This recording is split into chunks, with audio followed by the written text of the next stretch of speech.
get just what it is. So yeah, I guess it makes me smile. I found it hard, was hard to find. Well, whatever, never mind. Hello, hello, hello, hello, hello, hello, hello, hello.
Bandidos, welcome back, and we are live. It's Tuesday, May 2nd, and we're going to jump into a build lab working with the Acosta'S go bag, the thing that nobody touches. Let's go.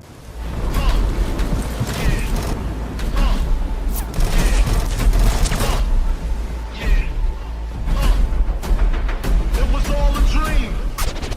Now I'm in the limelight cause I rhyme tight. Time to get paid, blow up like the world trade. And if you don't know, now you know.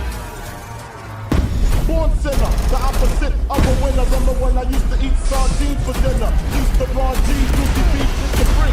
Spread love, it's the Brooklyn way. Funk master flex love. And if you don't know, now you know. Star ski. I'm blowing up like you thought I would. Call a trick, same number, same hood. It's all good. It was all a dream. Watch this.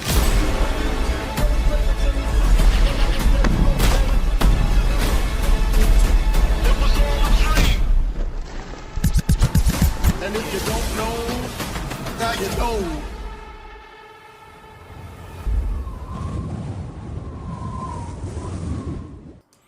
What up, Bandidos? And we're live. It's Tuesday, May 2nd, and I'm glad to be back streaming here from the Pacific Northwest just after 5 p.m. in my evening time. And yeah, I took a couple of days off of streaming because I was doing a lot of editing. If you guys didn't notice, I did pin the latest build that dropped this morning at the top of the chat, and it deserves a little bit of your love. Appreciate you guys checking that one out. Those types of builds require a lot of editing, and I want to see what you guys think about it. Your support shows me you want more of that. So let me know what you think in the comments or by giving it a thumbs up when you check that one out. But that is a really, all the editing aside, all the aesthetics aside, that is a really, really cool build. I gotta say, it came out really well. A lot of you were here when we made the base of it, and it ended up being really interesting, right? We the concept of the build was really to maximize handling, to give players that aren't confident with their sniping skills every edge that they can possibly have to land those headshots. So our goal was to get to 100% weapon handling, which we accomplished. And then after the fact, I ended up playing around with it and got to figured out how to do that while maintaining some survivability by getting that bellstone there. So thanks to the Ninja Bike backpack, this is all possible. It wasn't possible before Ninja Bike. But this is an out of cover full 5 directives. It's a full 5 directive build. Now I'm playing it with 4 directives because I didn't want to mess with the ammo. It's kind of annoying to run out of ammo because they don't give you enough ammo in snipers, and then you have to use pistols. But if you're playing from cover most of the time, then 5 directives is great. But it has all the survivability you need with that 1.1 million armor, 1% armor regen, and 10% armor on kill, and you're chain killing. So, you know, fast time to kill. Fast time to heal, so to speak. So really, but it's a lot of fun, and it turns out to be even a great build for veteran snipers as well, experienced snipers, because we can rip off the scope and do that running and gunning, and the handling is amazing. And so you got to check out that video because there's some shots in there that's just like, no way, right? That we landed that shot. So a lot of fun, something to play with. And there's gonna be future versions of this build. I'm not running it right here, but of that build, because, you know, if we tack down some of the weapon handling, but still maintain a high degree of weapon handling, we can add even more survivability and make it more over the top in one way or the other. So looking forward to future iterations of that build in this season and future seasons, because I think we're gonna make that a legacy build because it's pretty cool, and you guys are gonna love it whether you're experienced or new to sniping. So cool. So today we're gonna be working on the Acosta'S Go bag. So appreciate you guys all jumping in and joining me for this one. So we started this. I think it was Green that brought it up. I think he popped in and mentioned, "Hey, you should try a double overcharge build," and we did it. And it was kind of towards the end of a stream, so we didn't polish it out. And there's some aspects to this that you have to consider when going into overcharge, and so you got to build it carefully, or else you get a lot of waste, and then you might as well just use the memento and have, because every time you grab a trophy, they're like little mini overcharges, but they're constant. You're constantly grabbing the trophies. There's no cooldown on them, so because you're earning them so fast, because every kill drops them, and you could potentially kill with 1 bullet. So yeah, so this is going to be a hybrid skill build, of course, because if we want to go into double overcharge, the real way to do it is you can't put on the gloves, so we're going to have to integrate future. And so it doesn't have to be a sniper build, and so that's why I'm bringing along the rifle as well. It could be a rifle, it could even be a pistol build, as long as you have the power to get that kill on demand, and that's what you're looking for, is an on-demand kill. And so I think we can make this very interesting. I can't remember what skills we were running last time, if we were running explosives. I think we were running explosives. And so we're gonna try something different. So I think the idea is, well, one thing to consider is, like, can we get away from the TAC 50? And if so, what is going to be our combination? You know, so we can start with the rifle. Let's start with the rifle and then the nemesis, and then let's start by adding a skill tier here. So I think the more skill tiers we can keep off the build, the more fun we can have creating something unique. So let's go ahead and add technician. Just make sure when you do this that you got skill damage tacked on here. This is going to give us a skill tier, more damage to robotics, making this more interesting for legendary. And then make sure you have the weapons that you're going to choose here. What up, Street Hungry Grumps? What's going on, Grumpy? What up, Mr. Ames? Sebastian back? All right. Everybody's in the house. Sick Jim, were you first today? Mike Mason, I appreciate you upgrading, man.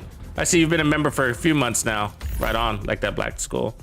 Oh, that reminds me, I need to make a note here that I need to add more skulls. I want to make some I don't know if it's possible, but I want to make some reflective skulls for the Players Club. New skulls. Try to do that this week. Like a silver one that actually kind of has some gloss to it, high gloss skulls. Not truly reflective, but the appearance of reflection. But that'll be cool. That'd be a separator. So like a chrome skull and then a gold skull that actually is reflective for the members that have been over a year. So can you, Matt? I mean, I know we could do emoji thingies, but can we do custom tier icons too? I'll look into that. I wasn't sure we could. Oh, all right. We got to add those then. What am I doing? What am I doing? So Twitch can do those. Right on, man. Appreciate you bringing that up, Matt.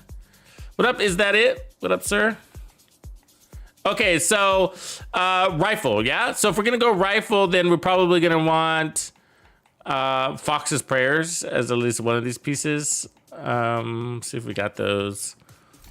I mean, we don't have to, but that's probably the one piece that will really help us there with the rifle, and then everything else we can dedicate to. What we want is probably weapon damage. Let's do something like that. And I think we're going to probably want two-piece Brazos here. Or something. Guess we'll do that. And then I'm going to try to go weapon damage and skill damage and then run as minimum headshot damage as we can just to get the job done. So we would want this one to be the Picaro's holster. So let me find the skill damage one there. And then let's see where we'll put the second one. Let's not do the chest because a Walker and Harris chest would be ideal because we want weapon damage. And then probably a Habsburg, you know, something like that could be interesting.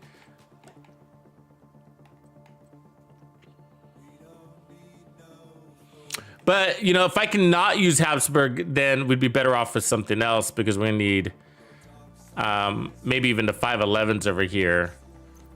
But what are we looking at skill tier? So we want to try to get this to about maybe 5 skill tiers. We want it easy to get that overcharge, but we want it to be, so if you think about it, you got this 90-second overcharge, and so you know you want to try to keep these things from overlapping your overcharges, but at some point they're going to, because they're all working off of 30-second cooldowns, right? So 30 30 30 30 30. Does that make sense? So eventually at some point, you know, you'd have to chart it out using a spreadsheet, but like at some point they're going to cross over, or they're both going to be on cooldown and they're both going to activate at the same time. So it's just going to happen. And so what we want to do is how we want to play is, what up, Skeletor? What up, brother? We want to just kind of not worry about it for the most part. You know what I mean? What up, Rex? Thanks for jumping in, man. So we just kind of want to be passive. Anyway, so if we can go without Habsburg, I think that would be a win, because we're not going to notice we don't have any survivability on the build. So the only way to do that would be to run Gunner and get rid of Technician, which might be more valuable, or running the 511 gloves and giving us something. We need something because we're going to be using both of our skills to kill, but we don't necessarily have to, except that drone does a pretty good job of keeping enemies off of you. So it's sort of a win there. So those are the 511s I can use up here, but the reality is I have ones with skill damage on it, so let's just add those for now. Skill damage ones might be on my other character, right? Yeah, because we were just in here.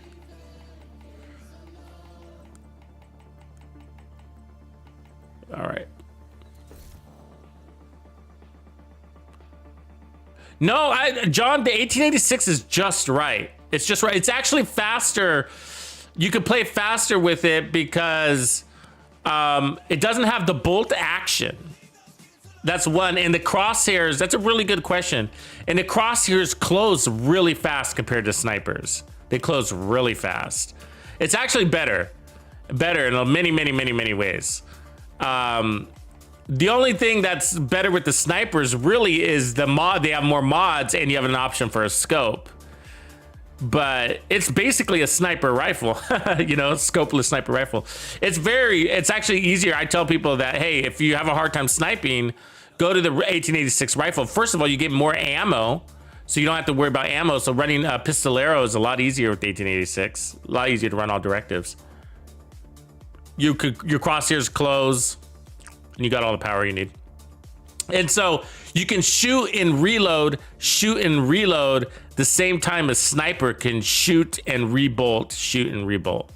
So rechamber a bullet. So a round. So it's the speed is pretty interesting. Yeah, you should check that out one of these days. Try it for yourself. So we're looking for another Brazos. So we wanted to have headshot damage and skill damage, ideally, both. But we need that skill tier, more important. So, I bet you it's on my.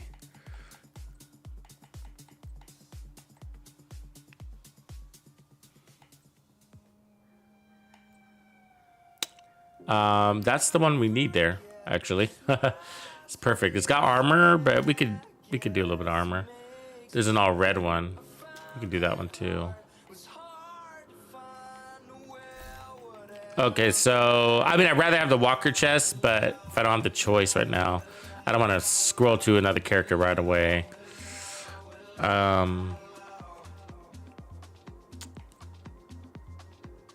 don't necessarily need armor.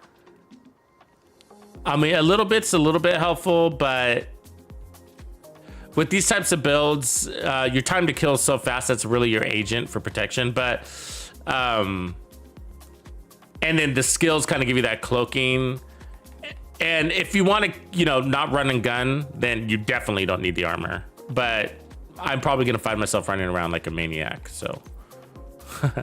Okay, so up here, let's see where we are stats-wise. So it's really the Nemesis that we're interested in. So it's 227, 2 million.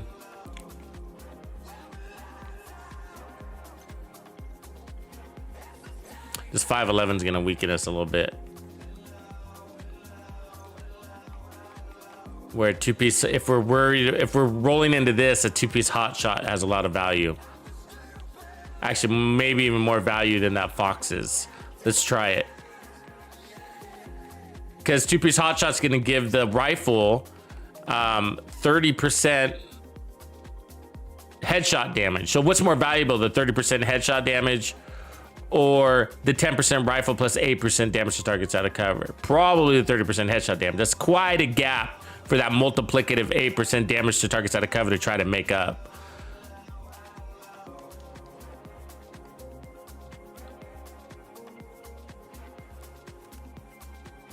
And then that puts us at 4 tiers. And so we'd have to get 3 kills. So 2 kills and an overcharge. And I want to put skill damage down there. So we're going to try to put skill damages on every place possible. But let's just make sure we're getting our damage values up first. Up to where they need to be.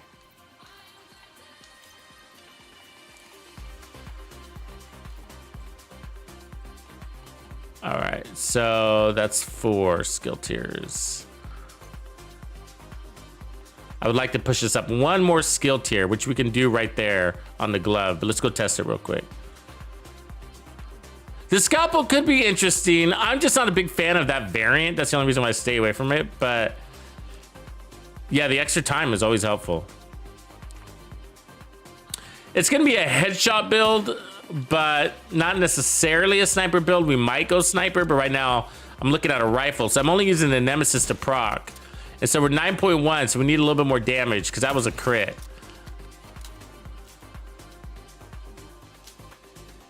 Clear that.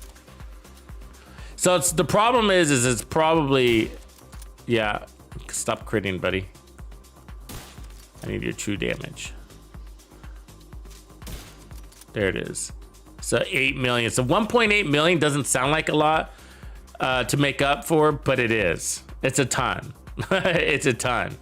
To try to find a 1.8 million on that is crazy. So, I mean, I'd have to definitely lose that armor core, but we're already missing this weapon damage score technically because I need to add a skill tier to get this where I want. So we might be better off going back to Technician and using the TAC 50 because it's got more headshot damage and base damage than the Nemesis, and then adding the skill tier back onto the build. No,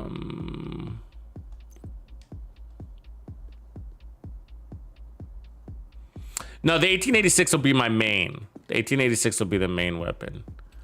So I will basically, I use the sniper just to activate Headhunter so I don't have to chain kill, but you can chain kill to get to peak damage on your Headhunter chest. But I usually use the TAC 50, just get my first kill with that and then run around and maintain the Headhunter with the rifle at that point forward. So that I also do the Nemesis for the same task. And so, but the TAC 50's got 2.3 base damage. The Nemesis should be a little bit higher, 2.3, yeah, because we're running into 2-piece here. The difference is going to be in the headshot damage. So this has got 259? And this is 288, so about 30% more damage coming off of this, even though their base is about the same. And the base is about the same because of the 2-piece hot shots that we're running here. So I feel like, you know, with the Acosta'S Go bag, the 511 is a tough thing to run. So we're gonna need a Providence or even contractors. We could try that too, actually. That's like a Providence. Let's try this. But we don't have any ammo for the TAC, but if I can get this within range, then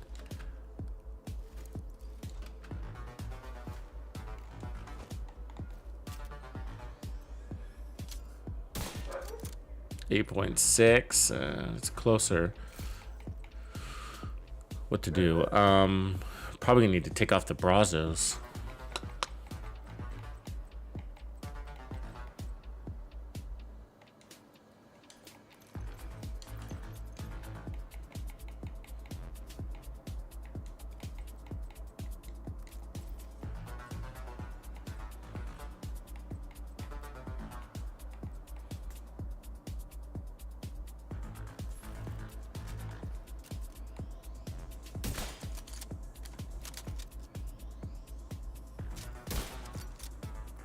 .6, still 1.2 million off. That's without the headshot mod, but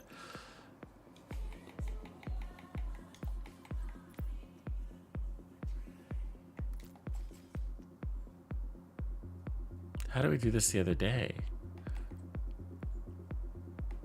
Maybe it's just the TAC 50 just gets the job done, because we got this going really easily the other day.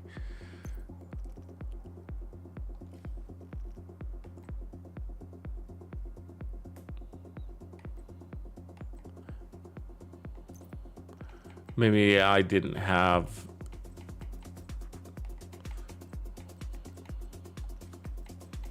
Hold on, maybe I didn't have the hot shots. Hot shots is really helpful though, so it's hard to believe I wouldn't have had that. But if we get a Providence down here, like that, that'll load us up. And then if we put the Habsburg up here, that. And then over here we run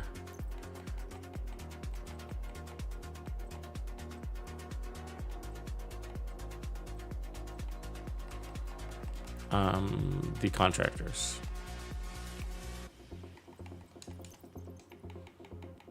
One of these has got to work.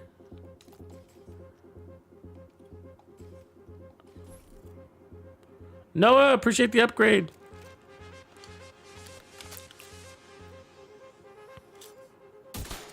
Or did you re-up? Either way, you're back. Right on. Oh, as a quick reminder, make sure you guys check out that new video pinned at the top. So 8.4, so that's a little less damage, huh? but probably more to the TAC 50. So yeah, that 2-piece. Maybe we have to get rid of the Brazos. Because right now it's just giving us skill haste.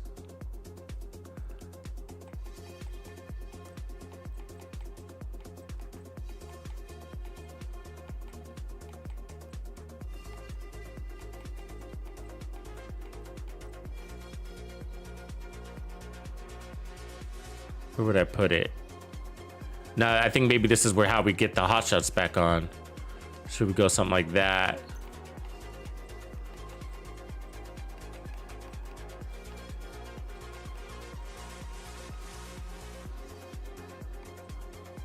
Okay, that's 4 tiers right there.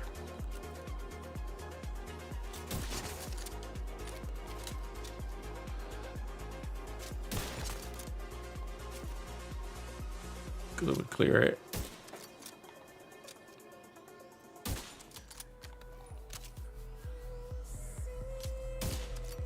.2. Definitely went down, but this is a kind of interesting here. I think what I think I'm trying to remember, like maybe it's, yeah, we're gonna have to go test this out there in the field, because I'm thinking maybe it's we were letting the skills do a little bit of damage before we took our first shot. So that might be why. I can't remember. I have to go watch the live stream, my own live stream. And it wasn't a dedicated live stream, so I'm not gonna do that right now because it was at the end of a random live stream that we were doing the other day. But let's just go try this and then we'll see what's up from there.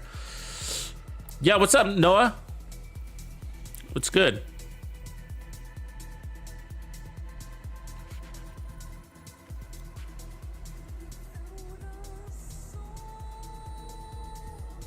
Sound is a big factor for me too. It's funny how that works.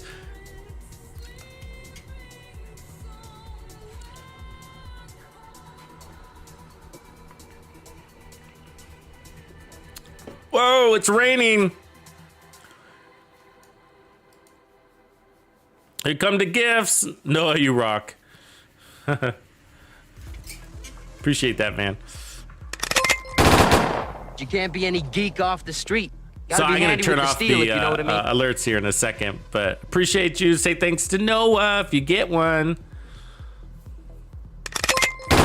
Right on 50, man. That's huge. Yeah, so we can get like bing, bing. We'll be here for a while watching these alerts.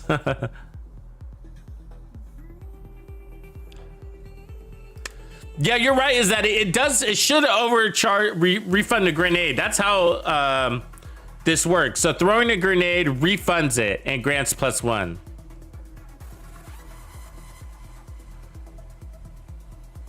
Yeah, I would like that too. Is that it? That would be cool. I like that idea. Gear piece that automatically overcharges. That'd be sick.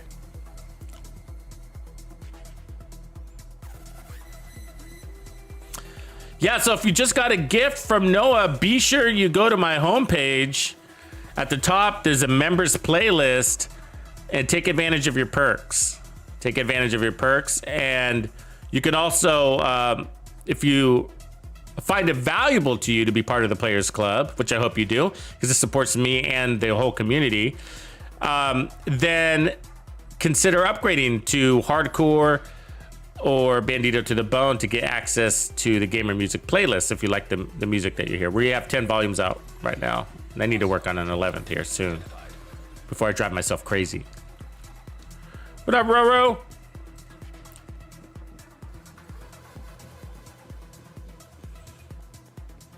Yeah, so we've been working on that members perks playlist on my YouTube channel now for, I don't know, 16 months or something like that. I don't know. But something like, oh, look at this deer. He's caught in headlights. Sorry, deer. He was just standing there, though. That was a deer in headlights. But look, fresh meat. Let's stuff the carcass. Some pack it with some C4. Somebody come by. You shouldn't have been standing there like that. Sorry, I don't do that whole animal cruelty thing, but The opportunity presented itself. And this is a survival game, right? So, you know, that's food. Don't look at it that way. Paul. Oh, dear. Oh, you're double mics, Roro? This whole time? I didn't know that. I had no idea, man.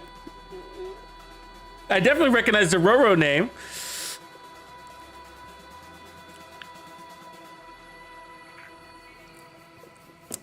The alias.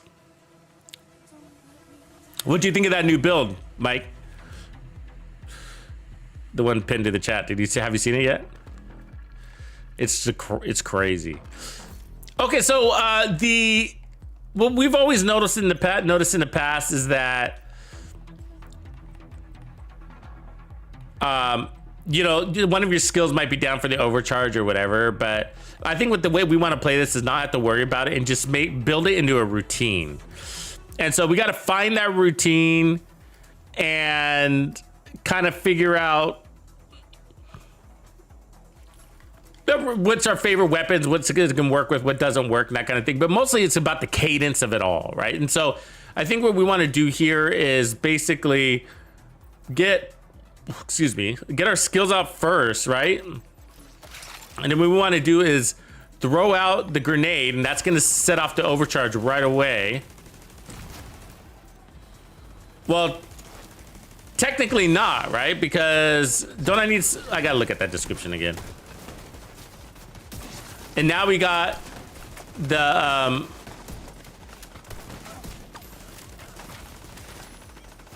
headhunter proc. So that's how I would have thought it would. That's how we wanted to play out. We wanted their skills to weaken an enemy so that we can do it. And now we're earning our skill tiers.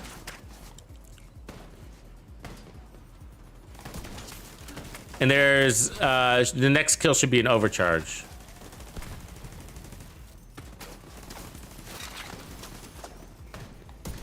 There it is, overcharge time. Find somebody to kill.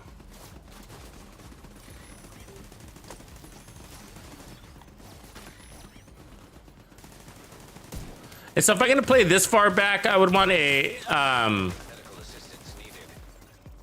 probably a scoped weapon. This rifle, or my eyes are bad right now, I don't know. They feel like very small targets.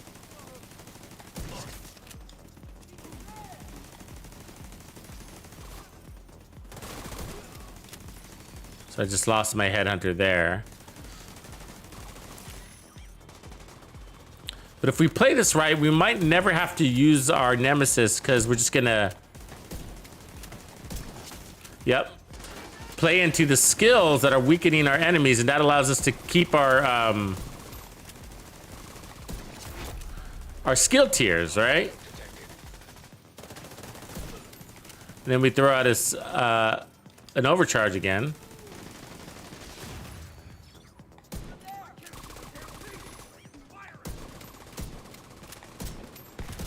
If I can land a shot.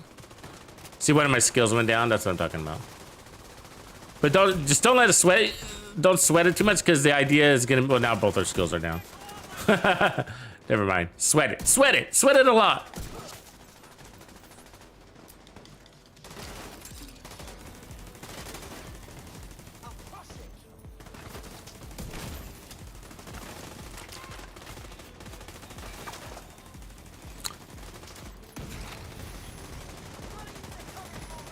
Oh, you also get an extra armor kit. I forgot about that too.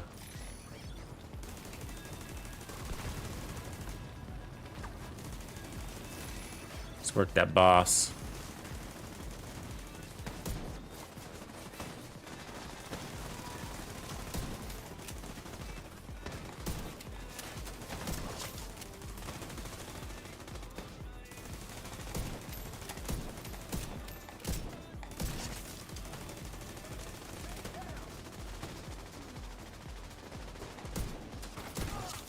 Overcharge. And my skill can't get him. Let's take care of him, I guess.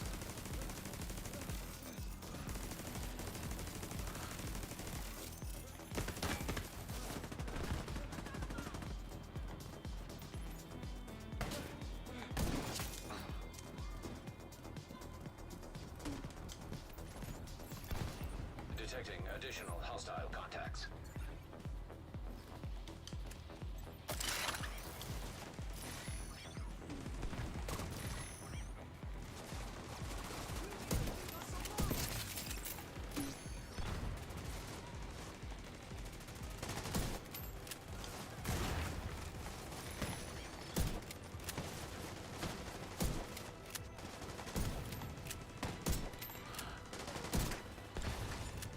Yeah, maybe if we hold on, let me put on the, I'm just thinking about the weapons being stronger with the scope, better with the scope, and also stronger, because this might be the better way. Because I think I'm seeing the value, and one of the unique values that the build is bringing is that, and if we can get one more skill tier on here, then, you know, you never have to switch out of your primary weapon, and so you can maintain those skill tiers. And if we can add one more skill tier to the build, it will get that overcharge nice and fast. Not that we need it any faster. I think that if you do get it too fast, it kind of becomes annoying, because you might see some overlapping more. I don't know. I'd have to think about that a little bit more, but it's quite easy to get, though. I mean, just 2 kills, you know.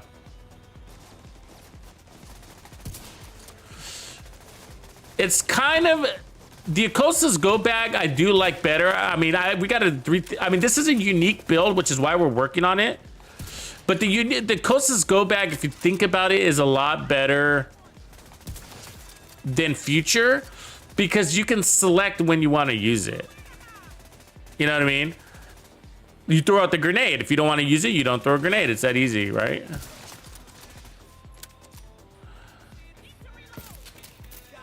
But with Future, it's just, you know, it's cooldown. It's just like, it doesn't matter. You got to use your weapon. If you don't use it, then you're going to lose all your skill tiers, right?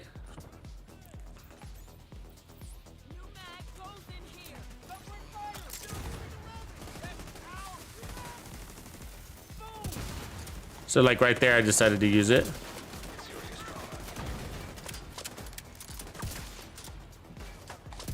I'm not sure if I'm getting the value though, am I? I gotta read the description again.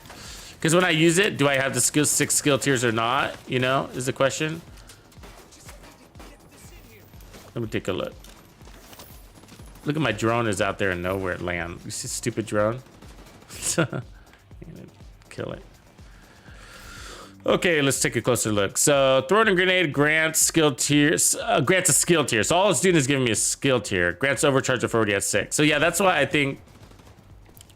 I mean, you could time it. So really, I need to make sure I'm earning my future, and then use it then. So I haven't been timing it well.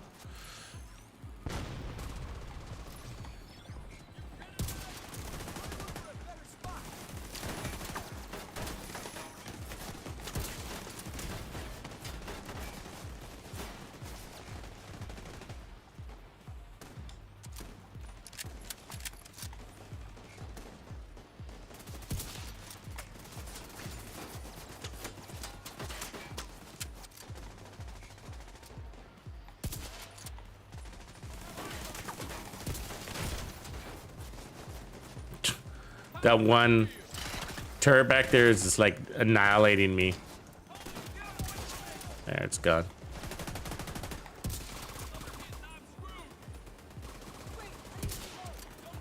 I like this hunting.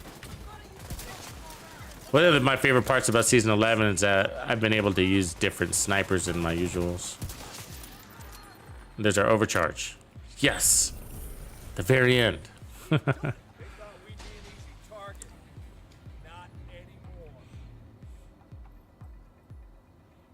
What up, Sally Mae? Supply room access unlocked. Appreciate you swinging by. What up, Swede? What's good?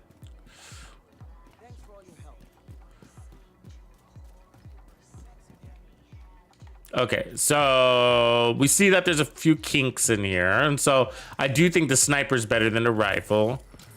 Plus, the scope is going to give you more damage, but the reason why is because I want to stick to one weapon as much as possible. Oh, there's a nice one. As much as possible.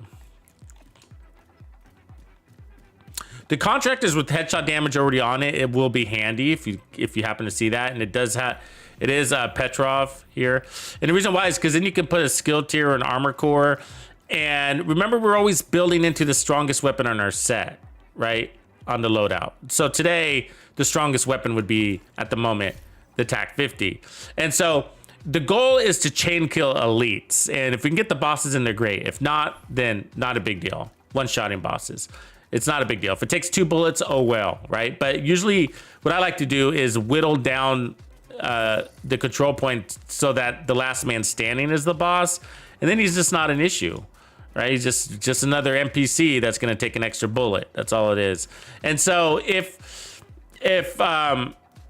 you put damage to armor on your build, or a little extra damage to armor, then you can accomplish that whole goal of chain killing elites a lot easier. And that's why like on the build that's posted in the chat, came off so successful because we were able to use the contractor's gloves into the equation, which gave us both the weapon handling we needed and the edge to kill elites easier or on track with just 1 bullet. Okay, so if we're gonna roll this, we got the 2 hot shots. So this is the strongest weapon because now it's gonna get that 30% marksman rifle damage buff.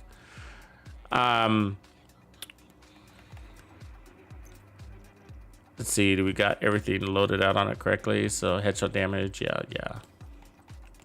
So would I still run Habsburg? And I don't think so. I mean, maybe we'll keep it like this for one more because now we got ammo for attack 50, so I want to see what that can do. But if we're hitting high enough, what I would like to do, I mean, maybe I can do it already, but I want to get one more skill tier on here right away. Oh, that's right. It's that 3rd piece, right? Yeah. You see the difference? So 30% headshot damage versus 15% headshot damage at the loss of weapon handling, but we gain 15% headshot damage. So that's what we want to do. So it's not God rolled, but that's a lift right there. That should do the trick. Yeah, baby.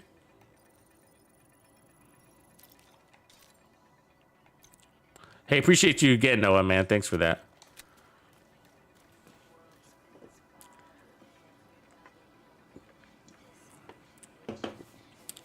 The channel and I both appreciate it. All right. So let's just skip over this long walk. Thanks for recognizing, Swede. Yeah, I'm putting in the hours, bro. Putting in the hours. I got a schedule and I try to keep to it. Got the content calendar, and it's pretty demanding. Because we have all sorts of great ideas. I want to get them to you, and we got to do before the season ends, because once we get to next season, then we'll start focusing on other things.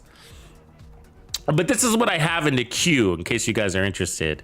So we got the TAC-50 hybrid, the hybrid skill build with the TAC-50.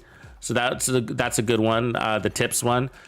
We got the Umbra good times. We got the unwavering build, if you guys remember that one, which was pretty fucking sick. And we didn't spend a lot of time with it, so a lot of you might have missed that one. But it's a really good one, so I'm excited to bring that one back. We got the SMG-9 build. We got the ACR build. We got the Habsburg hybrid build. We got the MK16 build. We got the Catharsis sniper. We have the Dread Edict hybrid, which I can't remember if we actually finished. We have the Nemesis no Headhunter Nemesis build. We have the Mantis Hotshot backpack build. And we have a Ninja knee bike build. We have Max Explosive Resistance Sniper for season 11. So lots, and there's a couple more, but those are the ones I got to get out as soon as possible. Crazy, right? So you can see why I'm always working on videos, because like I got to get through that list. So we created many of these, or almost create them, in these live streams. And so, but there's a lot of people on YouTube that don't do live streams. And so that's why the videos are important follow-up. There's just a lot of people. You'd be surprised. And I feel, and it sucks because I feel like they're really missing out. Live streams are where it's at, man. Get together with the community. But, you know, it's people's schedule, too. And my schedule doesn't always align, so.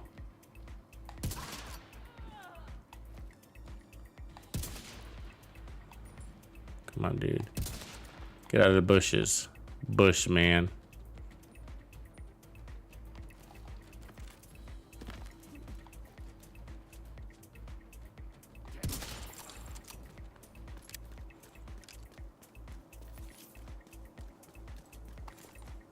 All right. So yeah, and then the problem isn't the build list. The problem is that we'll discover another build list, another build, and we're like, and then I also got to do a PvP build this week too. So I got to do a PvP build for you Bandido to the bone folks. So that's on top of my list as well this week.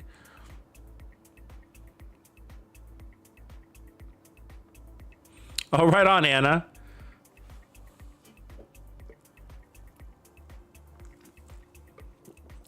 Oh my God, that's our perfect case study right there, Anna. Thank you for saying that. That makes me feel good. Because that's what I make them for, and you know, having the feedback from new snipers is really, really helpful. Really helpful. Because even experienced snipers of whatever level, some of them are just not interested in running and gunning like I'm doing in that video. But the whole point of that isn't necessarily to make you or force you to do that, but it's just to show like, hey, if I can do this, then you know you can do this too from cover with the scope, you know, with some nice tight crosshairs. But okay, so basically what we want to do, I think, is, so did we get the extra skill tier here? We did. Okay, so now it's going to be easier to go into overcharge. So that's cool. So what we want to do is get our first shot with our tag. This is the routine. Get our first shot with the TAC 50. Throw out our skills. Get our next shot with the marksman rifle. The hunting M44. Get us to 6 skill tiers. Then throw a grenade.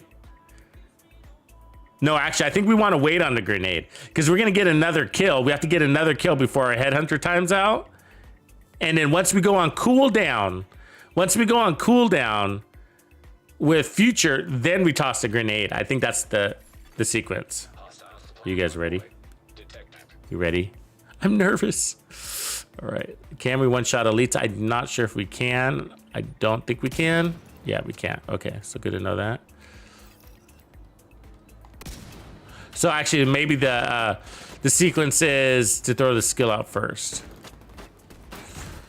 I mean, you can pick on a non-elite, but that will change the sequence depending on who's standing in front of you, right? You know that grenade is, look at that. It followed me too. You see that bullshit grenade?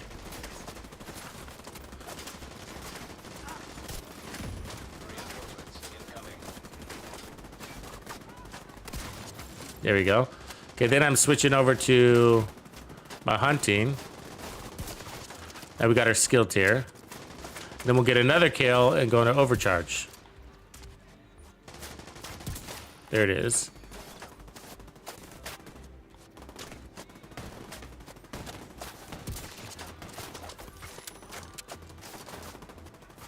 This guy in the window is bugging the shit out of me now. So once that goes into cooldown, which it is now, then we'll throw our grenade. Now we go into overcharge again. Oh, well, I lost my skill tier already, which is frustrating. Maybe we want to get the 6 skill tiers? Fuck, right? It's kind of annoying. Because time is, there's just things that prevent perfect timing.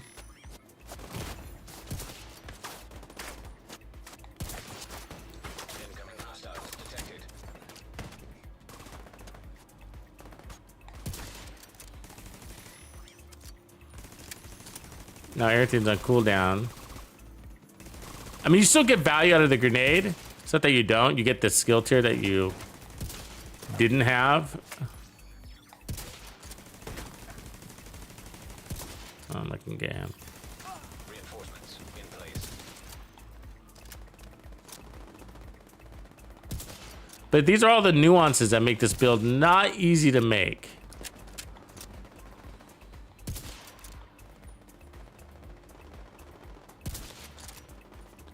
Because something's got to give in one of the departments to make it more useful.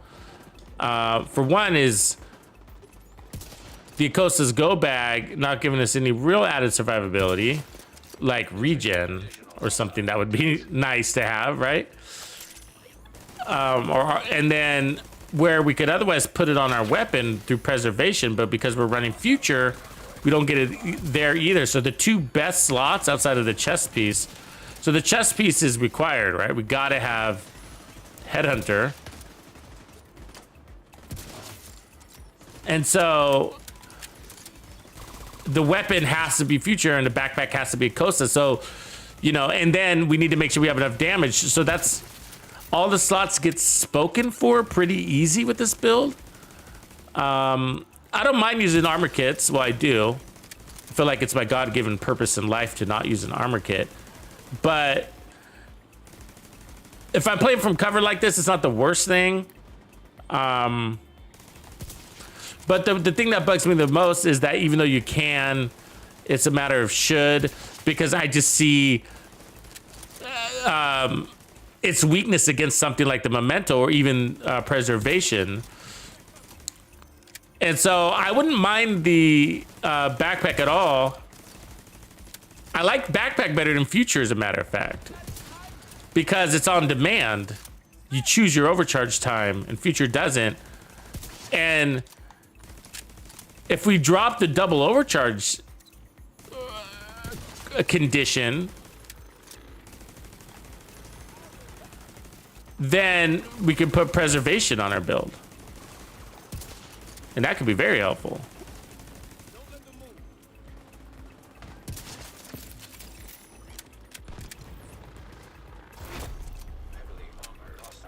So there's an overcharge, except nobody's coming.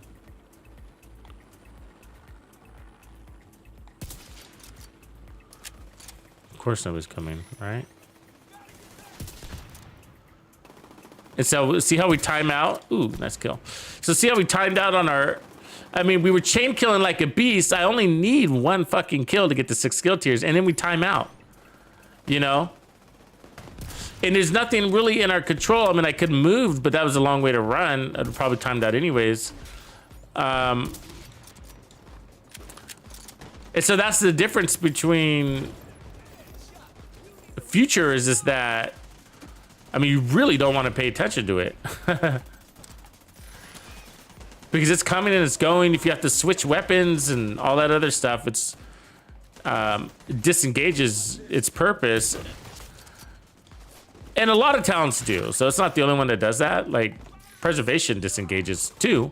So if you switch weapons while you have preservation, then you're not going to get all your regen, but at least you got some of it, you know?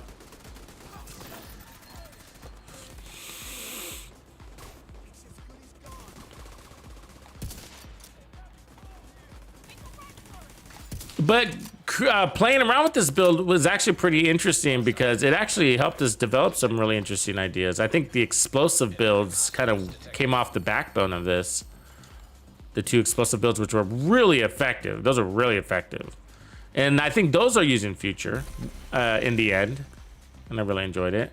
But they also work with determined. So I can't overcharge right now because I don't got...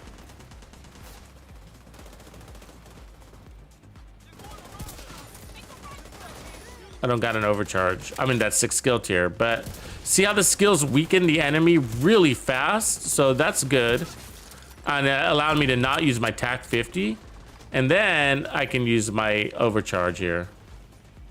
But now I can't get a kill, because if I get a kill, I get my overcharge on my future. You see that? I did it on purpose there. So now we got double overcharge, which isn't working. That doesn't work. You can't get 2 overcharges. So it was a waste. So I would have had, in order for that to work, I would have had to have not used my primary weapon for the 15 seconds, which isn't the longest time in the world, but that's the conflict. So I actually think they don't you guys think? Don't you think they conflict with each other?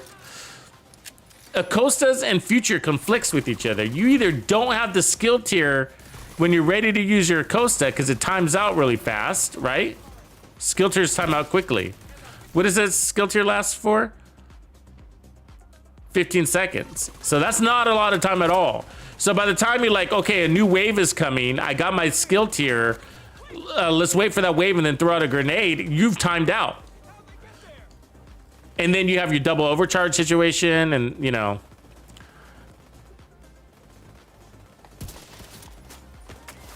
The other way to do it, maybe to get less conflict,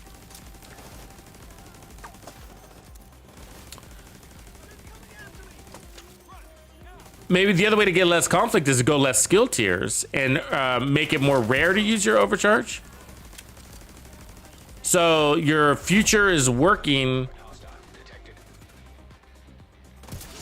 Huh, wait a second. Let me think about this for a second. What if we didn't use Future for overcharge at all, but we used it only for skill tiers?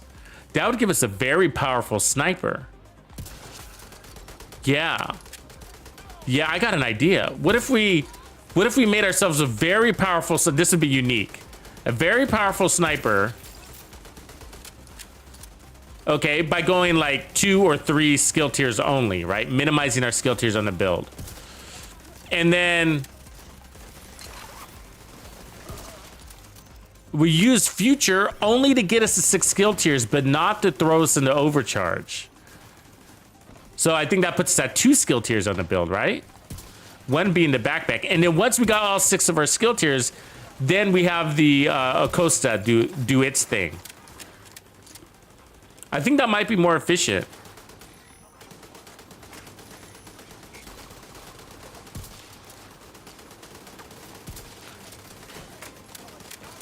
Because you have so many conflicts by running a double overcharge build. And I know a lot of people don't pay attention to that. I realize. A lot of people are like, I don't pay attention. I'm just going to shoot.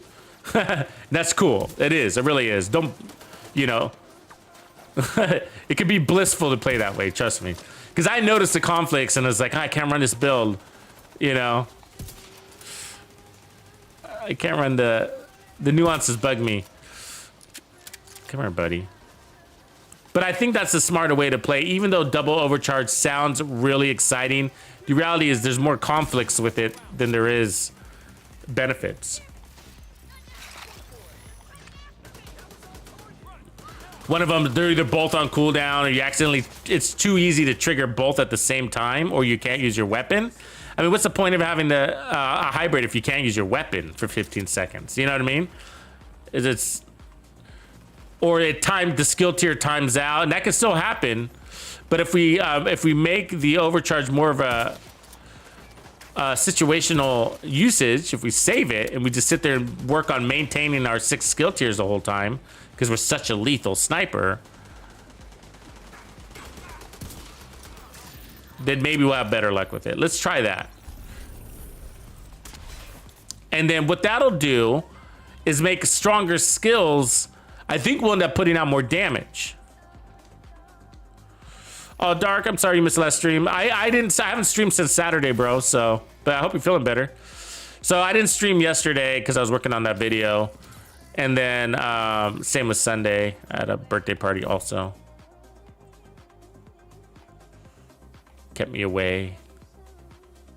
Ooh, that's interesting. Probably end up deleting it.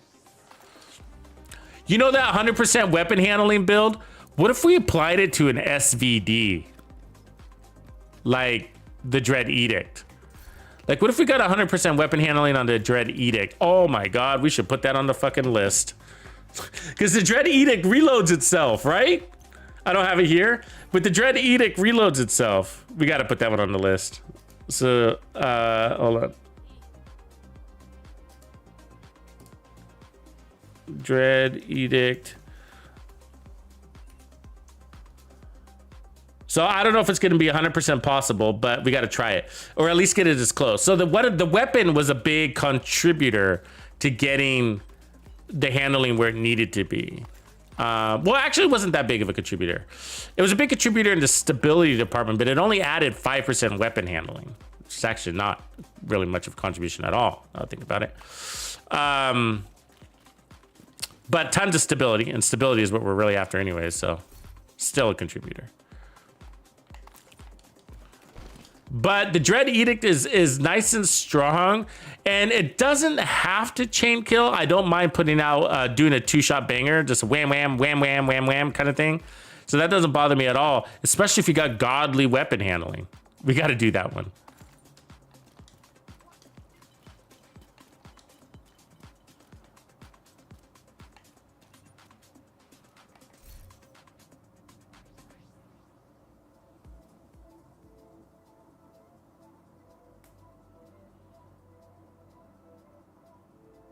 Let's see here.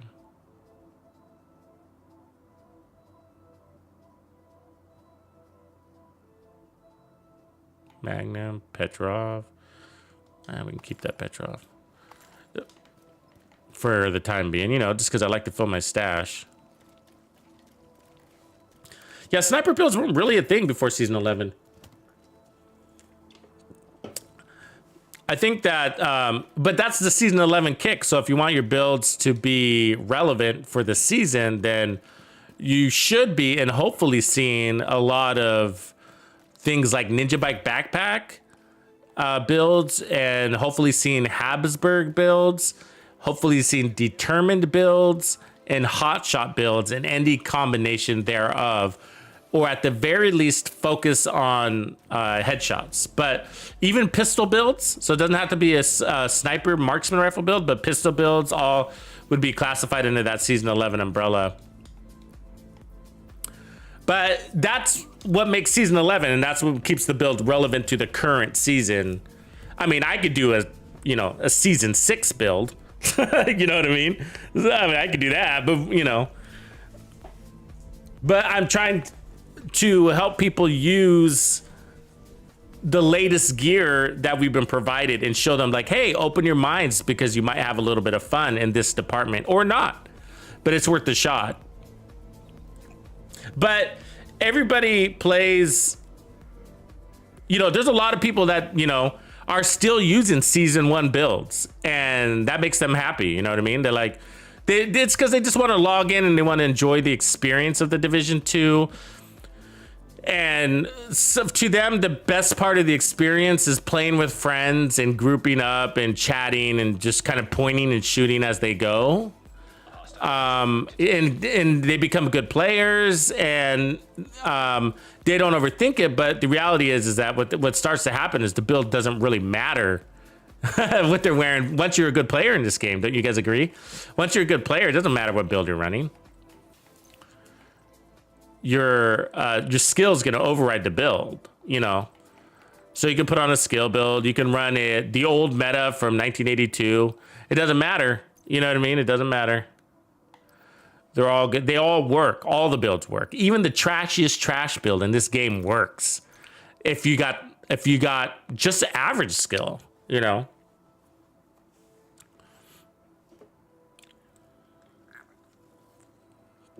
But I do, I don't try to talk people into anything, when I'm playing with them, like on a one-on-one basis or whatever. But in my mind, I know like, oh, wow, dude, like there's so much more to this game than that whole grouping up social part. Every game offers that. Every game does, You get to play Call of Duty and do that. You can squad up anywhere, really, right? And so, but the build thing, is how and why a lot of the people on this channel thrive. And it's not because of me per se, although I'm supporting it, but like certain people have figured out that it's the builds that make the Division 2. It's not the map. It is not Countdown or the Summit or Descent. That's not what really makes Division 2. It's the developing a build that enhances your gameplay and that's really fun. That unique thing about it, you know? Like if you go into, like look at Call of Duty, for example. Like here's an example. They don't have builds as intricate as we do. They have weapons and mods and then abilities, right? Like for their kill streaks. And so if you think about it, like if you look at like the masters of Call of Duty, like these guys with, you know, their million subscribers and they're out there quick scoping sniping, because that's what they do. They're out there quick scope sniping. That's what happens when you become a master to Call of Duty. You put your SMG and your assault rifles down and you go to a sniper and you go around and quick scope snipe everybody. That's what the masters are doing, right? But if you start to look at their gameplay, they're no longer using standard sniper builds. They start like taking off the barrel, shortening the barrel. They take off the stock and they make this like mutant of a weapon, right? It just looks like something that crawled out of the gutter. It looks like a pistol with a 12x scope, basically. Have you seen those builds? And then they're out there one shot quick scoping everybody with it, and because they're good, and even though that's a very difficult weapon to use, that's just the real reason though is that although it's sort of a meme build or it's sort of a troll build or it's just kind of like, hey, look at me, I'm a really good player, I can even use this crazy gun. The reality is that what they're really showcasing in Call of Duty is how limited it is. They're showcasing how limited your creativity can be in Call of Duty, that they have to create these monster weapons that look like monster trucks, basically, right? In order to get something out there that is both unique and effective for them, but maybe not for you, right? You try that same weapon, you're like, oh my God, I just shot the moon. You know what I mean? So it's like, but it works for them because they're really good players. They've mastered the game, right? And so, but my point is that what they're really showcasing is how limited Call of Duty is and where the magic is in the Division 2, and it's in builds. And so every one of our categories needs to be fully explored, and trust me, they're not. They are just not.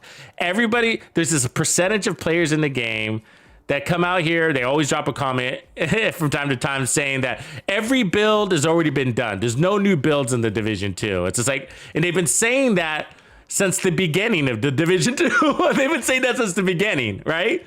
There's no new builds in the Division 2. And that's because they're still using their classic M1A with their contractors and their foxes. You know what I mean? They're still using that build. They're still using it, you know? And that's fine. That's the way they want to play. But what I realized, though, is that, oh my gosh, there's so many people that haven't discovered the real exciting, amazing part of the Division 2, which is where you get addicted, right? I mean, we play with basically a new build every day, if not 2 or 3. Some of them are fantastic, some of them aren't. But the point is that fantastic and not part is subjective. So what might be my trash might be, you know, amazing for you, right? Your treasure. And so, and that's why it's important that you know, like during these live streams, that's what's part of the fun of it, is that you get to see and why maybe I turn on the build, but you might be happy with that build. And I say that sometimes. That's why it's like, there's nothing wrong with this build. It's just missing the wow factor for me. You know, the part that's just like, wow, this is worthy of me putting in 30 hours to make a build video, because that's usually how long they take. Right? So it's like, that doesn't make the build trash. It's just like, it's got to be at that exciting level in order for me to back it for long enough to put the effort into a video, right? So, and then that, because my name goes on that build, and that's how I build my video, my brand, my community, and that's how I could get your continued support. And I don't want to drop the ball, right? But the point is that if I'm running 3 or 4 builds a day, and I've been playing this game since the beginning, and I'm constantly building, I got 4 characters full of gear. I play every single weapon category, including LMGs, which nobody does. That I can tell you, not every build has been done, you know, and it can't be, because they're always giving us new gear. How long have we had Habsburg? Right? About 6 weeks or something like that, maybe 8 weeks now. So people were saying 9 weeks ago that every build was done, but Habsburg is new. So who did the Habsburg hybrid build in season 9?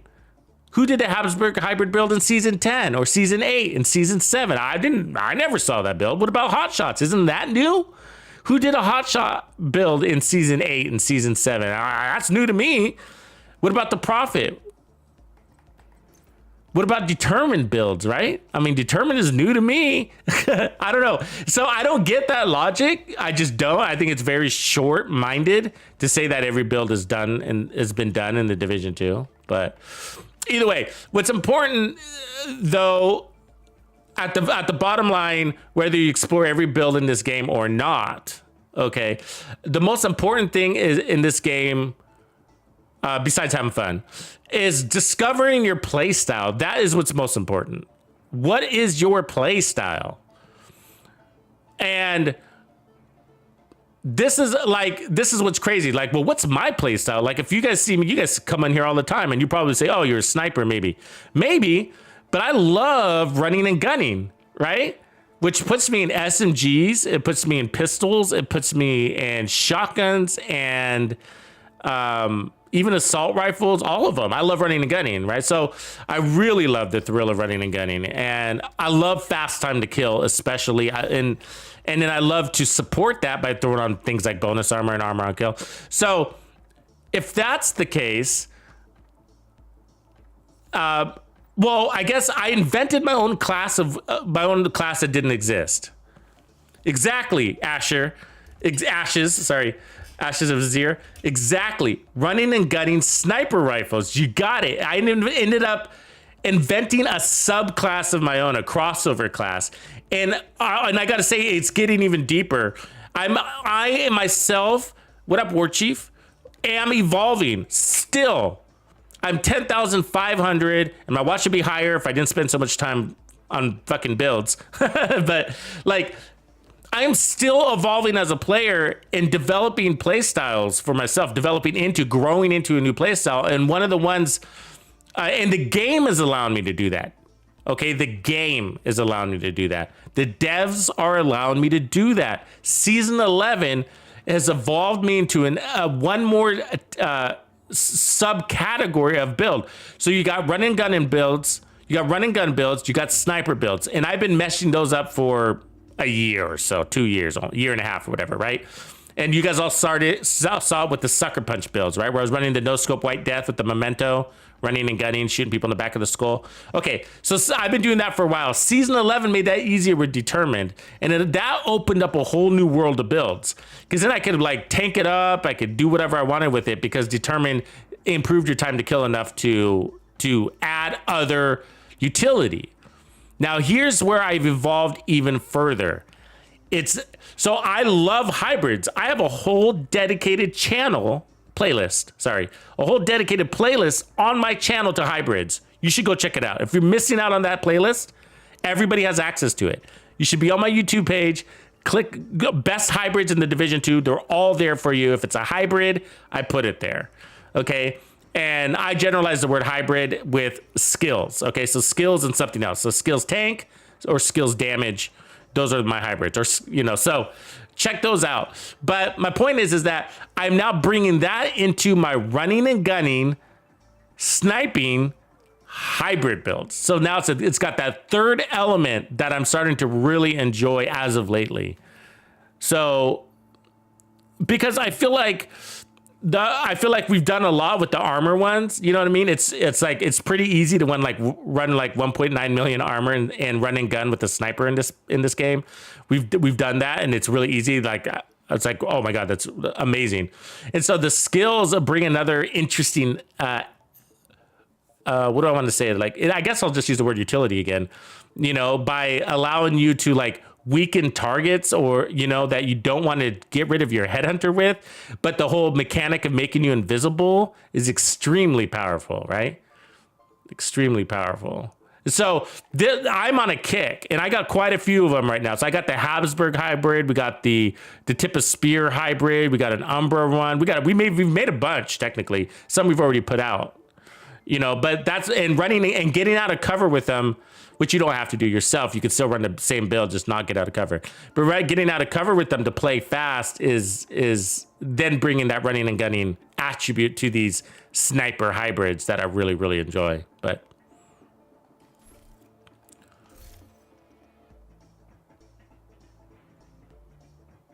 All right.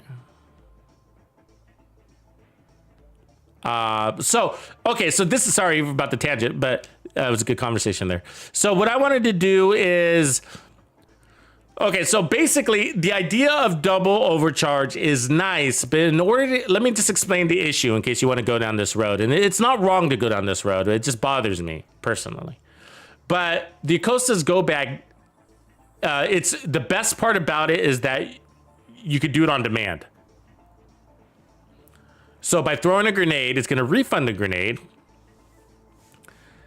And then that's going to give you an overcharge for 15 seconds. And then it has a 60-second cooldown, okay?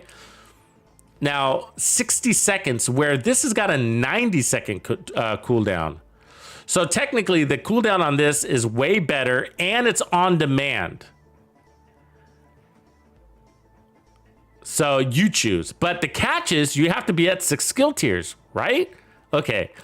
Now, it's the same conditions here. So in order to get overcharge, you have to be at 6 skill tiers. The benefit, you don't have to throw a grenade, right? But the downside, you got a 90-second cooldown. And the other downside is you don't have a choice of when you acquire that overcharge, okay? So it's definitely don't think about it kind of strategy. You want to shoot. And so the future is definitely the worst of the two. Not that it's bad, it's just the worst of the two in this setup. But the problem is then you got this situation where they're conflicting with each other. So you earn that 6 skill tier, and then you can't use your weapon because you want to use your Acosta'S go bag overcharge first, or then you use the overcharge with your weapon, right? And then you lose your 6 skill tier for some reason, and then you and then you don't get your timing on this correct. And so, or they're both on cooldown, or they're both on overcharge on accident, and it just, or one of your skills isn't available when it goes on overcharge. So there's all these situations that keep getting in the way from it being an optimal build. So I was thinking, what if we keep the same setup, but we take away the overcharge from the hunting, okay? Or from future. So we use it just to get us our 3 skill tiers. So stacks up to 3 times. So we can get a maximum of 3 skill tiers off of 3 kills, right? And so what I'm saying is like, so we want to get to, that means we want 3 skill tiers on our build and no more. So 1 there, and then 2 and 3, and then the rest we want red. So that allows us to power up our weapon. Or even better, I mean, we might even be able to run the Brazos. I don't know if that's a better idea or worse, but I feel like it's better. Let's try it. I mean, it'd also get us our... And so this is what I was going to do. So it'll power up our weapon so that we can then in turn, instead of putting on skill tiers, roll skill damage, right? Roll more skill damage. And by doing that, we'll get a steadier, stronger set of skills that don't need overcharge all the time to be even stronger, right? So we're going to push them up to, we're going to have sub skill damage rolls like that. I'll put up, that's not the right one, but sub skill damage rolls like that. We're going to have 3 skill tiers. We're going to push it to 6 skill tiers, and we're going to get the overcharge on demand. That only has a 60-second cooldown instead of the 90-second cooldown. And I think that's a smarter play. And so, for the next stage, we'll see about, can we do the same thing and get rid of future altogether? Which I think the answer is yes. By making the build strong enough that we can then run determined or preservation and get our armor on kill. Probably preservation. And so we'd get the overcharge. In order to do that, we'd have to have all 6 skill tiers on the build with the Acosta'S go bag. So we'll see. We'll see.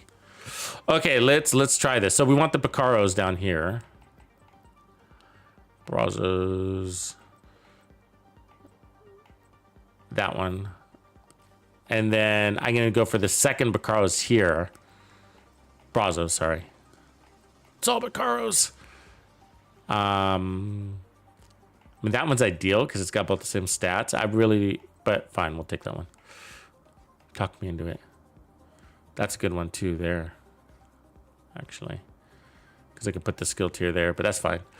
So that pushes us to 1, 2, 3 right there. So these can all go red now.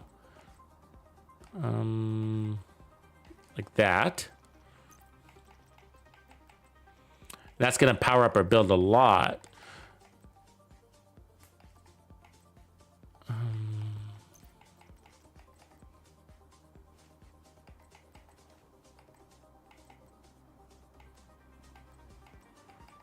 I'm trying not to roll over pieces that I have here, but if I have to, I have to. So I think that would be our setup. So that's 4 skill tiers. So, I mean, I would change that one to red, I guess, but I'm looking for...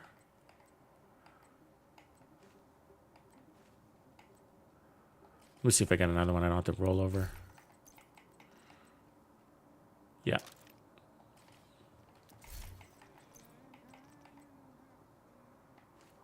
There we go. 3 skill tiers. And then we picked up a blue core as well. It might be better to go to the red one, actually. Let me go look at that one. Let's start there. Because the armor is just not going to be that helpful. I mean, remember, 1 bullet takes your armor away.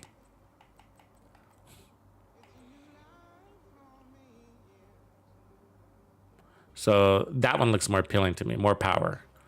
For now. Just for now, okay? And just because I want to work on power first. And then, and plus, since we don't have armor on kill, oops, I don't have any motivation to run extra armor. I know some of you guys like to run 1.1 million armor just because, you know, just because it's nice to be able to take the extra bullet. But once it really sinks in on you that the enemy's average bullet is like 120 to 140,000, it'll start to irritate you that you're running that armor core. You know what I mean? Like, because you're like, holy shit, 1 bullet basically takes it away. So I sacrifice this damage so they can add 1 more bullet, literally.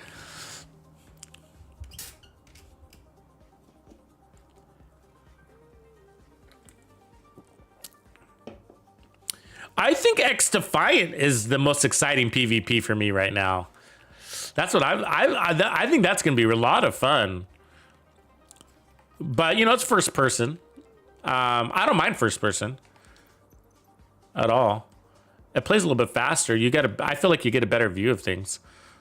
Okay, so there we go. So we got the 3 skill tiers. So we need to earn 3 kills to get to 6, and then we throw our overcharge.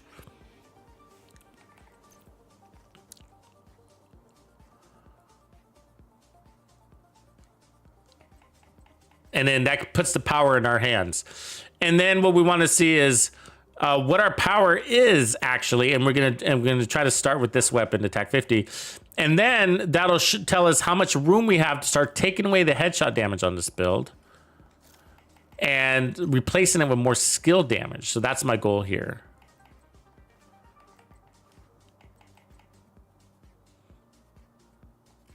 That's the end game on this build.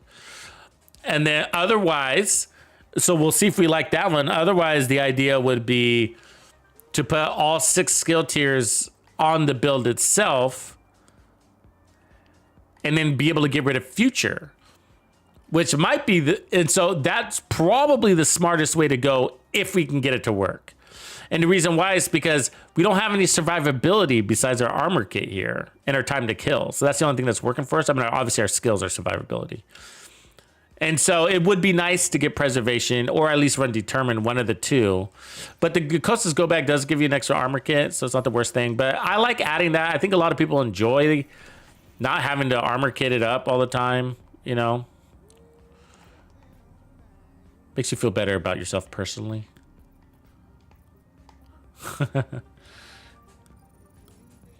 No, it's a confidence booster. Also, there's lots of times when the flanks come in pretty fast and hard and you don't get a...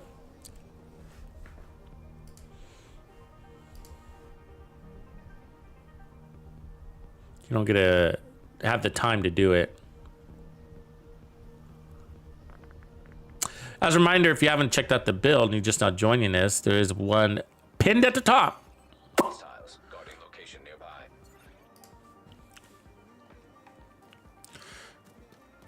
Yeah, I'm excited to see if we can get that with the Dread Edict, though.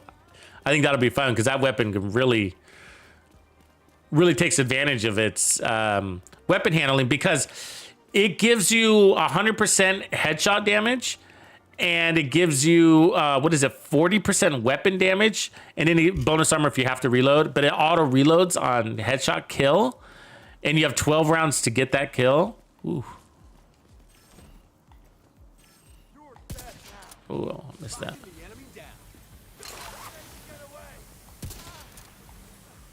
4.5 out of the gate. That was a crit.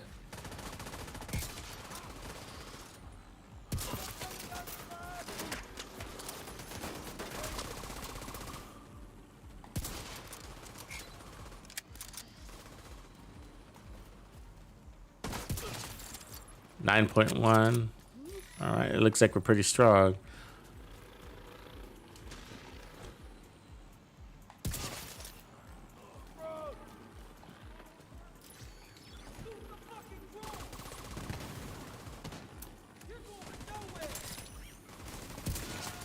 Road, has 6 skill tiers. Oh, so we're getting overcharged anyways, so I could take off the skill tier. All right. It's good to know. I always forget how that count works. It's confusing. So you need 2 skill tiers. That's the bonus of the overcharge. That's great, right? So we could take off the skill tier, but then you're capped at 5, so it doesn't work, huh? It doesn't work, that's right. That's the weird little nuance. So if you take off the skill tier, you can, I think you can, isn't it right? You never get to 6. It's 6 plus overcharge or you're stuck at 5. Isn't that right? Isn't that how that works?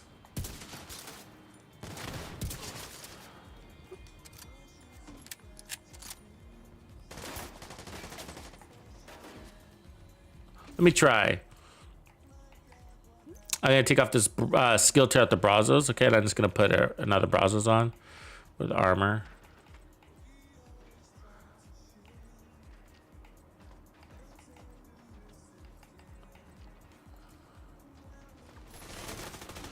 Grumpy, is that right? Like, can I get 6 skill tiers if I'm only running 2? Because it says, like, I always get confused. I always have to be reminded. So weapons kills grant 1 skill tier for 50, stacks up to 3. So I only got 2. So now that means I can only get 3, which it's either 5 skill tiers or 6 plus overcharge. You don't have the choice to just have just 6, right? That's annoying. So Future's got to go. Future's got to go.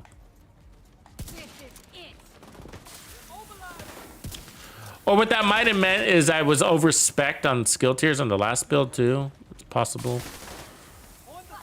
Not really though, because the goal in the other one was to make it really easy to get the overcharge. So we might just like this version better because you do require 3 kills, but it's still not your choice. And I like the on-demand thing. So we got our 3 over. So we got our 3, and it says here we got a max F5, right? So yeah, so we can never get to 6, which is annoying. Which we don't need 6, but that's the only way to get. Otherwise, if we don't get to 6, the Acosta'S go bag doesn't make any sense.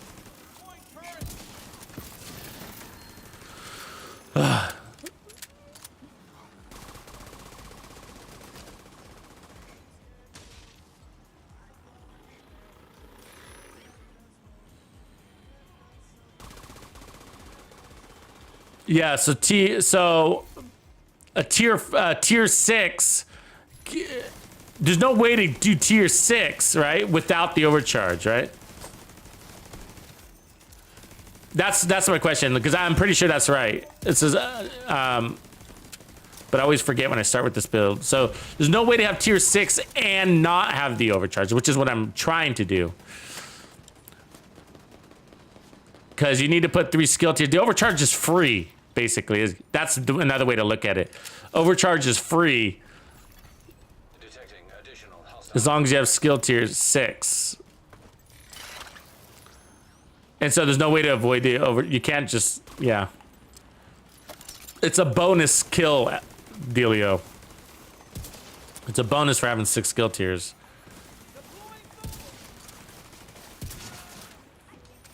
They should word it that way, actually. They should call it a bonus for having 6 skill tiers.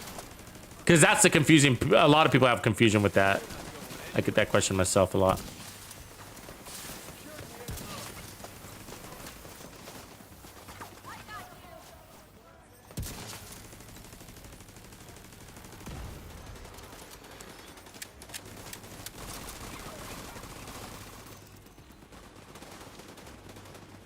So that kind of talks me out of it with the Acosta a little bit. Or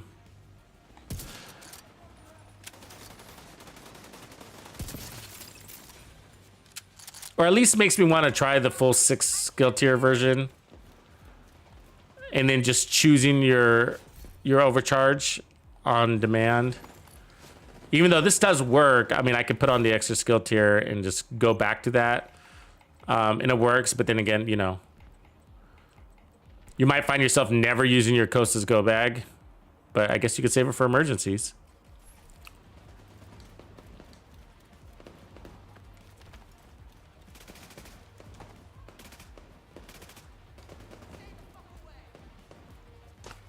Yeah. Yeah, because the overcharge isn't that great, right? The overcharge is let's take a look here. 120 plus 175, it's 50% more damage, but you're already slaying things. You know what I mean? Like, almost faster than you want to.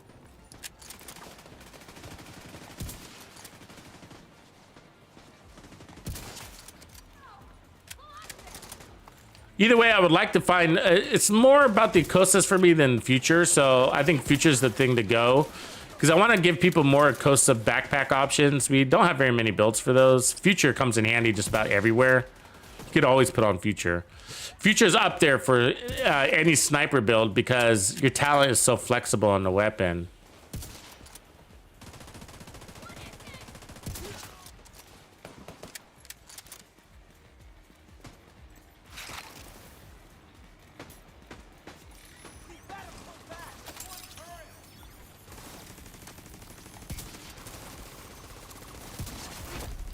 Plus, the good news about going to all 6 skill tiers, if we can get that to work, would be that you don't have to worry about that timing out of things. Like the skill tiers timing out is the hardest part about Future, and trying to integrate something else that's relying on it. I think Future works best when you're just really not thinking about it. Sometimes you have 6 skill tiers, sometimes you have 3, sometimes you have overcharge, sometimes you don't. But as soon as you start trying to like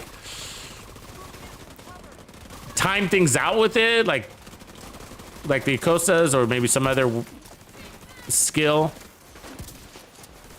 gets difficult.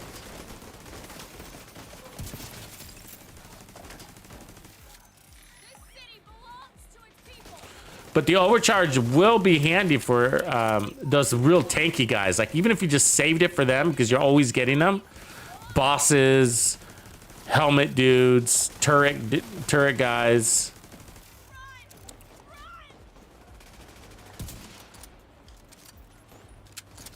So yeah, we'll modify this build without Future and maybe start with preservation. I like determined, but with the Acosta'S, we could really get use out of that preservation. It's 20% armor on kill.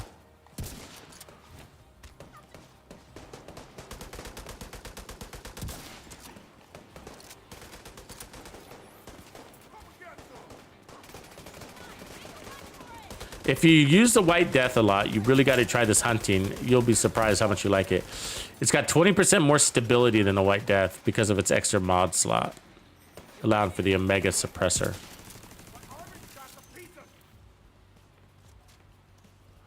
I actually think it might be the better sniper, unless you're really starved for damage on your build. Oh, I knew we were going to get fucking rogues. They keep giving them to me really early.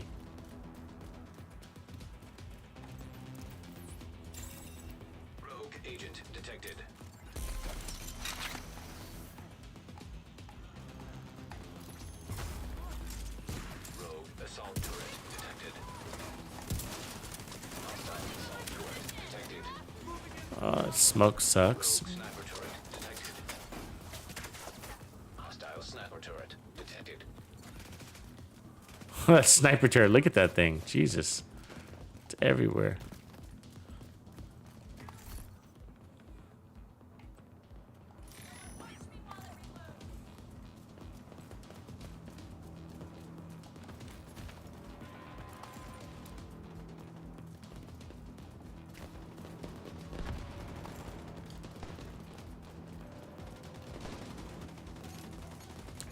Oh, right on, Ashley. I'm glad you're digging that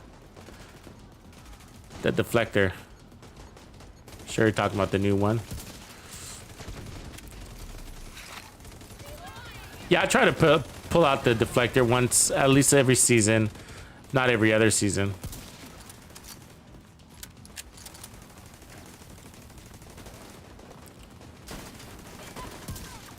It's a very interesting skill. It's weird how they've designed it, you know, with it does have its flaws. It's not an OP thing, but it's fun to have that deflection. It's like, it's very powerful when it's in full effect, which isn't very often, of course.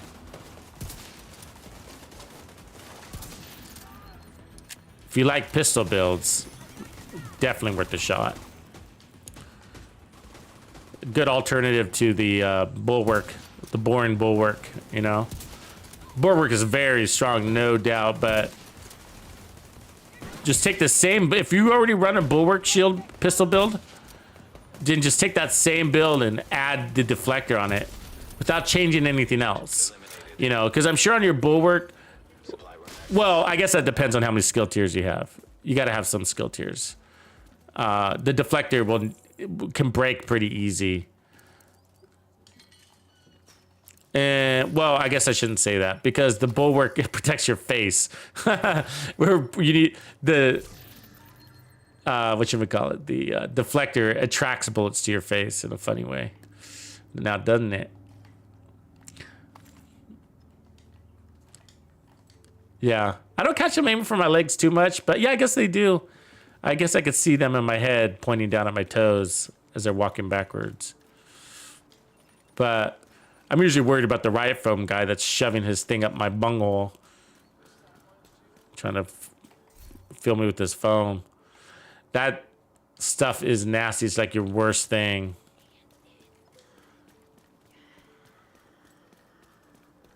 I say I'd rather be on fire than foamed. Pyromaniac. 2 couriers, the same mission.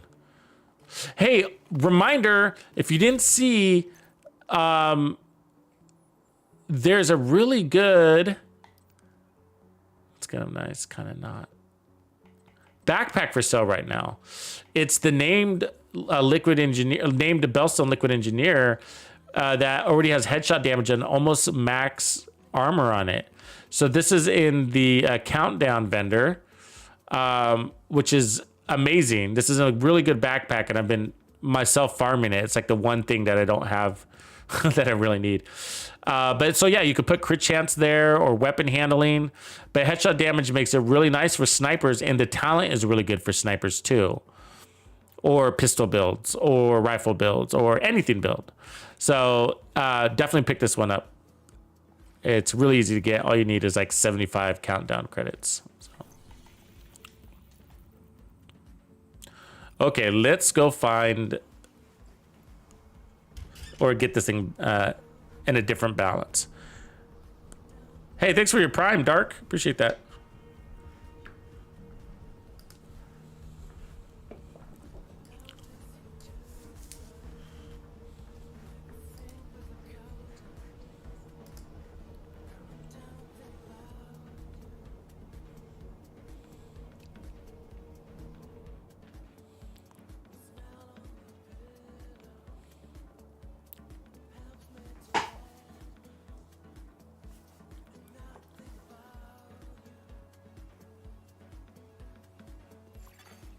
Hostile control point nearby.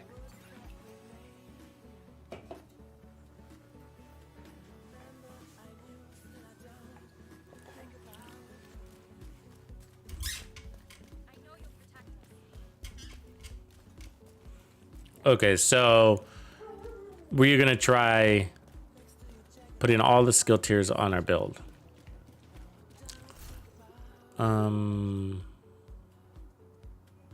Let's try it with the staying with the TAC 50 at first, sharpshooter. So let's ooh, that's a nice one. Let's see, do that. Do that.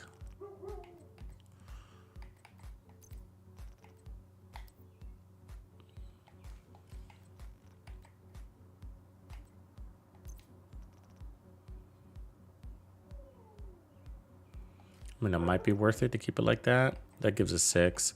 So it's 1, 2, 3, 4, 5, 6.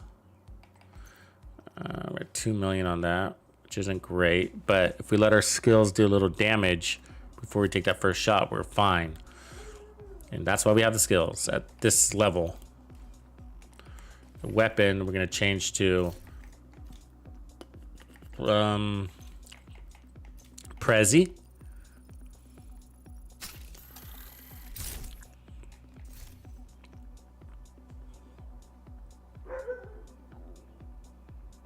Hey, I like the zombies.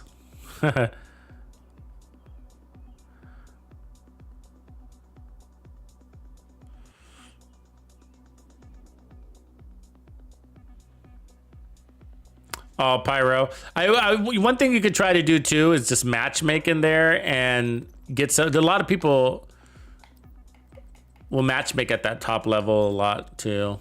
That's helpful. I don't know how busy it is in there nowadays though, because it was glitchy for a while. So this gives us nice balance, right? So there's 1, 2 skill tiers, 3, 4, 5, 6 skill tiers.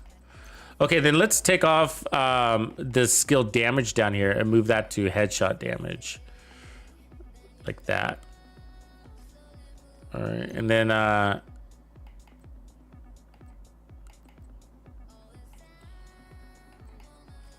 everything should be good. We're not God rolled everywhere, but we'll deal with it. So headshot damage, we're at 300%. I mean, almost. What does that say? 287. 300 there. 330 there. I mean, we're pretty strong. I mean, our base damage is down, but we're pretty strong. So I think we're going to get the job done. So this one is whenever we need it, we use it. So we can use it right away with this build, right? So that's easy. It makes it so much easier to use the Acosta. You just set up your skills right away. Throw out your overcharge, because at the beginning it's the hardest, isn't it? When you're kicking off a control point, there's just like all the hornets come out of the nest and start chasing you around the battlefield. So I think this build all around makes more sense. And we got 20% armor on kill.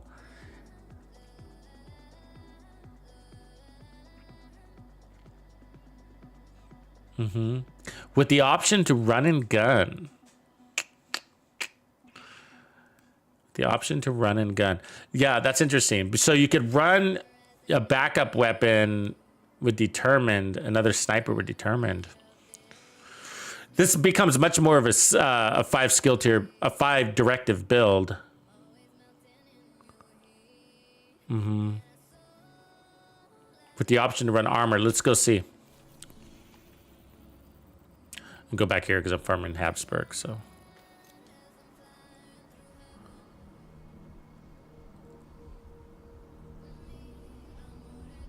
Do you have to fight rogues? Or do you have to fight hunters? Or is it both? I get rogues all the time in the open world, usually by within the first half hour of playing.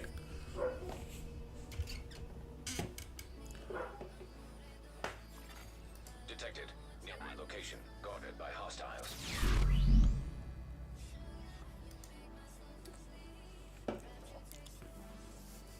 I appreciate you, Rain. Glad you made a live stream. You rock. Thanks for the dono.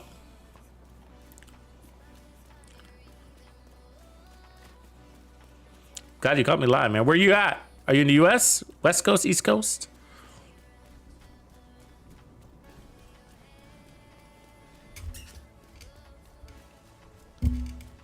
I need to get some more morning streams in this week too. I'm in the West Coast, so my morning is early afternoon for the East Coast. Oh, you're in New York, right on. Cool, cool, yeah. That, I tried to start at 4, which would have been like 7 o'clock your time, thinking like, all right, they'll get some grub in their bellies, ready for some D2, maybe a beer in hand. Okay, so here we go. So what we're gonna do is get our skill out as fast as possible, and then throw our grenade, and we got instant overcharge. It's just so much easier that way. And then we pull out our TAC 50. If we can. Cool, now we got chain killing capabilities. And if we happen to take damage, 14 million. So that's 4 million overkill. That's great news. This is the smarter way to go. So 4 million overkill. We'll talk about overkill in a while, but that's 13.9 right there.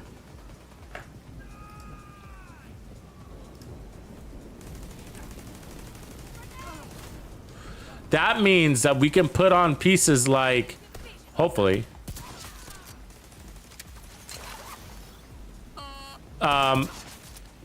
like Brazos or something, right? Or I don't know, depends, but not Brazos, Bellstone, sorry. All these bees.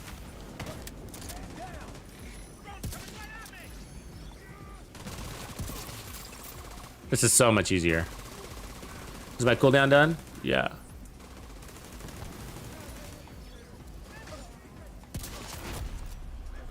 Just in time for the boss.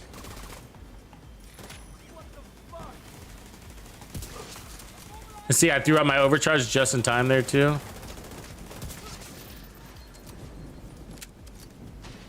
So my drones are back there working on him. Overcharge on cooldown now. So 60 seconds, every 60 seconds we're gonna get an overcharge. That's so much easier than future. So if we're able to, you heard me say, oh, that allows us to put like Bellstone or something like that. Why would we want Bellstone?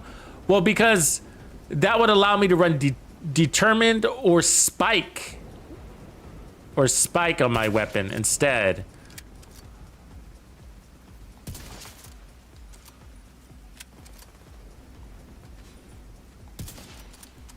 This guy.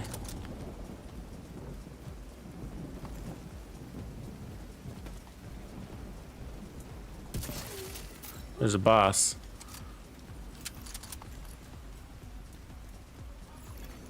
Incoming hostiles detected.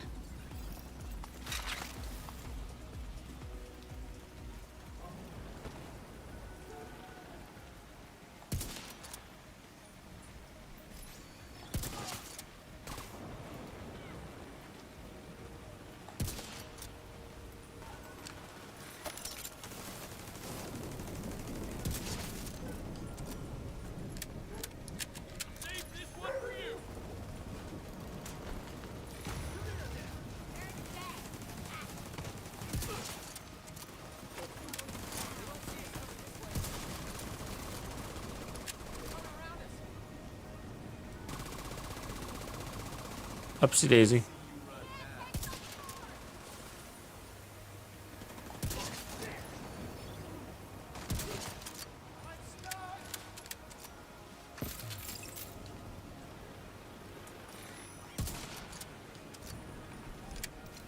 Problem is the weather right now. So I'm gonna try and not switch to my TAC 50. We might be able to get away with no TAC 50 with this build. By doing that, we could put Gunner and get our armor on kill there.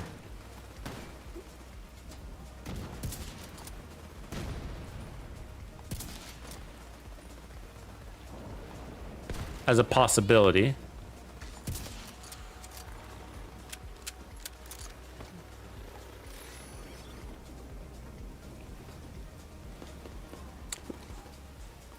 Okay, but the problem is we don't see any freaking enemies. Let's go find somebody to kill.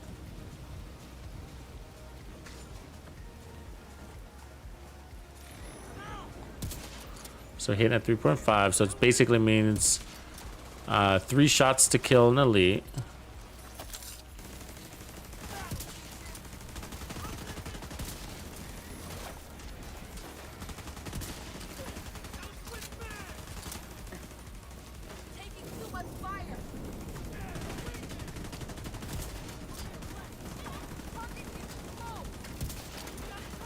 Ah! You can't get him with the turrets pointing at him. See, competing with my skill a little bit. Too close. We need more enemies. Otherwise, your skills are going to do all the dirty work.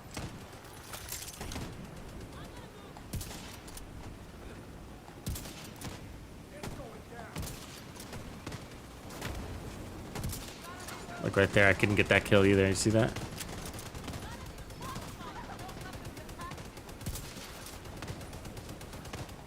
Because your skills are faster, so what sometimes it happens is like, because really it's 2.5 bullets to get a kill technically, and so what'll happen is you'll shoot them, and then your skill will come through and just finish him off. And you're like, darn it, that was my kill. He just stole my kill, my own skill.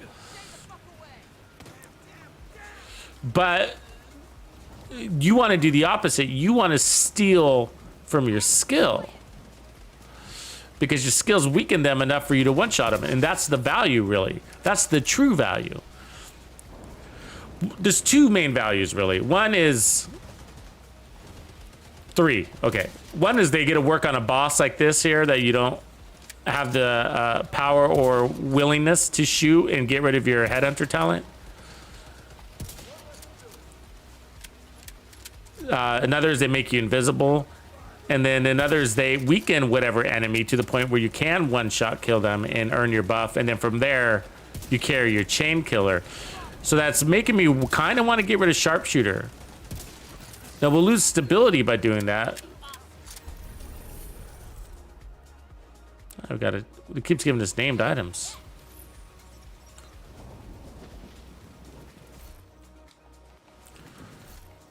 So that's next move. We want to see if we can get rid of our TAC 50. We'll lose a little bit of stability, a little bit of headshot damage, but we have 4 million overshot kills, so over damage. So we got the 30% weapon handling here, so we really can work without sharpshooter. I'm 30% weapon handling, you know.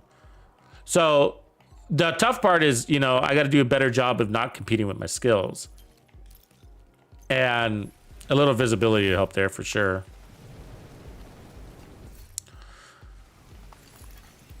Supply room access. Look at all these named items in Habsburg. Another courier. I mean, it's just raining names. They did this with Brazos too. Do you remember? It was just raining named items. Another courier. Look at that. You should be farming this zone if you don't have this stuff. I mean, that's our 5th piece in 2 runs. Between the chest and the backpack, it's our 5th piece within 2 runs. It's crazy. It's not bad either. I gotta find something to delete now, though. This story again. Told you this story last week. So I'll delete that, I guess. Oh, good Petrov. It's hard to find. I can delete that one.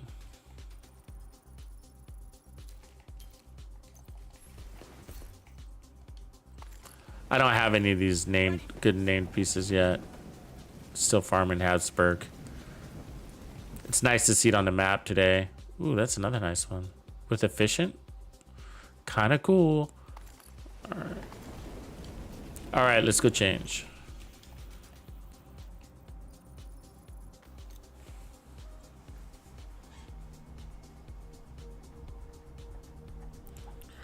Oh, we tried, Marcus. I know. So yeah, that's a big. So he's talking about the what are they called? The death grips? No, not the death grips. What are those things called?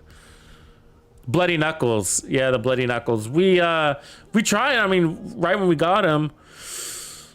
I mean, the devs, whoever's a weapon designer around here needs a little bit of help, and I'm willing to put in some help. I'm willing to help. I'm willing to volunteer, I guess. But they keep giving us melee And skills and melee sucks in this game. You know, and then they give us grenade skills, and grenades suck in this game. I mean, just workarounds, but they're just so limited. And so the problem with the Bloody Knuckles is that it competes with other very valuable exotics, like the coyotes. So I don't have the Bloody Knuckles on me right now, but they give you crits, and so does the coyote, and the coyote guarantees 25% crit damage at that distance. And that thing is, there's no guarantee at all, right? It guarantees a punch back in return for you punching somebody. That's if you landed your melee. But there's a lot of times you miss that melee. And then you got to melee twice technically to reactivate it. Oh, it's just a nightmare. You end up getting hurt more than anything. And that's not the piece. I mean, I think at the very least, they should take away the cooldown on that. I think that you should be basically unlimited, because it is so hard to land a good, clean melee in this game without being punished for doing so. And that's what I'm talking about, right? They punish you with a punch back to your face. Jerks. So it's just hard for me to justify that kind of build. It's just like, this is ridiculous. I'm running around trying to punch everybody all the time instead of just shooting them. And there's times I'm standing right in front of him and I miss him, and then he lands me, and he can't even reach me, and he lands on me. You know, it's just like, you're 20 feet away. You can't do that. Oh, that's right. I wanted to try a new Umbra sniper build too, because of its amazing heals. I forgot about that. Umbra sniper. So maybe we can get to that one next. So I created an Umbra sniper in the past, but that was before they brought us all the goodies from season 11. But it's really about the backpack. That's what I'm after. I'm after that Umbra backpack, okay? That's gonna make an amazing, imagine the Umbra backpack with determined, right? Double Mike's is back. Oh no. He's everywhere. Look out, incoming. Incoming. You can't be any geek off the street. Oh, I Gotta be appreciate handy you, with the Double steel, Mike. if you know what I mean. You're the man.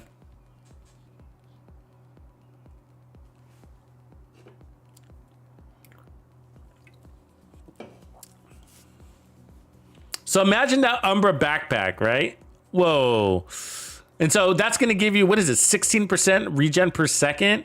Imagine that on a sniper with Determined that does a really good job of chain killing very fast, right? And so Determined, I don't know what else, but Determined with Umbra, headshot damage, I mean, you could probably roll armor everywhere, I bet. That's going to be a fun one. Let's get to that ASAP. ASAP. Yeah, so anyways, yeah, the Sacrum sucks. The blue screen sucks too. I mean, we have builds for these, but basically, if you only have one build for one of these exotics, sometimes that's kind of a fail. But that's the path the devs are going down with exotics. There's gonna be no more mementos. I mean, I was surprised it gave us the ninja bike, you know, but they wanted the ninja bike to not be OP, you know, and end up being another memento. So they did a good job here, I would say. I think that one was just right.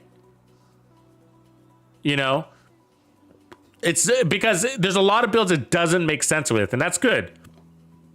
Because we don't want to get into the memento situation. We don't want it to be replace the memento. Well, the memento's great. And same with the coyote, and the coyote you can almost put on any build that has crits, right? Whatever. So the catharsis is pretty specialized too, but good, right? The catharsis mask, specialized but good. Sawyer's knee pads, specialized but good. Ninja bike knee pads, junk. No, it's very rare that we find a good build for that, right? A lot of the holsters are very ultra specialized. And so ultra specialized, I guess, is what makes it exotic, right? It's for a certain situation. But what they're not going to be doing is giving us a bunch of mementos, which is why you don't see a bunch of bloody knuckle builds out there, right? So that's why you don't see a bunch of Bloody Knuckles builds, because it's like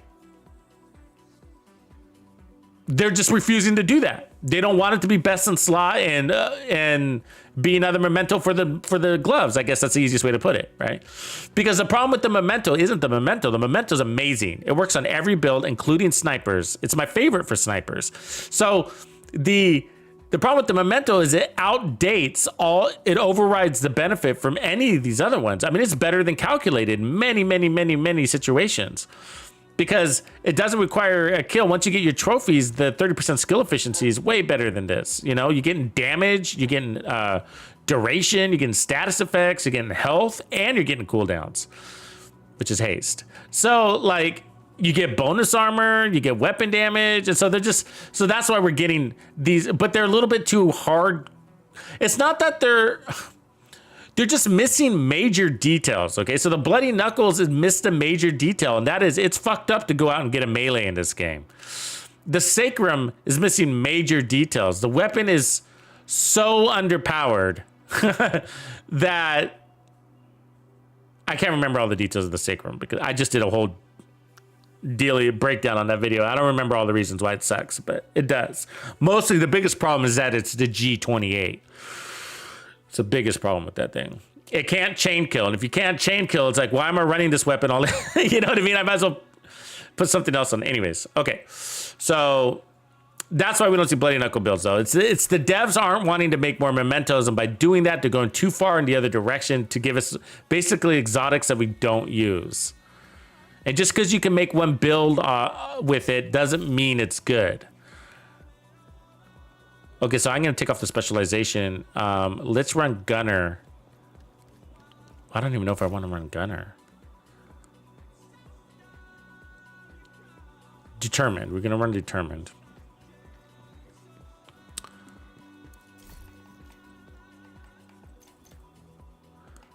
Which will help us compete with our skills a little bit better, too. Because we can take out a target really fast without having to land ahead. There's lots of options, though. You can also go Lucky Shot and get a larger mag. And then I think we can go Technician up here, too. That's not a bad way to go. If we go Technician, I could possibly get rid of this two-piece Brazos combo. But Gunner gives me my 10% armor on kill. Technician gives me a skill tier plus damage, plus more damage against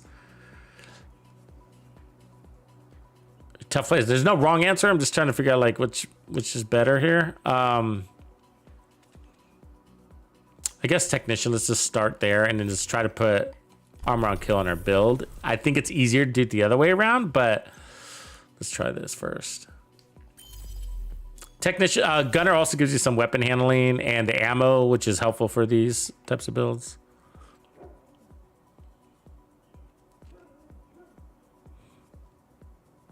I think the melee would be better if they didn't have the cooldown. So you know how you have to like melee to eliminate the cooldown and then melee again to activate? Like, so they need to get rid of that 2-step. So at least they need to do that. And then, but the problem isn't the exotic. I wanted to say the other problem was that it's the melee mechanic. We should stagger at least. If we're going to get out of cover and punch somebody in the face while getting shot by 10 other NPCs, we should at least stagger that guy. I mean, how do we not have the strength to make a guy like fall back 1 step? If not, land him on his ass. Our guys need to work out, huh?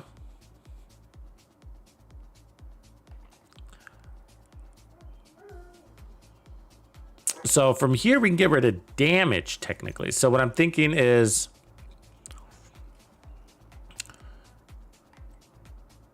So we should have an extra skill tier, but I do like this combo, believe it or not. And so I'm trying to figure out, how do I get... We technically have to run 2-piece Brazos. Do we get rid of hot shots? No, we got to maintain 2-piece hot shots. That weapon handling is going to be needed. So our move is to get rid of 1-piece hot shots for a 511 glove. That kind of sucks. That's why I think it's easier to go gunner because all of our armor on kill pieces require 2, except for the 511s. I mean, we could try with the 511s, but might as well try. We're trading 30% headshot damage for 10% armor on kill, which we could do because we had the overage to do that. But okay.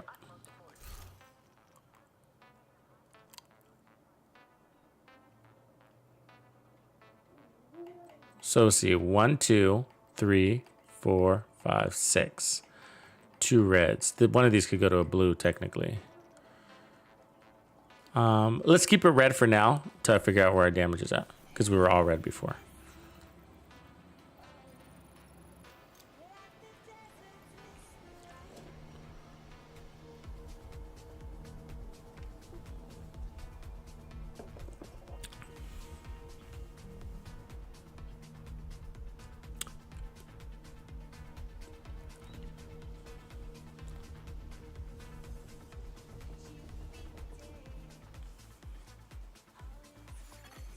Civilians in distress.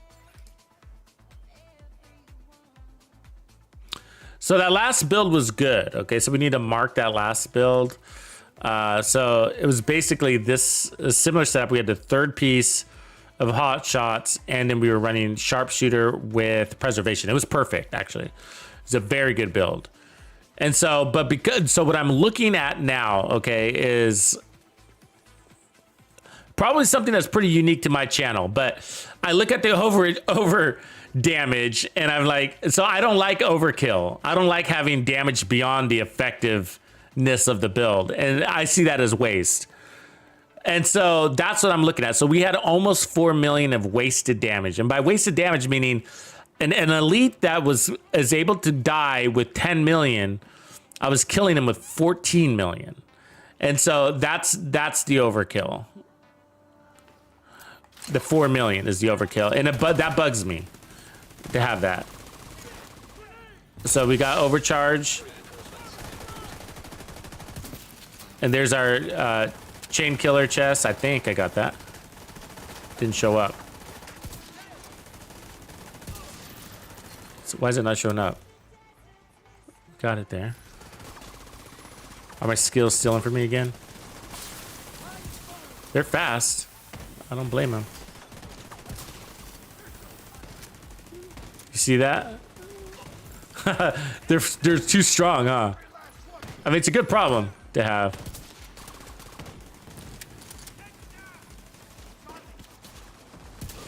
There we go. Now we got it. Now we got determined. So now you can compete better. Just take an easy target out like that. And there's another one. Reactivated determined. That's why I like determined. It's actually, your skills are so strong. Let's get this fucker up here.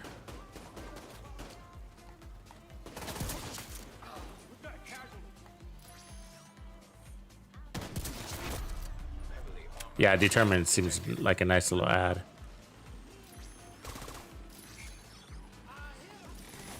So I put my skills on the boss.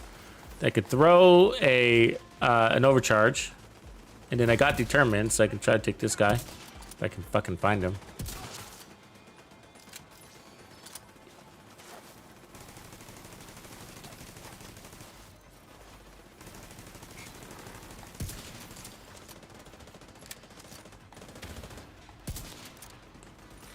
I like how my drone does whatever the fuck it feels like. You know, I was telling him for the whole time to shoot the boss.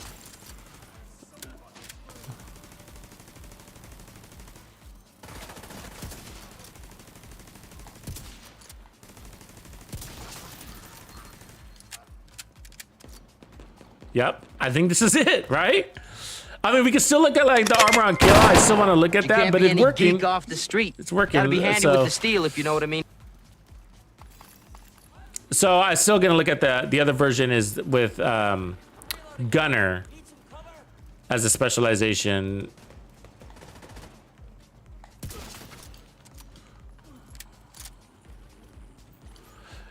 So what I'm trying not to do is use my nemesis unless I really have to. And so I'm trying to use my skills as the way to proc Headhunter. So we hit that guy with 10 million right there. So I lost Headhunter. So I'm going to use my skills to soften him up. If I can see him. They're strong, those skills. Actually, I can throw in an overcharge here.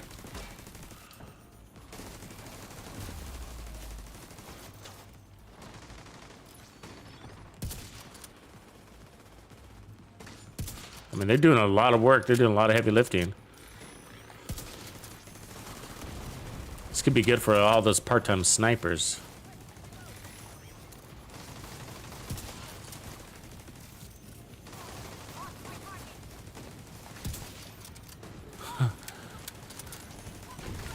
They're a little tough to compete with. They're little... I mean, by the time I find a target, they've killed it. You know what I mean? You seen this? Ah.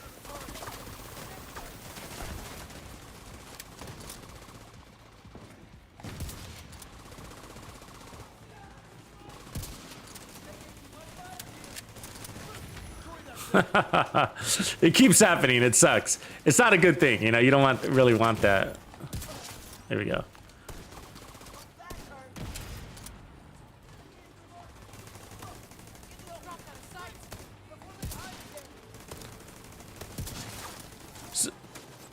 But we need 6 skill tiers, so that's in order to get the overcharger. Acosta'S sort of like pointless, right? So 12.5, so we got 2.5 million in over damage with this setup. But that's fine, that's fine. A little over damage is fine. I mean, one thing we could do is look at taking away some headshot damage, but if I am using...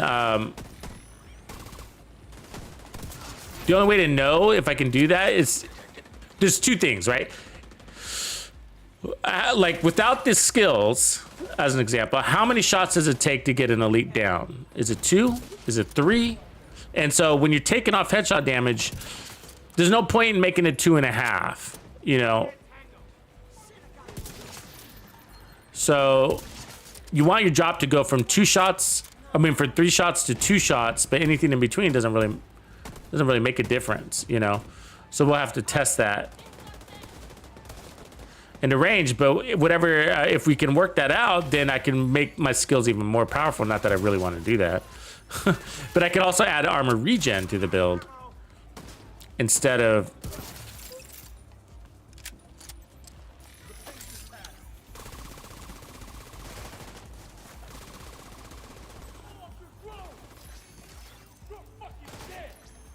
shoot the boss, shoot the boss.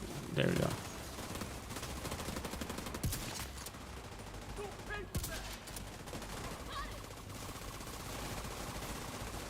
Come on.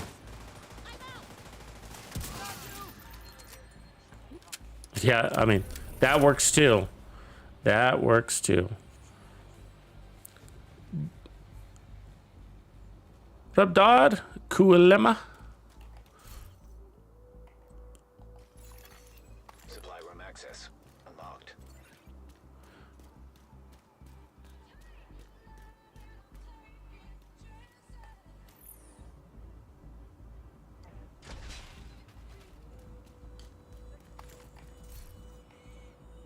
Armor regen. So we're working on it's what started out, if you're just joining us, it was started out as a double overcharge build. And then we analyzed it, we figured out that the double overcharge is just very difficult. It's just not practical. If that's your thing. Practical. If practical is your thing, then it might not be for you. And so we started with the future Acosta. So we decided to narrow it down to just an Acosta build, because doubling up on overcharges was just, it's a fun idea, but technically you're just not really going to use it, or you're going to have difficulty using it. So we backed off future, and that gave us a lot more possibilities, including bringing more survivability into the build, which is what it needed. So we just realized we have 2.5 million an over damage without running sharpshooter. So dropping sharpshooter, and then we added the 511 gloves instead of hot shot.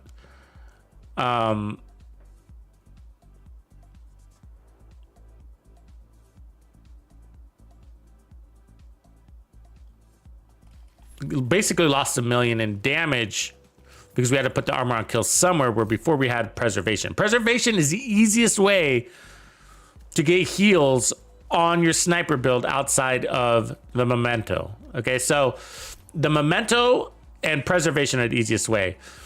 Now, what I'm thinking is why my brain went into pause mode there for a second as I was looking at this, because I think it's probably smarter to put back on the hot shots, okay, and pick up 30% headshot damage again, and then run gunner instead. So this is the 6 skill tier build, and I think so. We looked at technician, but I think it's just easier to go gunner. Remember, when your skills get a kill, it applies that armor on kill as well. So that's the good thing about taking it off of preservation. So taking preservation off of your weapon in this type of build and moving it onto your gear or your specialization means that when your skills get a kill, which they're doing a lot, as you can see, they're going to be proccing your preservation.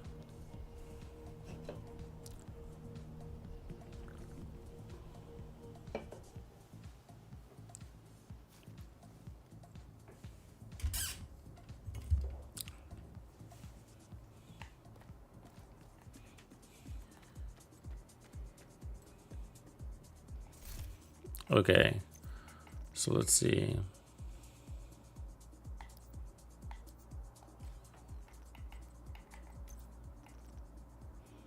Oh, that's a nice Habs right there, right? Skill damage on it. That's a favorite. I really need Habsburg, so it's a good day. It's a good day, Bandidos. Okay, so gunner. I think gunner's. I had a feeling it was gonna be the right way to go. And I think we're right. So let's add rifles and snipers. Activate that. Okay. So that's good because our skills were so strong there. And so the part of the reason why is, so we got the skill tier. And I do like that they do more damage against robotics, but we also had 10% skill damage on this beast also, right? So getting rid of that 10% extra skill damage is not something that I'm frowning upon. You know what I mean? Like, because they were pretty strong. So with this setup, there's our 10% armor on kill. So when our skills get those kills, they're going to earn that for us. So we got the overcharge right out of the gate. So we still got that capability. We got 1, 2, 3, 4, 5, 6 skill tiers, full 6. So we can get that overcharge right away.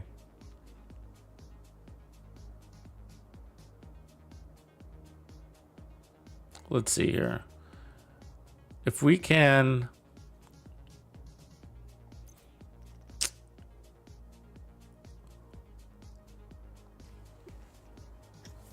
Okay, let's see what our headshot damage is now, because what I'm thinking is I want to show you what I'm talking about. Like, how much headshot damage can we remove and replace with things like armor regen?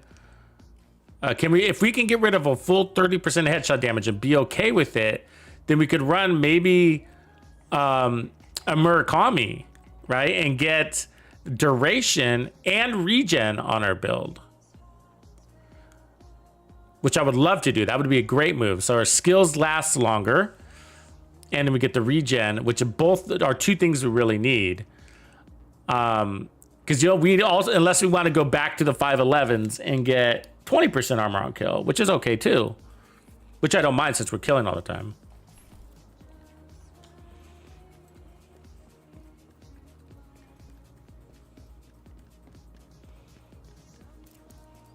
Okay.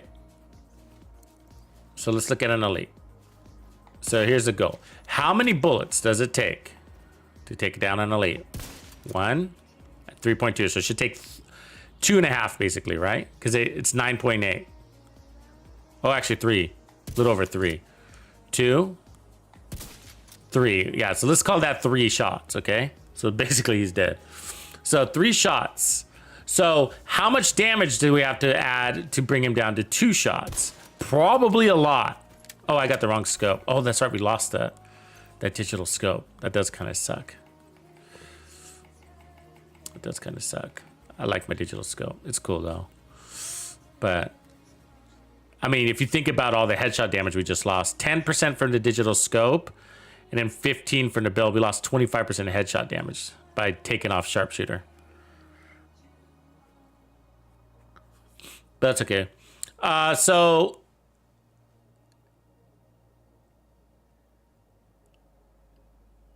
let me think here. So can we get that down to 2 shots? No.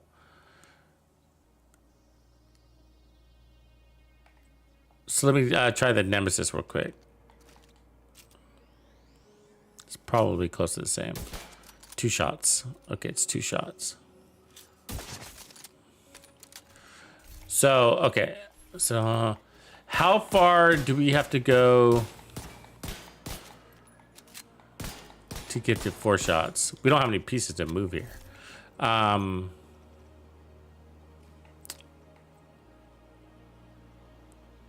guess this one. So it took 3 shots almost exactly. So is 3.5 shots gonna matter first? That's the question. And then this would have to be a skill tier, is that right? Yeah. Right? Yeah.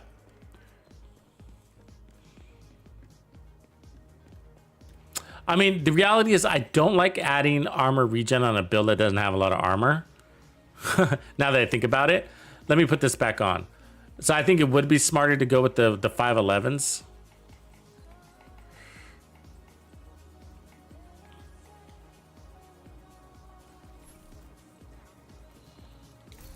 I don't see the point in adding a bunch of armor either, because we got we'd only be able to add 1.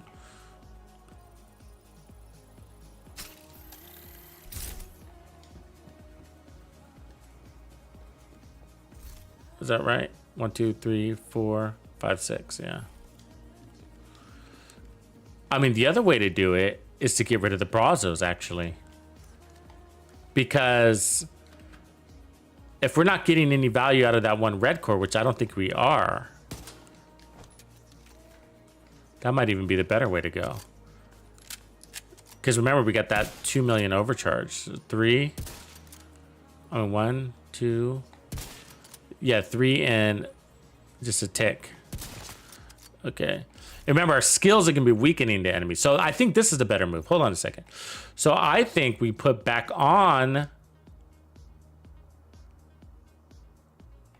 Hotshot. And then we go try to put 2-piece Bellstone in here instead. But in order for that to work, I need that Bellstone to have a skill tier, which is going to be hard. But if we could, that would be the money way to do it.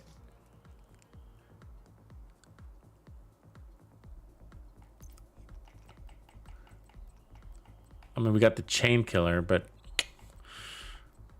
let's see. So we need something with Bellstone that can go skill tier. Yeah, we got this one. That's right. It's a very shitty one, but we got it. Technically. So that's right. I remember crafting this one. You see? So, but, you know, so we're missing a headshot damage there, basically, but we should be able to pull this off. And then a Bellstone down here, or anywhere, really. There we go. Now we got 20% armor on kill. And then let's put the headshot damage back on.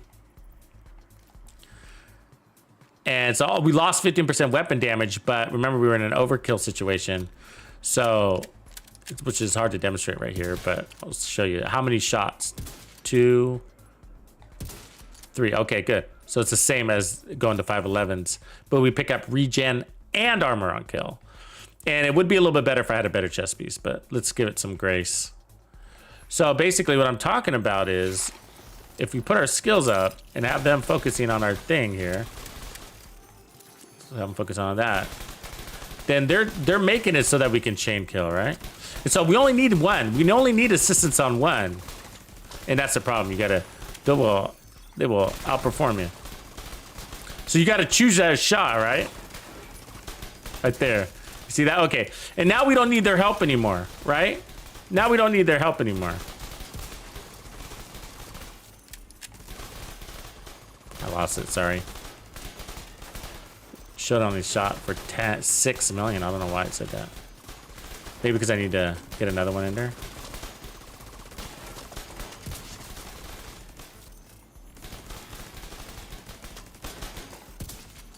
Yeah, 6.5. Why did it go so low? Did that red core hurt us that bad? Yeah, it did. You know why? It's because I dropped the Picaros. That sucks. It doesn't work. The Picaros was giving us a red core, an equivalent to a red core 2, which was doing something for us, apparently. Apparently it was working for us. Let me try this again.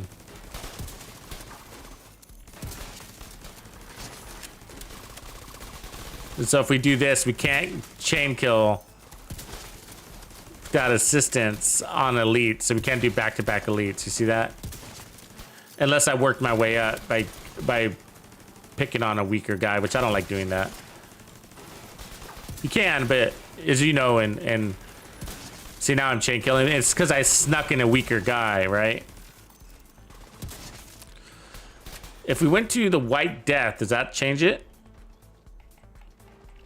The White Death brings more damage. That's the benefit of the White Death. So that's an easy change.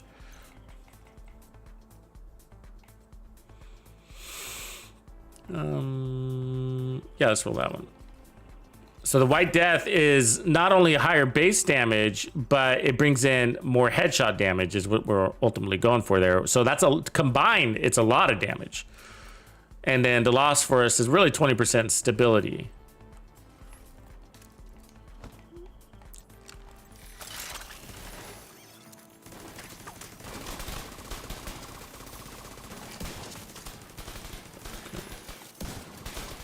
So no, it doesn't solve it.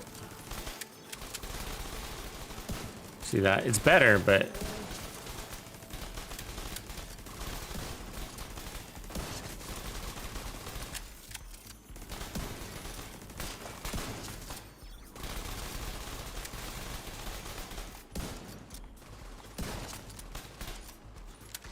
So it's easier to do it, of course, if we chain kill. The other way to do it would be to take and put a damage talent on our weapon, which is something I rarely do, and if I have to do that, I don't like it. But as you can see, now I'm chain killing without the skills. So I don't like this version. Okay, easy. Let's revert. We got to go Brazos. 10% armor on kills, fine.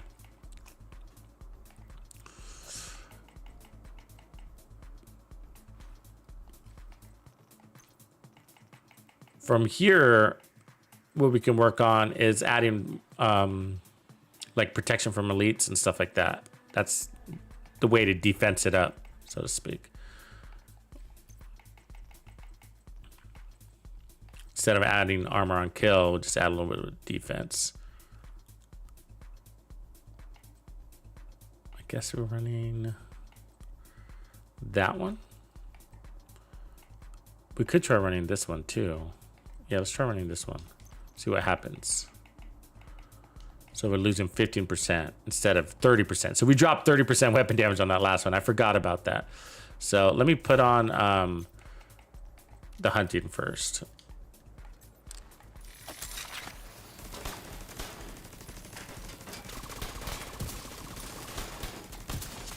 There it is. Still too short with the armor. Because we got it, and then I can't chain kill off of it. Okay, so we got to have that red core back. It's amazing how subtle difference that is.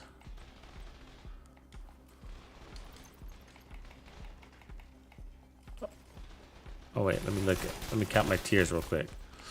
1, 2, 3, 4, 5, 6. Okay, it's full 6.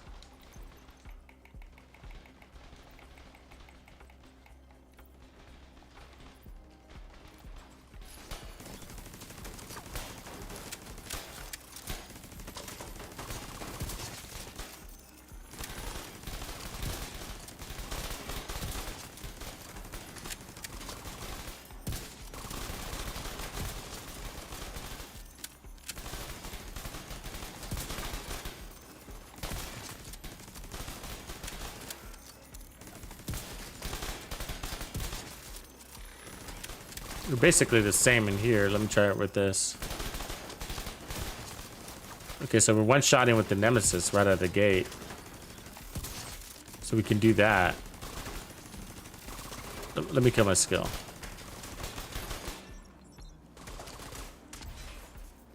Oops.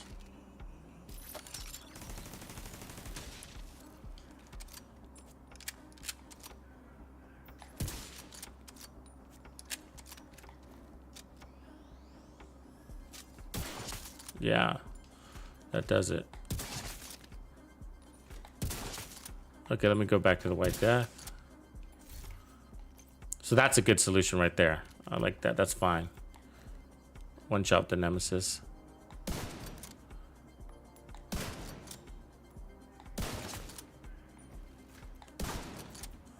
It's close. A little short there. Having that scope would probably be better. Okay, but I'm cool with that. Okay, so the hunting, and then we proc with the Nemesis.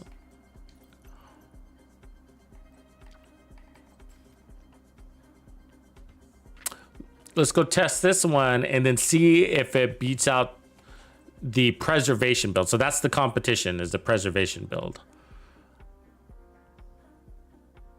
which was pretty good.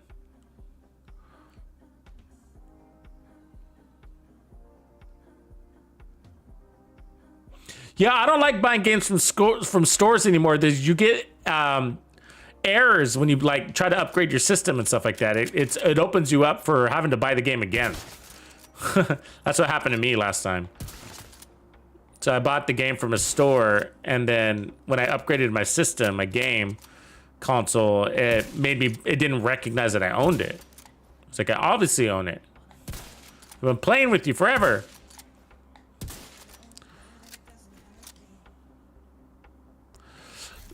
So yeah, preservation is the easiest way to get the 20% armor, to get the best armor and kill on your build. Except your skills don't proc it. So that's the catch to that. And it's helpful, like if you don't know what I'm talking about, like when you get pressed, right? And like you got a bunch of enemies that's coming down hard on you, then you know, you just stay in cover and let your skills do the work, and then you get that armor on kill from gunner or whatever else you have. But if you're running preservation and you get pressed and you're out of armor, then you're gonna have to pop up and take that shot, which is fine sometimes, and sometimes it's not. But as we sit in here, it's gonna take 2 shots to kill an elite, which means you're not chain killing off this weapon alone, which is fine. So we gotta get 1 shot with our Nemesis, so that's why we're running it. And then from there, we can chain kill everything.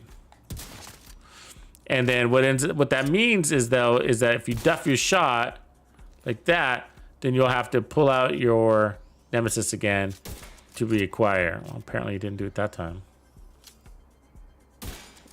Why did it not? What just changed? This game.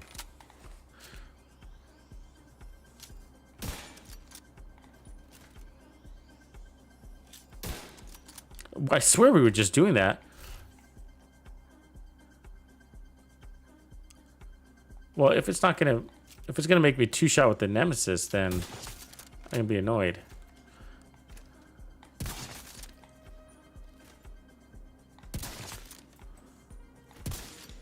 Okay, so I cleared it.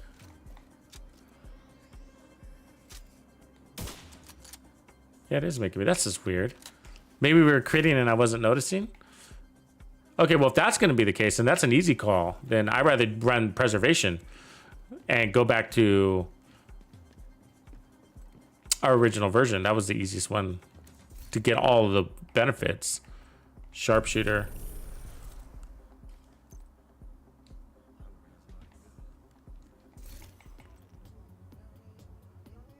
And then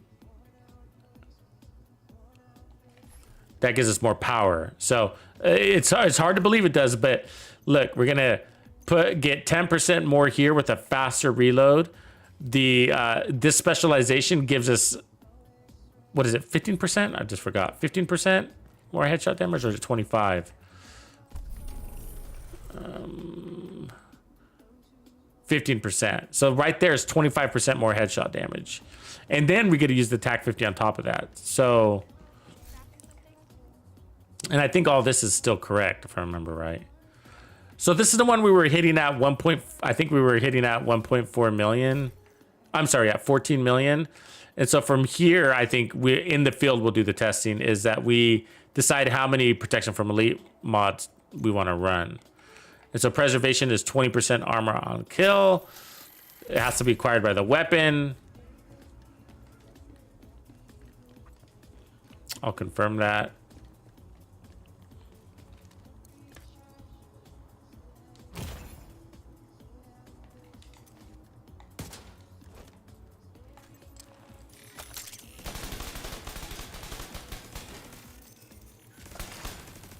See that? We got no armor on kill.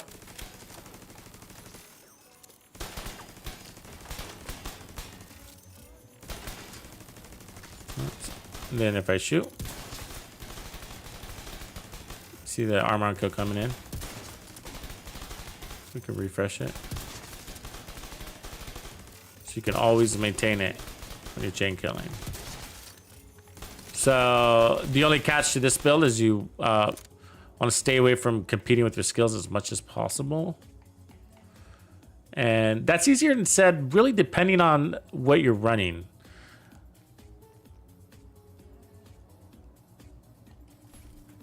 And what I mean is that, like that mission, Flooded, for example, Flooded Levee, it's a very narrow little control point. And so, you know, all the enemies are kind of boxed in. And so your skills are just cleaning house.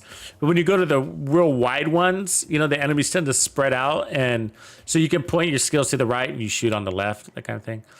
Okay, so how many shots are we now? Is it a full 3? I can't remember on this one. All right, three to a kill for sure. All right, so that's good. Basically 2.5. 2 shots once we got it procced, so that's nothing new. And so let's clear that. If we go to our TAC 50.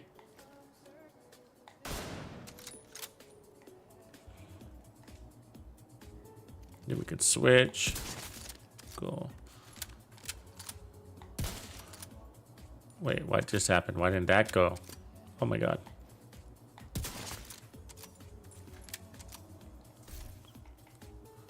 That one should have carried.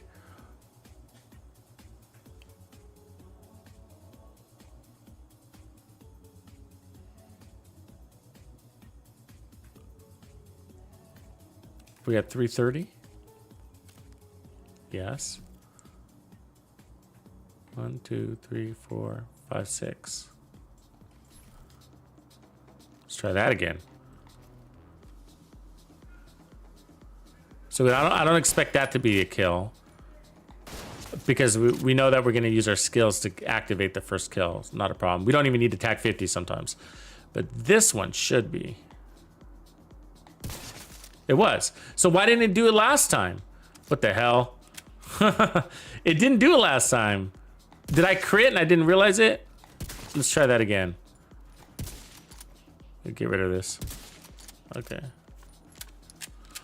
Let's make sure I'm not critting, okay? So, this thing crits in here a lot. I don't know why. Okay, and so let's kill. Non-crit. All right. Non-crit, and we can do it. I don't know why it didn't work a minute ago. Sometimes this thing doesn't register headshots when you shoot it right in the face. So, okay, it's working. All right. So the idea is not really to use your TAC 50, okay? So the real reason why I'm using this is stability, handling. I just wasn't getting the benefit.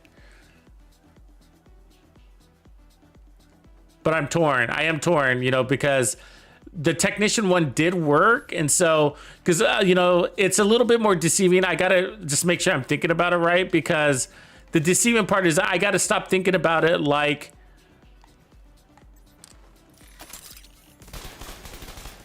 our normal sniper builds, because we're using the skills like they are the TAC 50, but only if we can chain kill.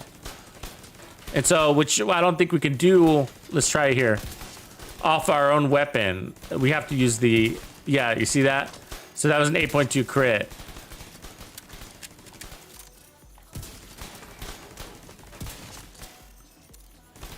Which is why we want the stronger weapon. Which can also be the Nemesis. So let me pull that in.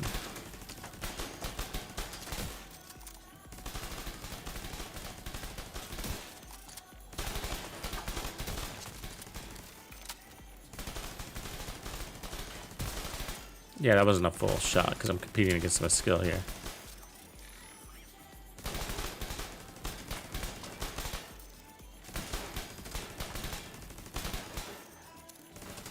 What up, Mandy Panda? Good to see you back.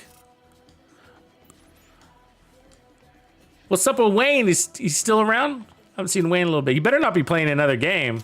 Oh boy, he better not. There we go. So there's a kill. Can we transfer? Yeah. Okay, cool. So that was a non-crit too. So we were at just over 10. So both weapons work. So we don't need attack 50. But the extra headshot damage, I'm sure, is coming into play here. All right. So let's go out in the field from here and then test how much protection from elites can go on. I thought you guys were in Texas. Are you not in Texas?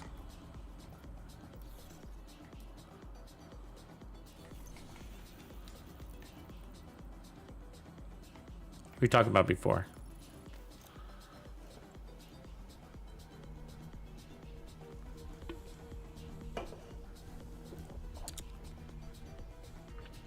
Dr. Hannes is back. Good morning, Hannes.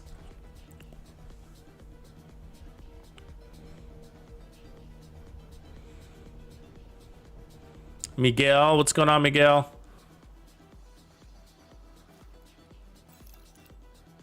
Oh, I might have been getting confused. Somebody else must have been in Texas. You're in Ohio now? Oh my gosh, you moved all time zones and everything. Crazy. Cool. I hope you guys are digging it. Hostile control point detected.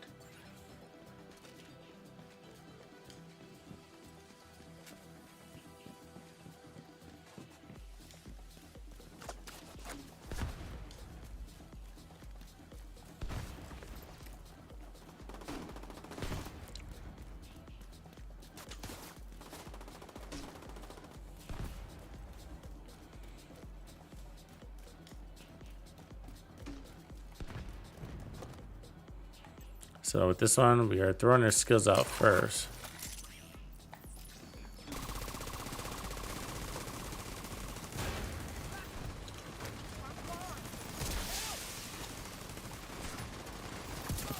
Reinforcements incoming.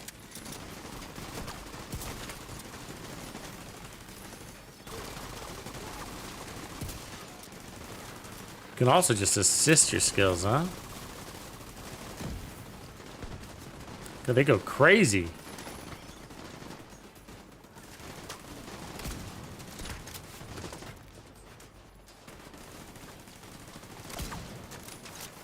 Hey, just to hit you in the hand?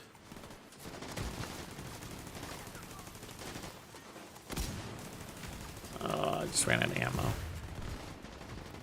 Okay.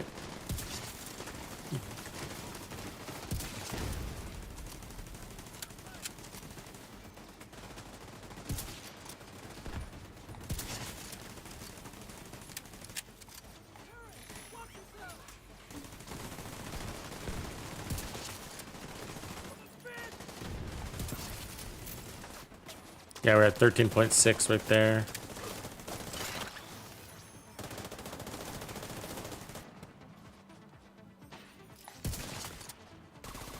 .9.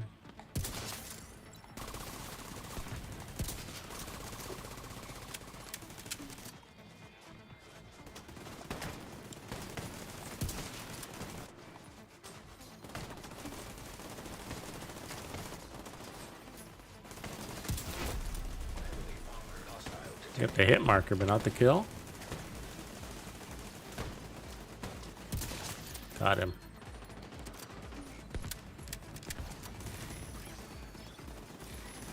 So we'll weaken the boss here. If I can get to him.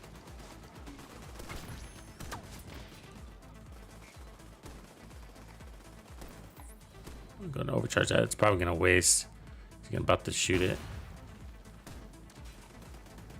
Yeah. Just wasted my overcharge.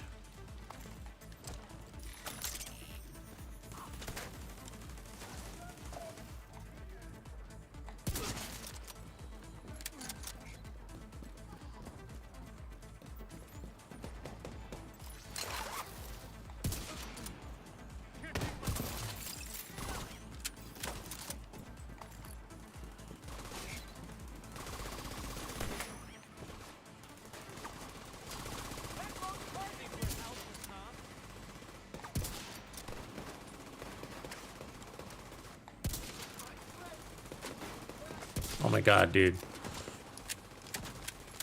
They get so wiggly.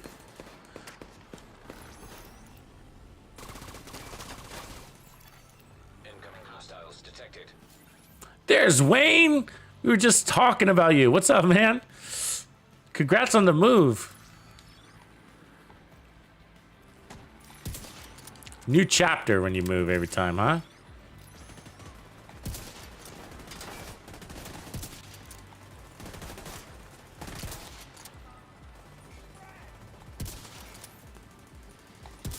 It requires a special kind of focus when you're fighting against somebody who's taking your skills.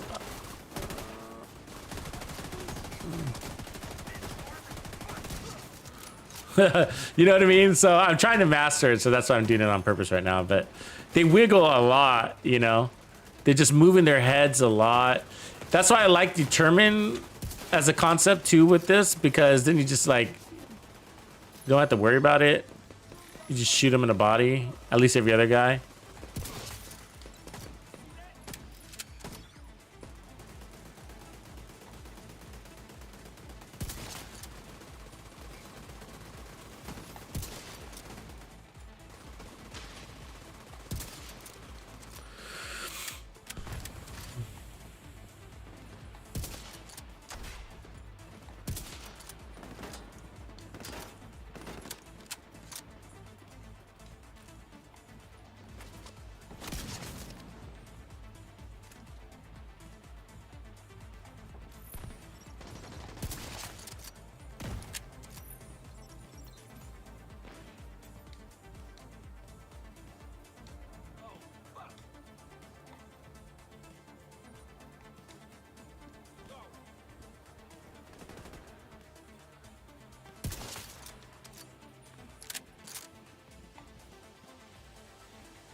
Yeah, I mean, it's really interesting with the Acosta because your play really is the overcharge, right?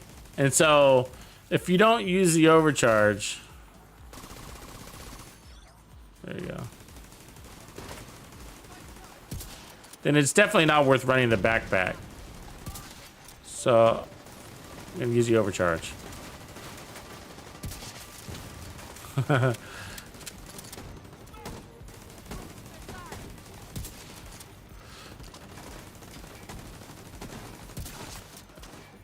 So with that, we could also run spiked too if we decide we don't need preservation. We're not taking a lot of damage, and it does make me worry that I'm not getting the most out of that weapon talent.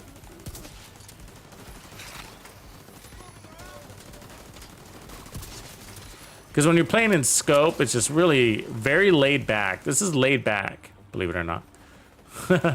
You know? This is laid back. I mean, they don't get to us. And if they get up close, they're focused on their skills.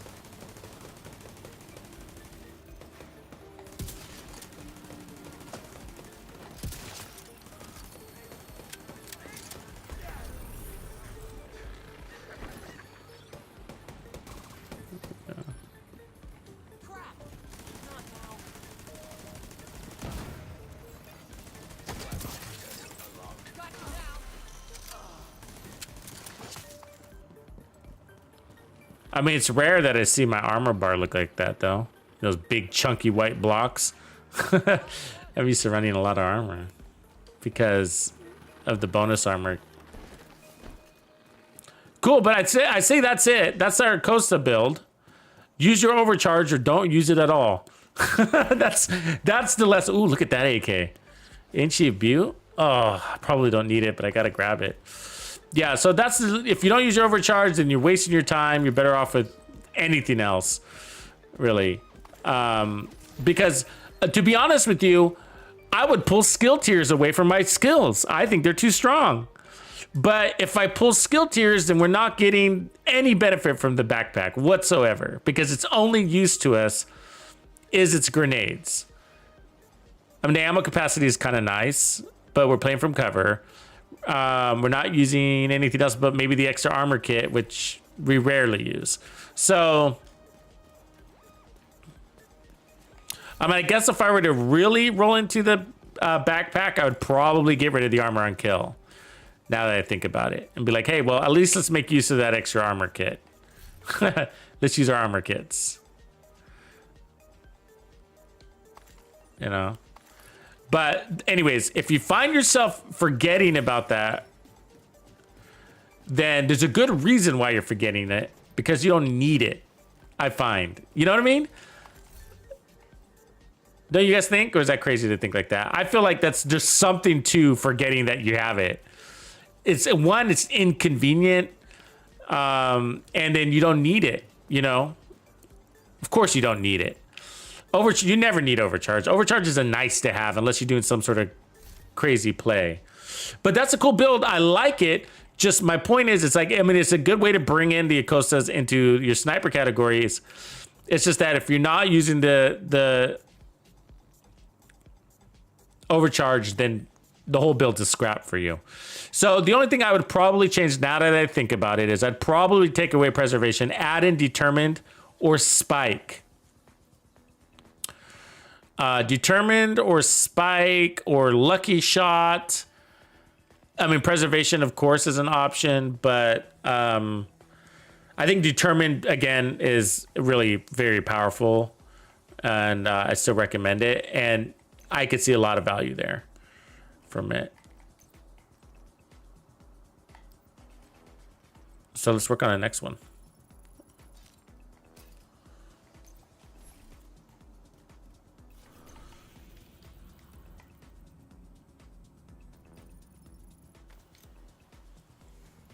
Yeah, Memento's just too tough to beat, yeah. And too tough to get, apparently, too, right? It's just people really struggle getting that. I don't get it. I guess you should have been here when it was on the rewards track, huh? But yeah, people just saying, man, I'm farming. Yeah, when you're looking for something specific, that's how it is. It's a weird little paradigm we have in the game. So we have farming methods better than ever. Like Countdown is really good for farming stuff, right? Just load up on gear. And we didn't have that when we were kids in the Division 2.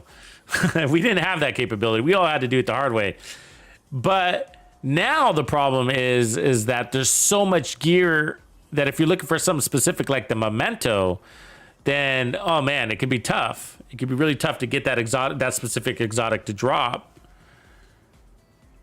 I mean, for me, it's not. I get the Memento like every time there's backpacks. Guaranteed Memento drop.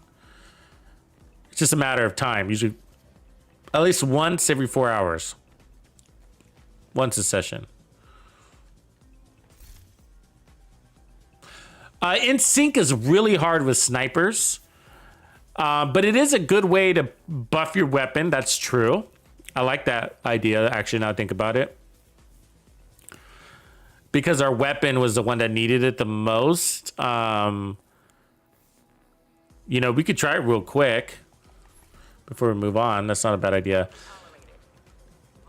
But it's really hard to buff your skills, which I'm actually okay with. Because our skills are so strong. And to get the overcharge. But in sync is going to give you 15% or 30% when they're both active. So It's really hard. The 5 seconds on a sniper is tough, and that's why I say it's not the best skill. But let's see if it changes how many shots you have to put out to get that elite kill.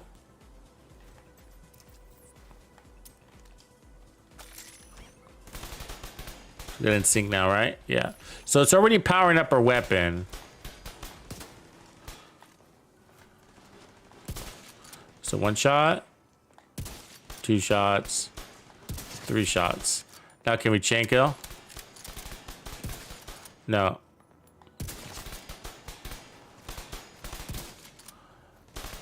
Yeah, so we're still in a 2-shot scenario, so there's no added benefit. Unless somebody was already damaged, but that still doesn't take us to a 1-shot chain kill.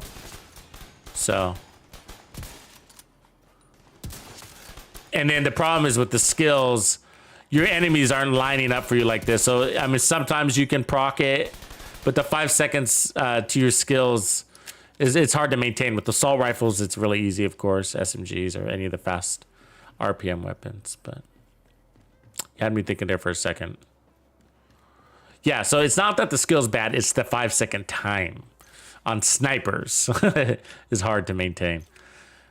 For your weapon, it's always up, but you don't get the double 30% unless your sniper lands at 2. Okay, so let me try.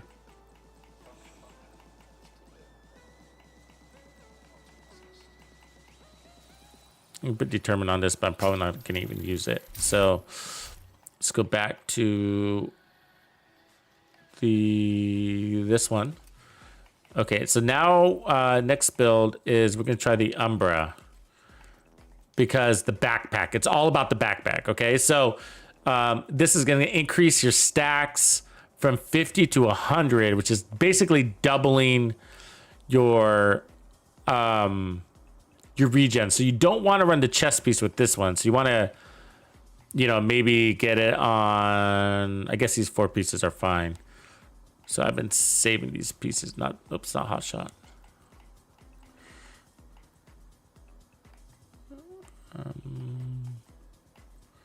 Something like that. And so we're not going to be using the crits, so we're going to be dismissing that. Yep, I know. But the heals can be so strong that we might be happy to do it as long as we're getting the job done, right?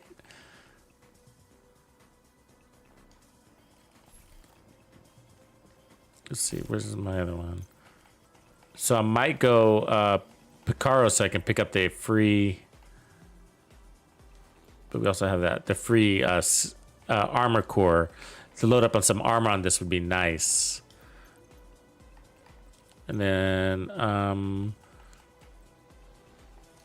I guess we'll start with the scope, but I'm gonna try to strip it off.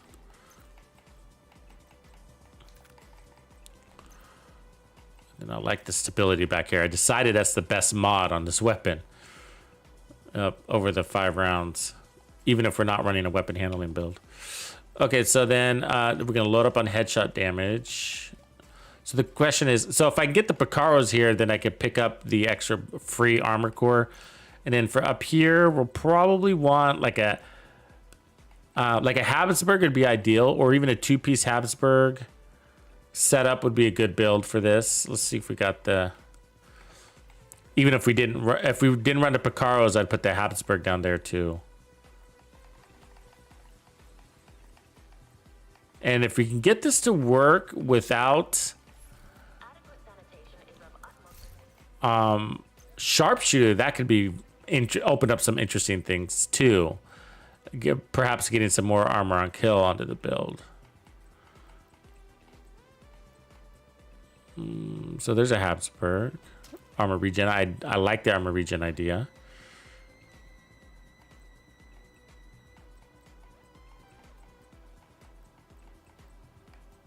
Even a Bellstone would be nice.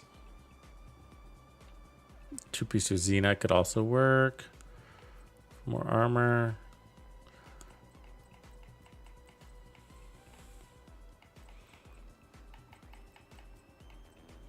Actually, an Alps could be really fucking good, right? go heals instead of regen. That would be unique. And then we have a use case for 2 pieces of Brazos for the skill tier. And then if we can get technician on here, ooh, that could be really unique. Let me see if we got... it doesn't have to be an Alps because we could just run a skill tier. I mean, a 20% repair mod and get the same thing. Oh, I got so much stuff in my stash, man. I got stash issues. It allows me to create builds on the fly without having to farm things. Otherwise, it would take us forever to get a build made. So I gotta have a lot more than usual. Okay, so let's try the 2-piece Brazos and go repair skills. You know what I'm saying? And so then we don't have to put on a bunch of armor because, you know, armor regen relates to armor. And let's basically, by using a repair drone, we're going to buff the heals in a way. Does that make sense? So even a skill tier, I will want the skill tier. And so we've built these, remember the incoming repair builds? It's like that concept, right? It's like the incoming repair builds. And so in a perfect world, we'd have a Brazos here with repair skills, but I'll take that one instead because I don't want regen. I'll take the handling.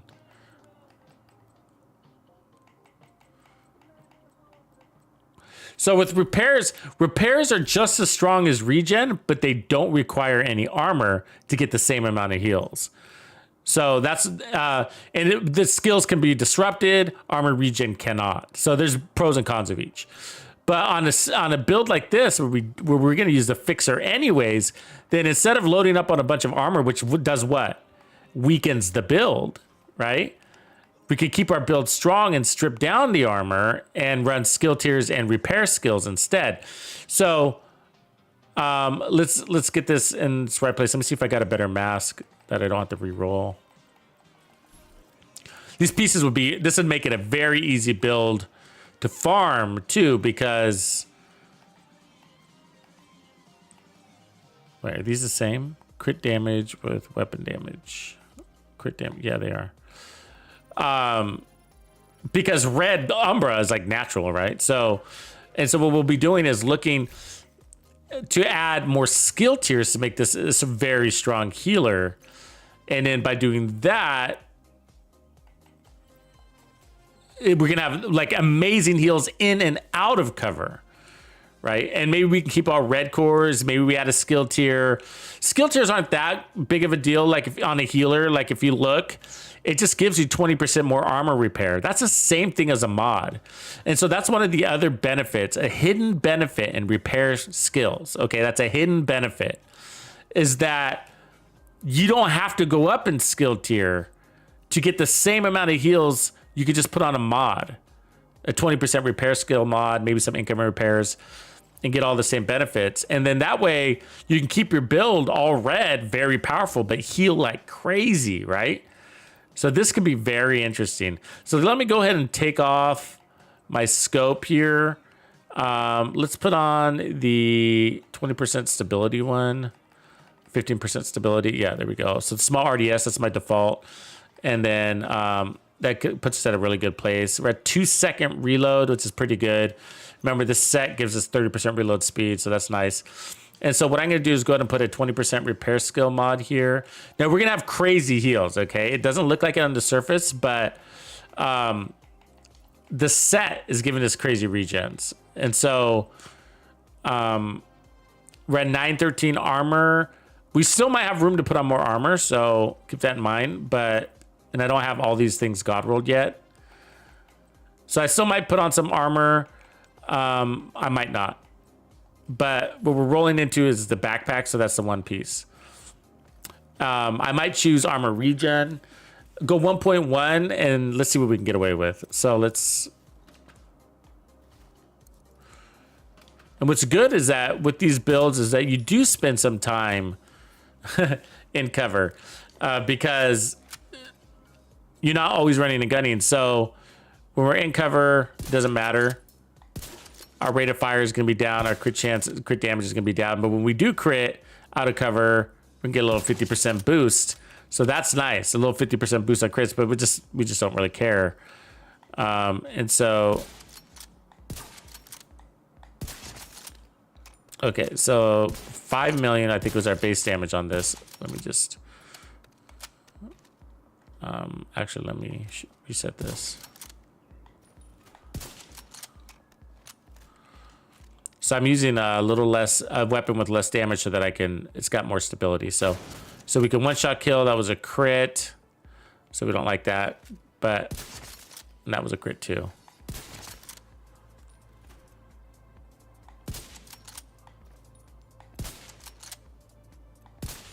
Okay, cleared it. Try it again.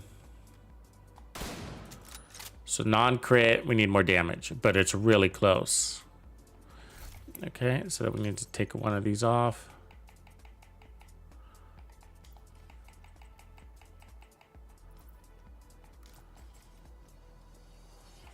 If I have to take off this armor core, that might be the smarter thing to do, but we don't need the armor core. Clear this. Problem is we got a lot of crit chance now. We could actually be landing those crits. So 8.9, yeah. So I think it's smarter to take off the blue core and then to run repair skill mods instead. It's an easier way to get there. Like that. All right.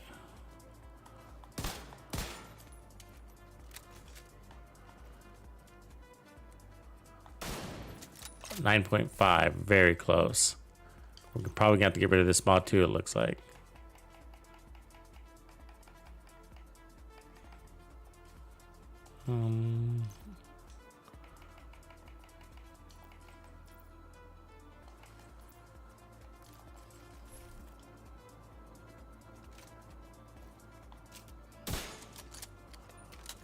We're running out of ammo, so let's make this work. Oh, so close. It died from the concussion. We don't like that. So the Brazos is what we got to get rid of to secure it, at least. Which is fine.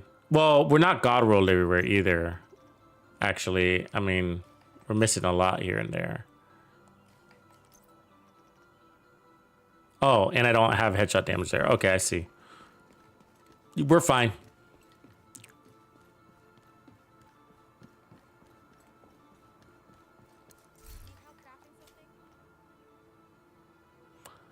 Oh, appreciate you. Is that Melts? Appreciate you, Melts. Thanks for the sub, man. I try to keep it fun. Not always easy. I can go zombie. All right, so one of these needed a buff here. Yeah, the gloves do big time. And then we'll try to change it around in a little bit. I might take off that skill tier and move it to an armor core. Actually, let's add this up. I wish you could make that Picaro red, right? Wouldn't that be cool? So let's take the skill tier and make it blue. But that's making the chest piece not, because we just had to do, we're on the edge of damage. It's sort of making the two-piece Brazos not that interesting to me anymore. You know, like I might as well just run anything else, basically, like a Walker with a skill tier, you know, or a Habsburg. Yeah, now we're doing it. So I don't think that was a crit. I couldn't quite tell, but so let's transfer and we're doing it. Okay, good. So I think we got it. But I'm kind of not interested in the two skill tier thing now. I mean, we got one skill tier now. I mean, like, whoop-de-doo. Okay, let me show you the let's earn some heals here. Let me damage myself real quick. So let's earn that heal a little bit. So you earn it out of cover, and look at that. That's crazy. Now that's without the skill, right? So let's hurt ourselves again. Staying out of cover to earn it. You'll have to be out of cover for 5 seconds, by the way. Immediate Okay. assistance needed. And then healing.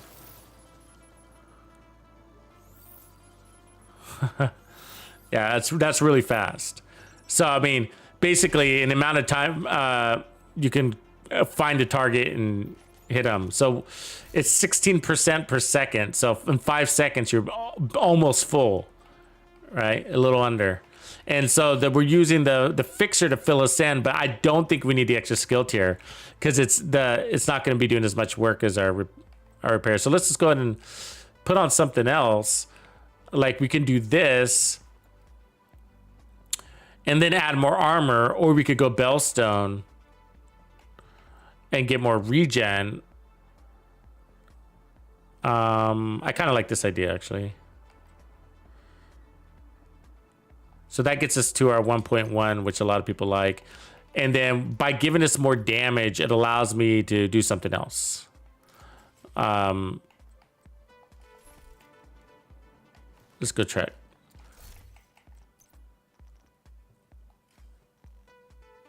Well, it's basically a trade. So I picked up 15% headshot damage and lost the core. So that's the trade. So if that doesn't work, then we could do... I wish I had a red Habsburg. I'm still looking for that. Oh, that'd be the perfect one. Because that opens up one of these other pieces to go somewhere else, right? So we have the ability to take off headshot damage, and we'll start with the mods when we get to it. So this piece isn't optimized either, so I haven't rolled it yet. But my idea is to get to take off the 3 headshot damage mods and put on protection from elites, and then we'd be in a very nice place. What up, Tanny? Okay, let's try down here. Nice commercial, Wick. I just saw that commercial. Nice little commercial. Hey, by the way, if you just not joined us, I do got that new build, and I'd love you guys' support on it. It is pinned at the top of the chat. Let me know what you think. It's a different editing than I normally do, so that's sort of why I'm looking towards your guys' reactions.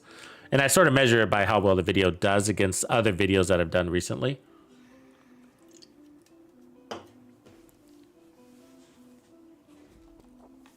It's really interesting. Topic in the Division 2 is the biggest thing, more important than any editing or than anything, really. Topic is one of the biggest factors in growth on the Division 2 for us guys out here. And the obscure world of YouTube and Twitch. Okay, so we don't have any special ammo right now, so we'll be using our Nemi, I guess, until we get it. All elites, huh? You seeing that shit? That's what I'm saying. I swear. Oh, look, there's one non-elite. I swear they buffed this shit, man. I swear. It didn't used to be that way.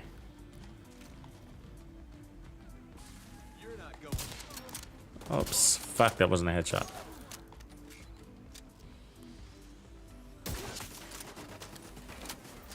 Good numbers. Remember, I'm not afraid of crits on this one. So normally we avoid measuring our damage with crits, but we did get a lift in crits. So, because of the set. Yeah. Oh, God, I missed again.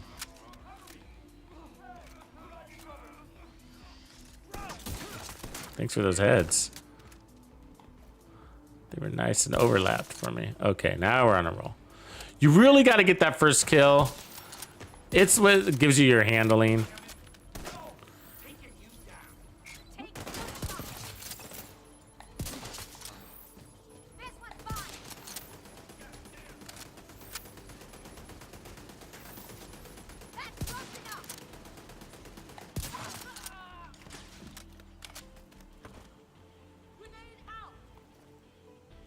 Where? Oh my god. Talk about being the bush. So watch our heels. Crazy, huh? We took damage on that too. Who is this magic person? Hostile detected.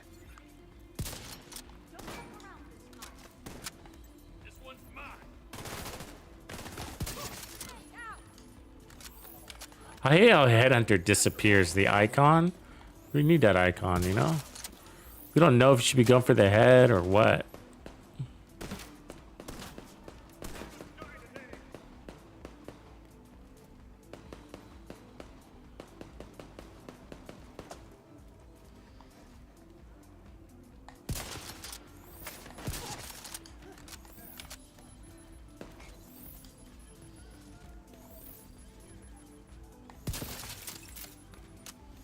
So our damage is just about right, 11 million. So we don't got a lot of over damage. I wonder if we even need our fixer.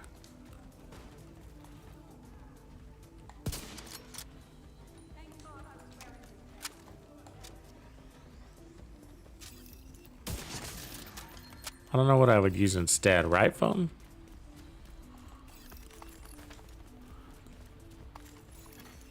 Detecting additional hostile contacts.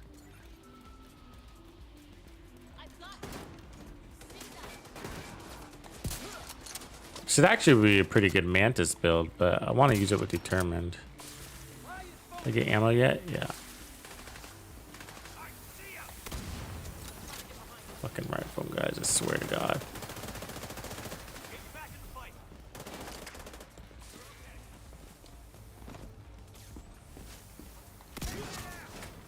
Okay, 10.2. Nice. So we got enough damage there.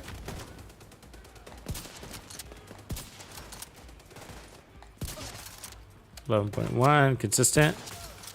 11.7. All right, yeah, we got all the damage.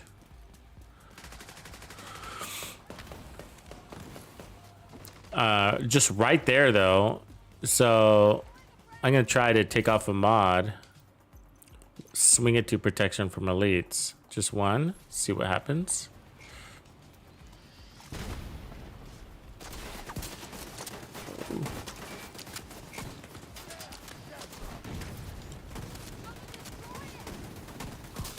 Ah.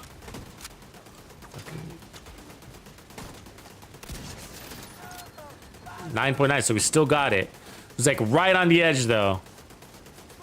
Let's see if we get it here.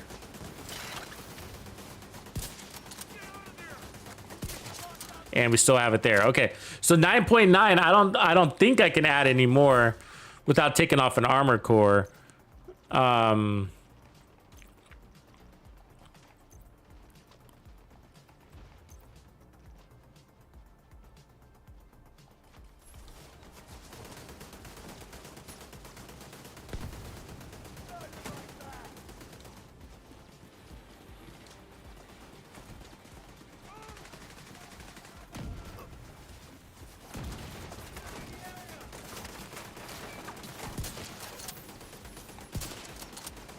Really?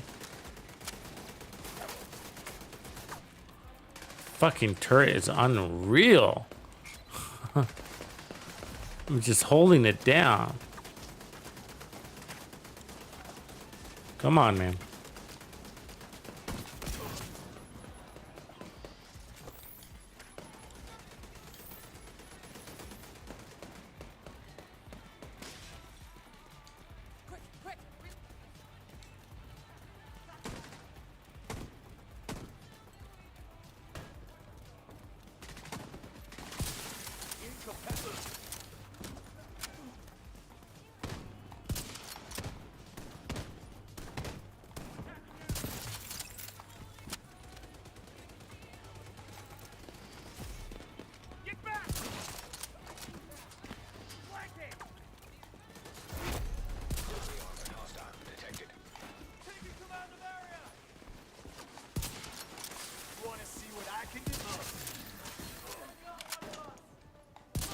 Gotta get rid of those rifle guys, man.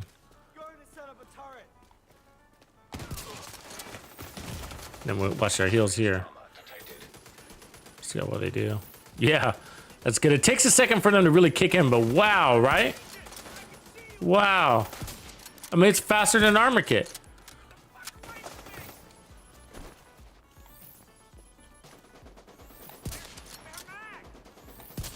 This guy.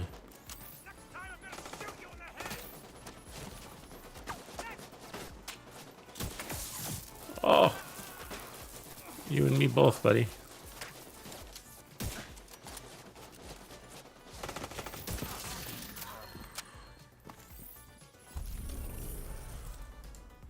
Kind of cool. Kind of cool. Not a lot of wiggle room because gear sets. Gear sets. Supply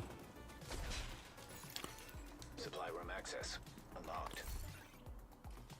You know what I mean? Like, there's not a lot of wiggle room, not a lot of things to move around. We are taking advantage of some things, though. The crit's not so much the reload speed, yes. And then, of course, the heals, but not the crit damage. I mean, we are critting for sure, but we're just not relying on them, so...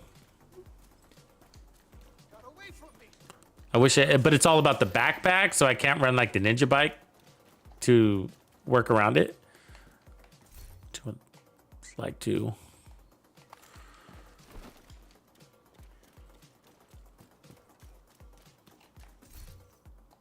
So I've made this build before or something similar, but it was in past seasons, so we didn't have Habsburg or Hotshot determined. So that's really what I'm seeing here is that changing the build? Can it be a really good concept? I mean, if maybe, I don't know how much value I'm getting out of this, except for the free armor core. And that's basically what this is too. It's just a wash. Because I had to add the damage to add the armor, or vice versa. But adding damage doesn't really help anything, you know? And just what else do we have? Another skill tier, right? That's the only thing, other utility we could possibly get. Unless we ran 2-piece Bellstone. Which sort of... I mean, I would love to get all types of heals in on the build. I would love that, right? Repair skills, armor regen, armor on kill. And then...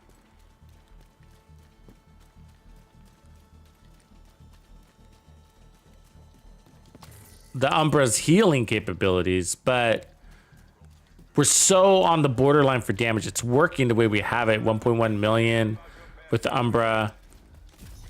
But because we're lacking on any benefit from anything else, it's like we don't really have much wiggle room to toy around with it. Maybe a little bit, but I mean, I added 1 protection from Elites mod, and it's like, what? Run. It's all about the TAC 50 damage, right? And we were hitting at 9.9, and our Civilians in distress. our base is like 9.87, so we're like right there, exactly where it needs to be. And so it's allowing us to run Headhunter with Determined and get crazy heals at the same time while being able to accomplish everything that we've been able to do.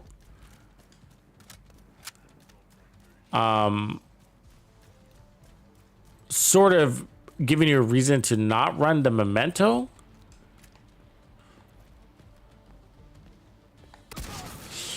And it definitely heals better than the build that I even pinned at the top. It's better healing than that build. Because that one's got 10% armor on kill plus regen.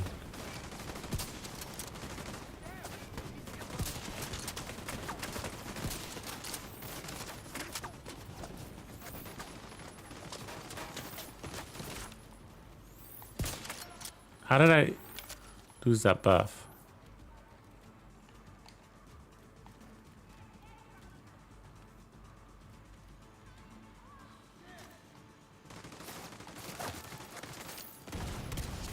There it is. 9.9. You see that?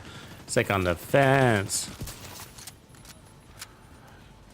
But that's perfect. It's good. That's non-crit, right? So if you crit, which you do have a better chance of critting with this build than others.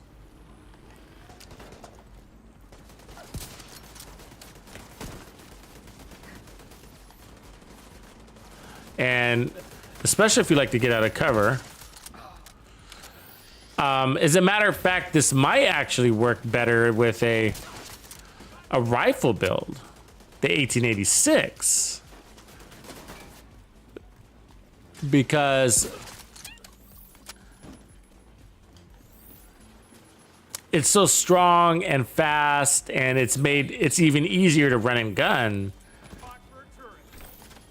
And again, the mechanics will be the same, so you wouldn't have to change anything there. You know, pull out your tack or your Nemi and get your kill, move on.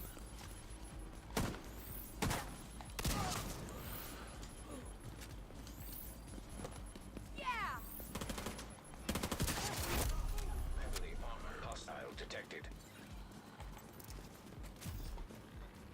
Oh, the boss. Save him for later.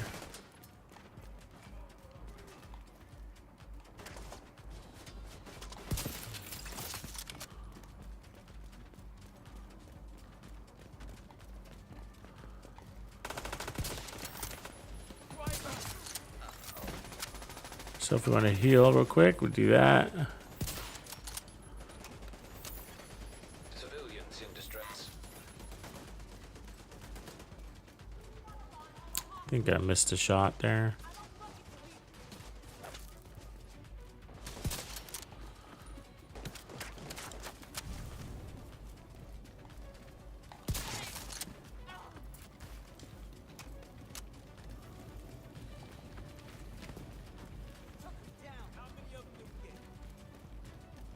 So I'm going to switch out of the sniper and go to the 1886. Let's see, I might have the wrong talent on. I do, but let's try it. You could also run reformation, by the way, and pick up more heals. Woohoo! Not like that.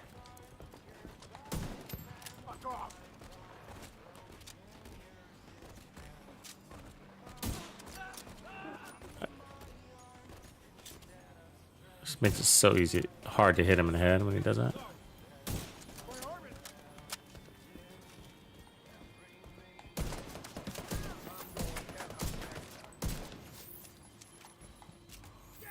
So it also picks up from that reload speed. So that's why I'm also liking it, because it does well with that reload. Let's see if we can one-shot kill with this. I'm not sure right now because I just used the Nemesis instead of the Oh, it does. Woo! I just realized. This works though. This works. This might be the better build. I mean, not better per se, but easier for the majority of the player base, because sniping with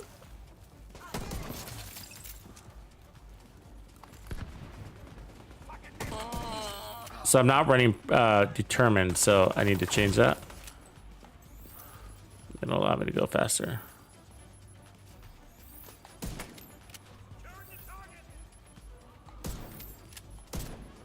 So yeah, it's easier to run and gun because I can see the fucking head. Which apparently you can't. Okay, screw you, dude. The crosshairs close faster. They don't stay as open, so there's less estimating, and you have that dot there, right? Where on the, if I put the other one, oh, it's a nice little covert. M700 tactical. So let's do the covert real quick. Oh, it's got a scope.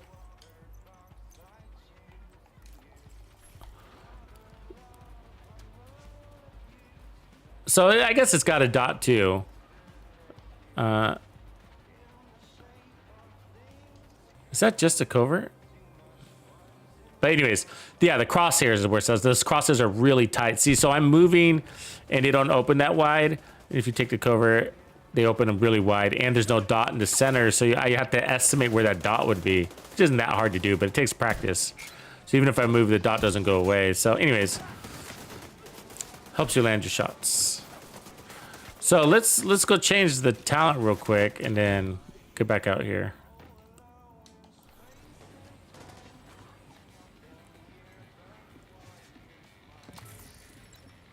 It's always good to get another rifle build into the game anyways. I don't mind doing that. What's up, what's up, what's up, Reaper?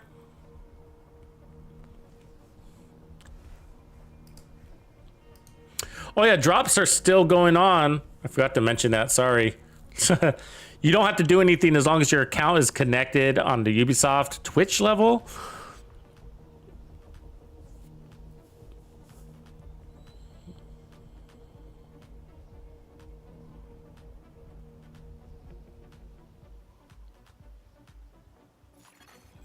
Hostile control point identified.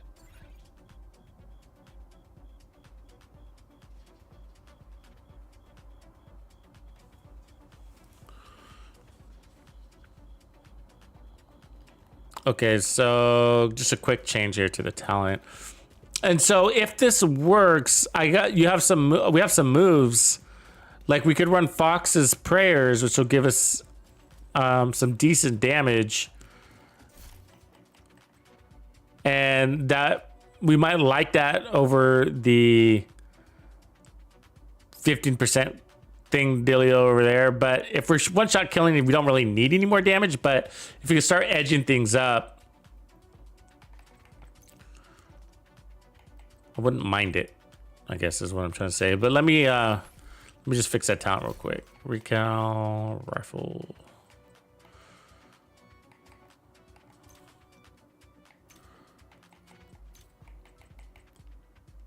So you can also run preservation on this too, which would be sick. But we play so much faster with determined. If I'm not gonna go, oh yeah, here's another benefit. Okay, now I don't do this, but shield. You can go shield, which you can't do with a sniper. Actually, let's do it. So I don't normally run shields with the rifle like this. Maybe like the M1A CQB.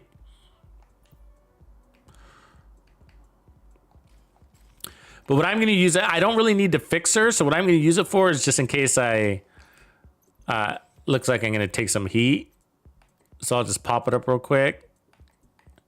So emergencies. That'll give you a little bit more confidence in your gameplay too.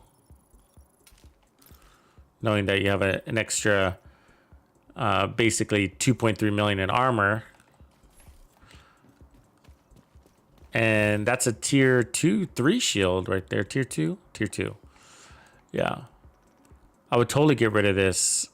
I mean, what do you guys think is better, the Picaros or Ridgeways? I mean, Foxes. Picaros or Foxes?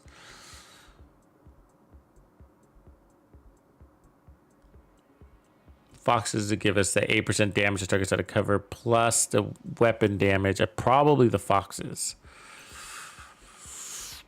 Do I have them with?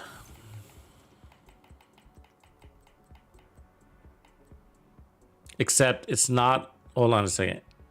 It's not the rifle we're trying to buff. We need to buff this, which also takes the damage to targets out of cover. But with this one, it maintains its red core. So we got to keep this. Okay. Sorry. To figure that out. It's tough to do. As long as your rifle's doing the job, you don't need to buff it. Remember, it's the TAC 50 that we need to make sure is doing its job.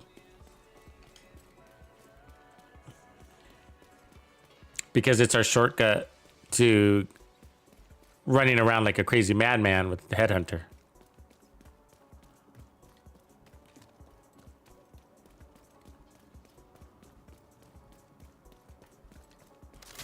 All right, here we go. Rifle test. Right on. Still got that. No surprise. All we did is change the rifle. So, and we added a shield.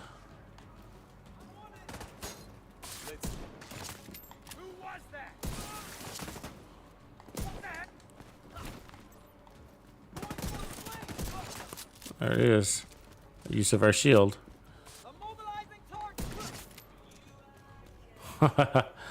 It's working. It feels pretty good, actually. So, do you watch the reloads? Right? They're super fast.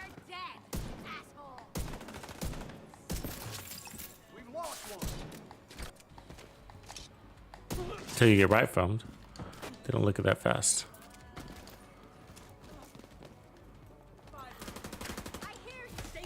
Then I'll heal while we poke and cover.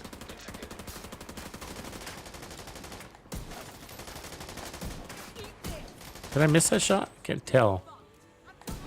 I did. Heavily armored hostile detected.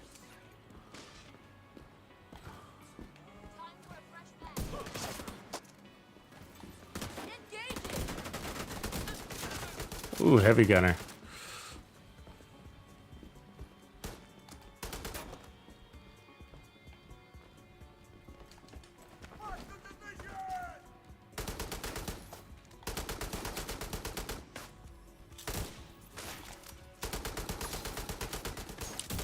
Hold on, I'm coming.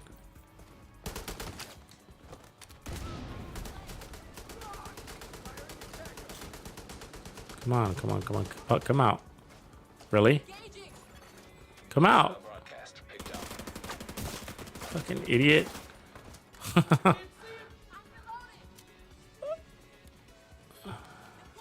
They're all aggressive until they're not, huh? She won't come out. Vital signs critical.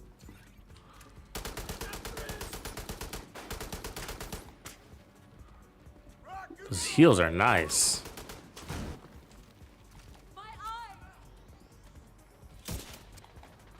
Can't see her either.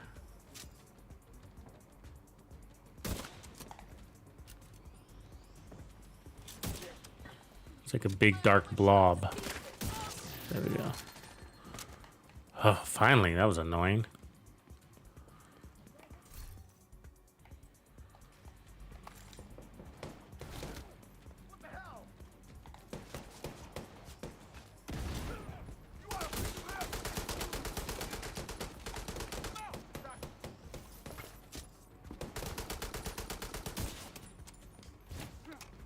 Can't see shit with these guys.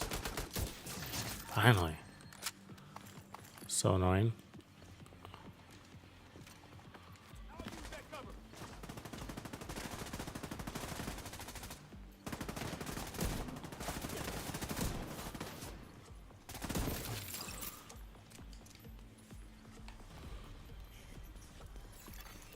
Detecting additional So sometimes the talent will bug out here, so you got to be careful.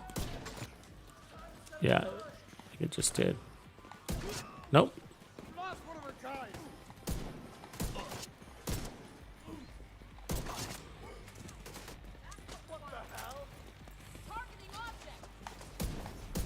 Oh, you fucking dick. How can you be so fast? You know what I mean? Fuck, they're so fast. I mean, they cut 90-degree angles.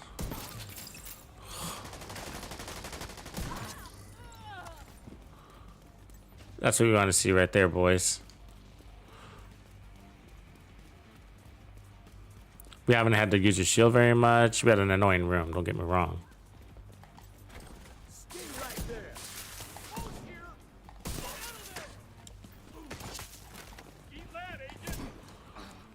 Yeah, pretty cool. Pretty unique situation here. heavily armored hostile detected.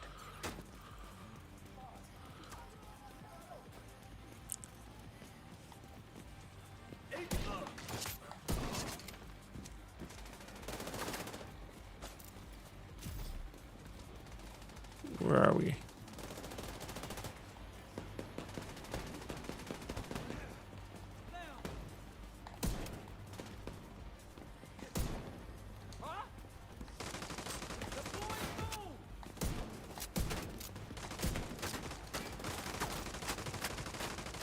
See, the shield is a nice way to help you guarantee your healing, right? Because it's actually good synergy there. because you can't get your healing unless you're out of cover for 5 seconds at least. So the shield allows you to get out of cover for at least 5 seconds, at the very least. It works. I think it's better build than the marksman. And I think we have everything we need too, right? Like the 1.1 million armor, a little bit of protection from elites. That's interesting. And crazy heals, one-shot kill capabilities.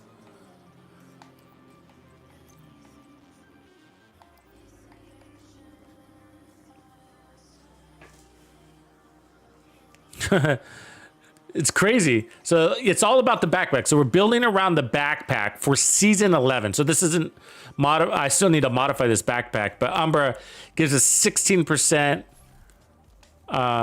heals per second. So that's what we're building into. Okay, 16% armor regen per second. In order to do that, you got to be out of cover for at least 5 seconds to earn it, which is pretty easy because we're killing with one bullet, and we're using determined as an insurance policy to allow us to keep doing that. And these heals are way better than really anything. I mean, it's one of the few backpacks. There's a few backpacks out there that are really good, right? The Striker backpack is okay. I know a lot of people argue for that backpack, but I like the Memento over it, guaranteed. And then but it's a good backpack. But what's the other good one that we like? The Heartbreaker backpack is amazing, right? Very good backpack. And the Umbra backpack is really good. The problem with why we don't use it a lot is because the Memento is so good that we need the bonus armor for a lot of the builds that we're playing with. And then, of course, we could use the bonus armor on this one. If we do that, you end up having to add more armor. The good thing about the Memento is that it brings armor with it, right? So you don't only have to add maybe 1 core, maybe 2, 3, depending on how much power you have.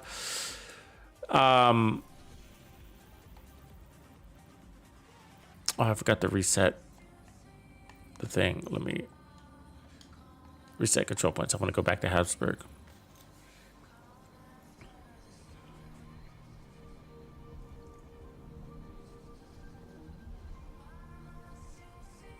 So it's basically an armor regen build at the highest degree. Let me just put it that way. I think the only regen build that's stronger than this is a Ridge's Pride fully procced, right? With 5 enemies around you bleeding, basically. 4 or 5 enemies bleeding, which is very situational. And so this one there's no situation to it except for have you earned the stacks by being out of cover for at least 5 seconds, which is really easy to do. And that's the gameplay style we're building around anyways.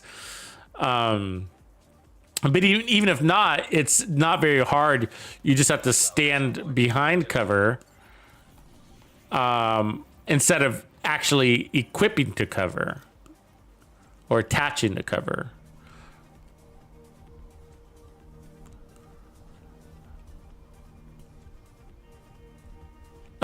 Johanny, you played all night? I know that feeling. Yeah, we didn't have a reset last night or a server update fix, a health update or anything like that. So the game was playing all night. No 3 hours down.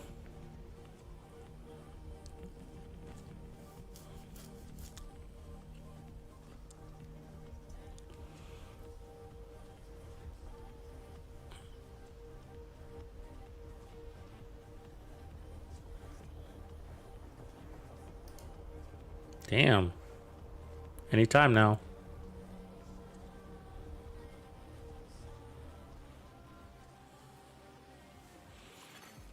Civilians in distress.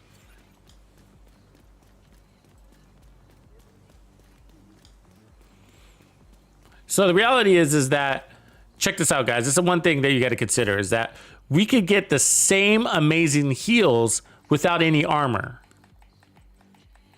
Without any armor. So if you had another use case, and if you guys could think of one, let me know. But the only reason why I'm running armor is just to allow us to take a little bit of a punch. An extra punch, I guess. But it's not that helpful because our regen, it doesn't rely on armor, and that's what makes this magic. And so I'm almost tempted, to be honest with you, if I had a better piece, but I guess I could go Providence. That's better. Let me do that. I think that's a good version of this build. Unfortunately, I got skill damage on it. Fuck, I rerolled it.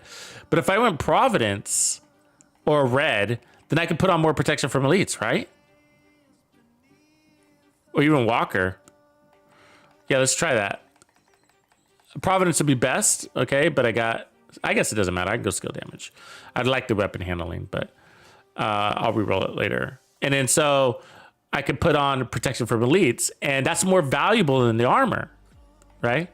And so that gives us a reason to possibly get rid of the Brazos down here too. Do the same thing, add more damage, add more protection from elites, or even put on an improvise. Ooh, yep. You see where I'm going with this?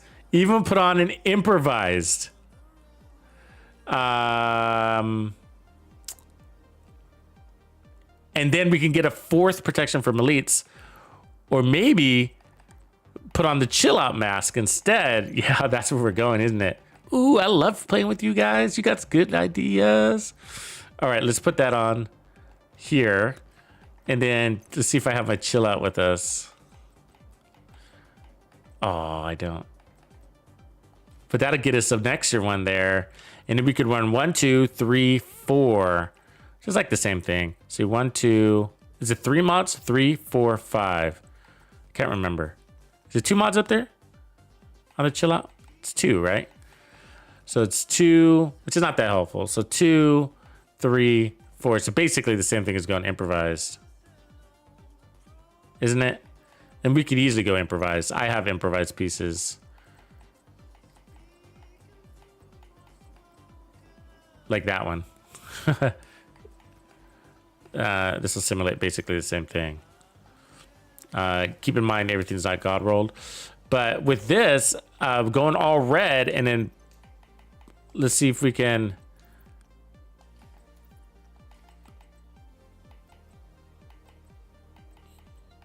I'd way rather do that than... I'd way rather run more protection from elites than armor. The armor's just... Because our heals are so good, you know? And protection from elites does help the shield too, but we're just really not relying enough on the shield to roll into it. I mean, I popped it up maybe once or twice. Okay. So let's make sure I didn't add too much protection from elites, I guess. But I picked up a weapon handling core down here too. So this chest, this is like basically a Providence, right? See, headshot damage a little less than the benefit of a Providence.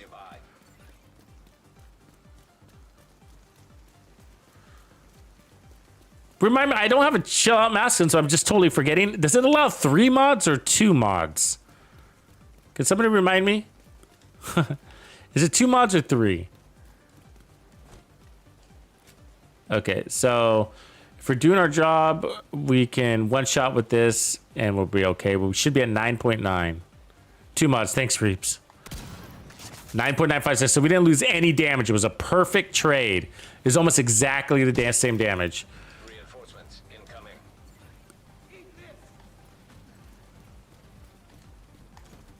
I got you covered.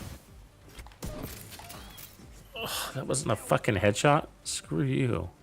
It was totally a headshot.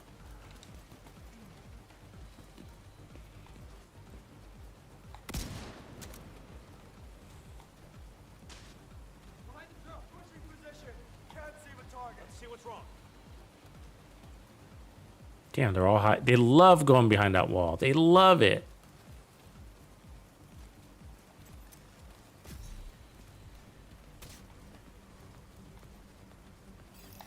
Oh, come on, man.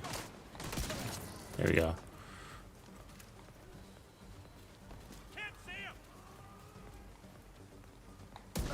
There it is.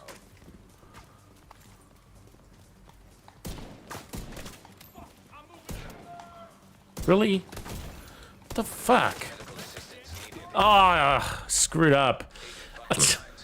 That was so dumb, though.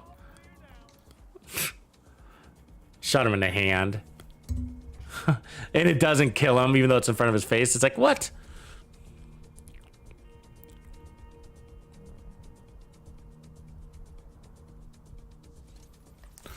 Yeah, so if we find that the Nemesis, this would be pretty cool actually. If we find that the Nemesis does the same thing as the TAC-50 on an elite, then we could, actually we might not be able to, but we could try to get rid of Sharpshooter and run Survivalist to get another 10% protection from elites that way. The thing is though, is that when you switch out of, oh, come on, man. Give me an elite. Really, there's always elites, so now I can't find one. The thing is, you lose headshot damage. That adds up 15%, but also the handling. Vital signs critical.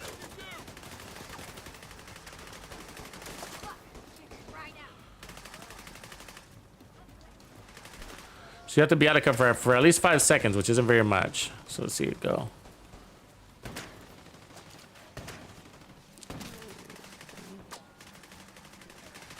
This is what happens when you lose control of your control point. I mean, look at it. It's a fucking mess. Fucking turrets everywhere and shit. Got to waste my headhunter on turrets. They're gonna start flanking and shit. I don't know how these guys work.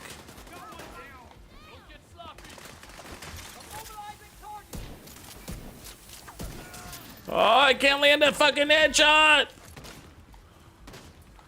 Maybe I got too used to that fucking weapon handling build, huh?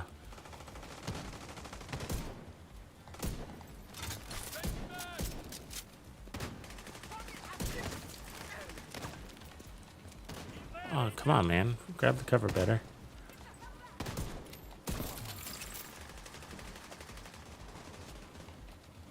I don't know why I didn't heal just then. It's out of cover for more than 5 seconds.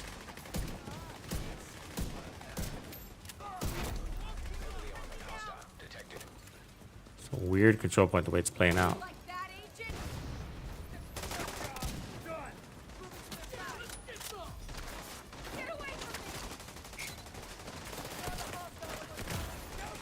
It's weird how that happens sometimes. Basically, sometimes when I die for whatever reason, I find that like I'm better off just resetting the map. It just like gets all like weird. Like you lose control, so your positioning is everybody's all in weird places, right? They act weird too. For some reason, I can't land a headshot. I don't know. It seems to be some sort of weird pattern there. I've noticed. Basically, start over. You know, reset the map when you die. I find that better luck that way. I like clean runs anyways, but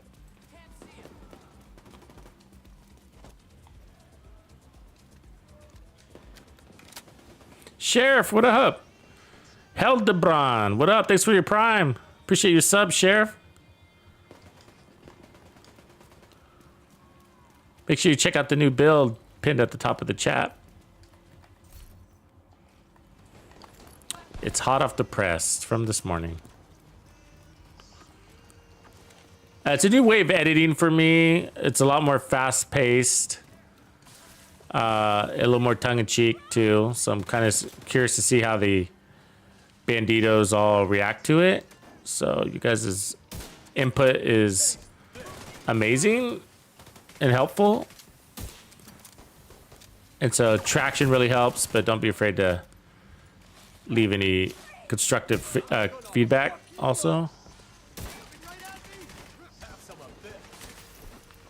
If it's too fast or it's hard to catch details, try to enlarge things here and there, of course.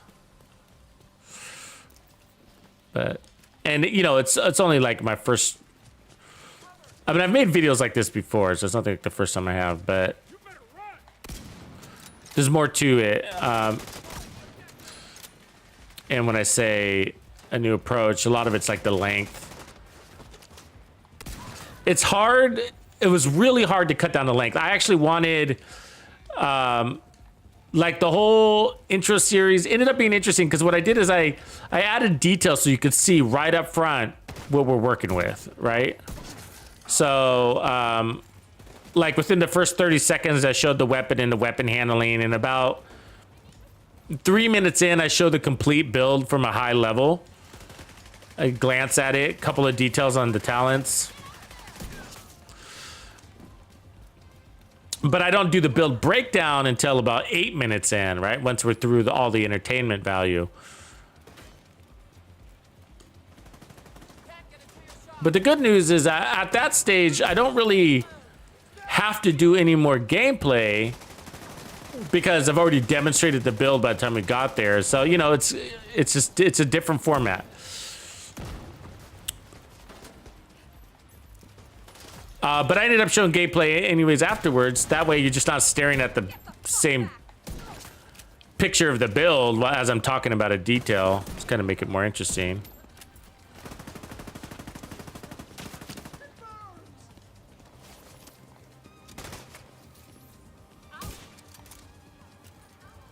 I see you.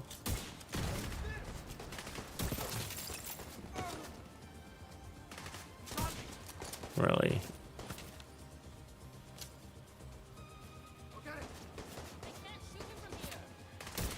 Worst control point ever. Can we just call it?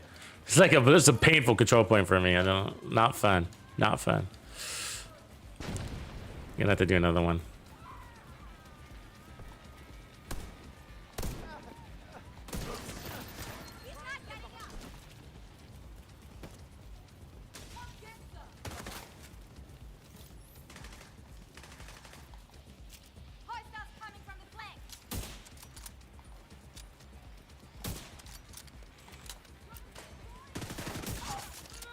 It's like I keep showing up late to the party.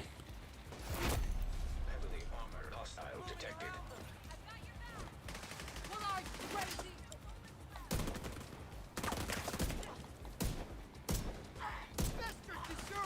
Okay, let me see if I can get a clean headshot kill on an elite. And I'm not getting elites. All day long they've been sending me elites. You know?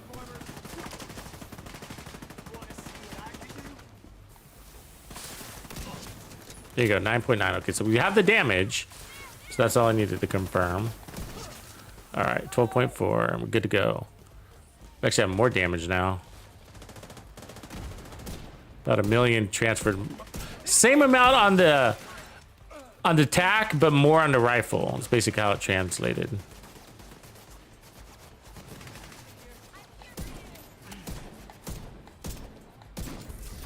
See those subsequent shots you can throw out real fast? You can't do that with the sniper as much. On the high weapon handling one, ooh, that's nice. We could because it rechambered so quickly. It's amazing how fast I could. That's the detail I want. I got another named one, guys. What did it just give me? I mean, it's raining named Habsburg today. Raining. That's like my 6th piece in 3 runs. I'm getting basically 2 per run on average. I can farm this all night. Get perfect versions. I need good Habsburg, so... Of course, I want the all red versions of that chest. Especially.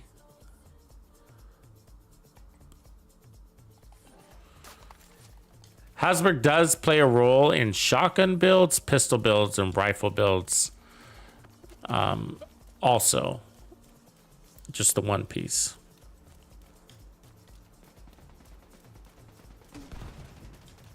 What up, Claw? What's going on, man?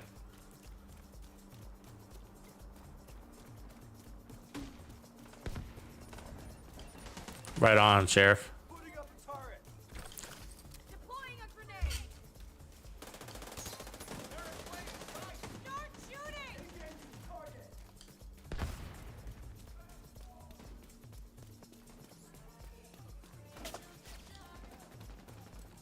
Okay, so let's just get a cleaner run.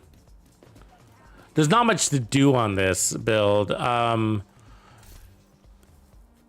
You know, we don't really need the foxes. That's why I'm not running them, right? So we have all the damage we need. So 1 kill there, transfer to your rifle, get out of cover. The rifle's damage is fine. It's the TAC 50 that are on the edge with, which is why I'm not adding an armor core. Detected. In my location. Guarded by hostiles. Crits wise, where we at? 25. Pretty bare bones. 34, and then Nemesis has got a mod that helps.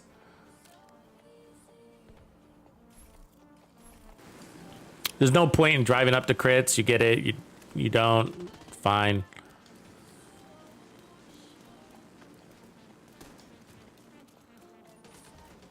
We did try this set with the Virginian, in case you're interested. It just really didn't pan out to be anything interesting.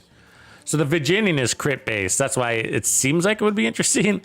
But it just becomes really painful to throw out as many shots as you need to kill with that thing and not have chain killing capabilities.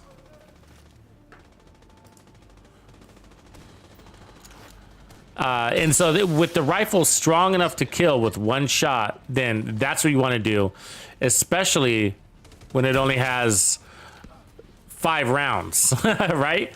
So otherwise you could be reloading all the time, and it's not like this thing has lightning fast reloads.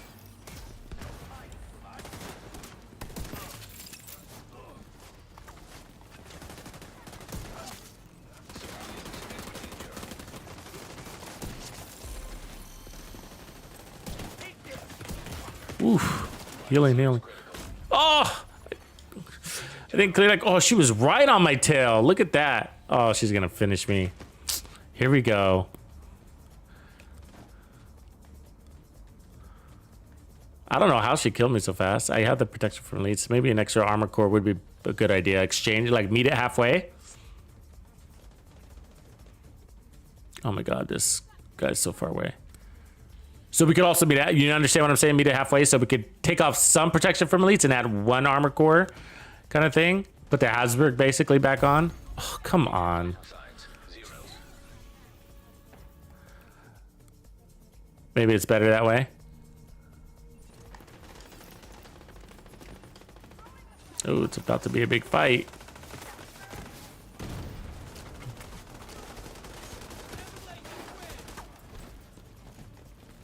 Give me a nice juicy elite.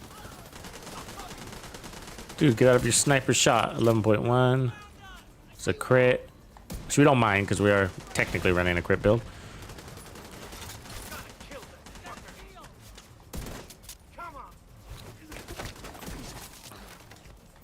Okay.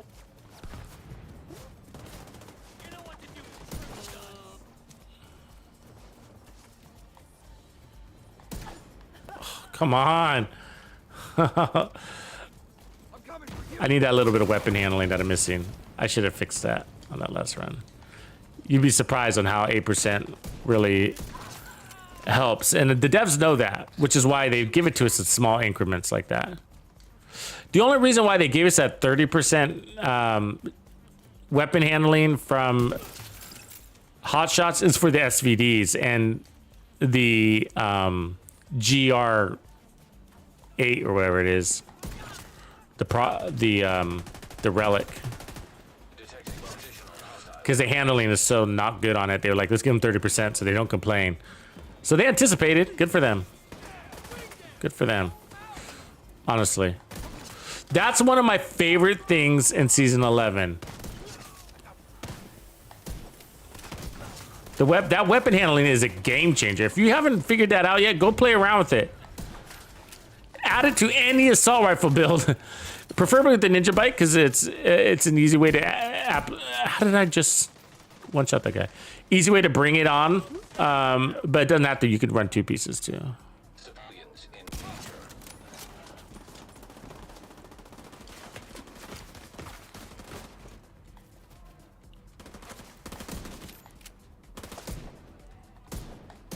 Really? The angle just not agreeing with you?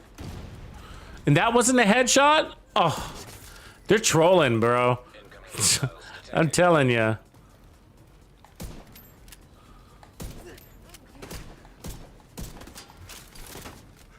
Oh my god. That's what happens when you go down, man. You really got to stay up on it. It does make a difference, you know? It's the same concept as shoot first. I mean, that makes a world of difference in this game. I know when I get my shot off first on them, that better have been a fucking headshot. Well, then when I see them get their shot off first, I was like, oh, this isn't going to go well. I know the difference. Like, it just seems to... It's mostly... It's not that they're going to kill me. It's more about, like... it's actually more about a handling issue in a funny way. Because of the body flinching. It's just... It's horrific in this game. And that's where they win. It's because you can't... They're standing right in front of you and you can't even land a goddamn shot. You know, and so that's why I don't want them to get a shot off. It's because they're going to make my character miss every bullet I throw at him. And so, let's heal up. Easy way to heal.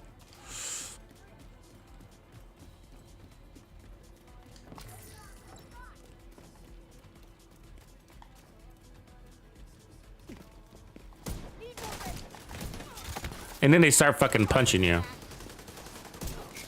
Oh, I timed out, apparently. God damn it. Oh.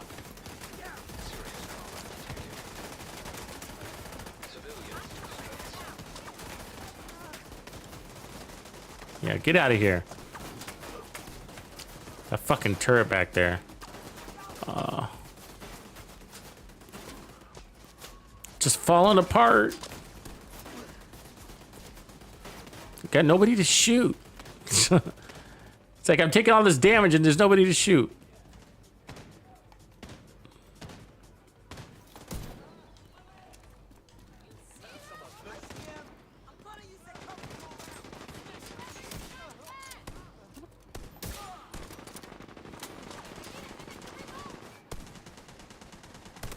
Oh, really? See, and their flinch is just as bad too, right? So it's not just your flinch you're worried about. You're worried about their flinch. I mean, I had that guy locked in, laser locked in, and I missed that shot, you know? It's just really frustrating. Because if the body flinch wasn't so, it's basically an effect because of the enemies being so tanky. It's a consequence of that, you know? The enemies are so tanky, they can take so much damage. They just stand there and flinch or shake or whatever you want to call it. Pretty bad.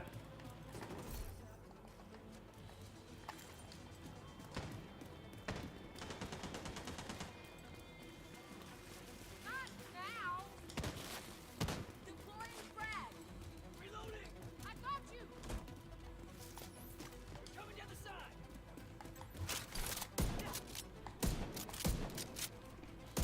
Stay back. You hear me?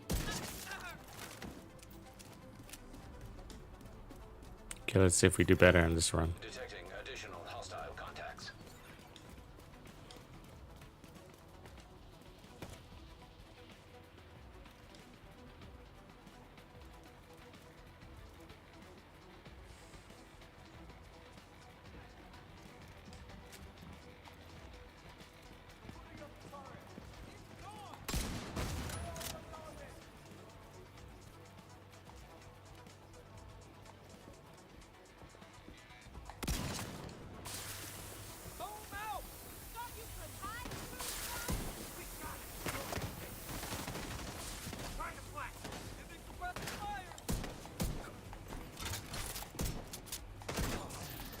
God damn it. Oh, God. They dance so much. He was all over the place. Actually, I don't like using the shield. I feel like it hurts my reaction times, but...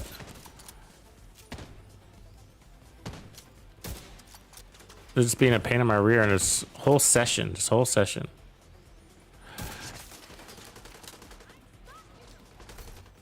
Look at that Super 90 though, huh? Oh.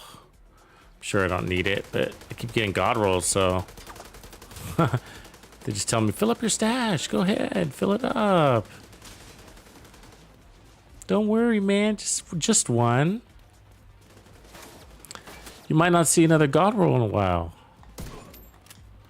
Oh my god, and I can't land a headshot for the life of me.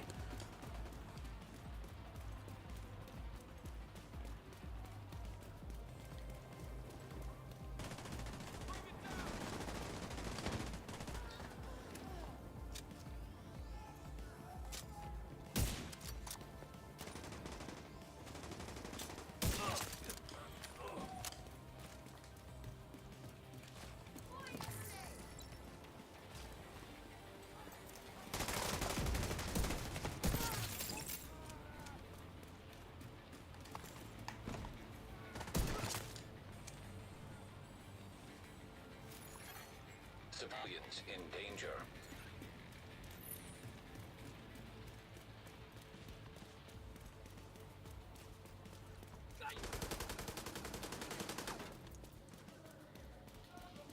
Who's he shooting at?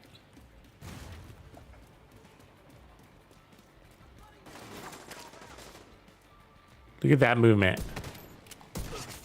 You see that shit? I mean, damn. I get why people get frustrated with sniping sometimes. I mean, that was crazy. I mean, he saw me and he was like, zig, zag, zig, zag. And then I was like, damn, bro, that was hardcore breaking ankles.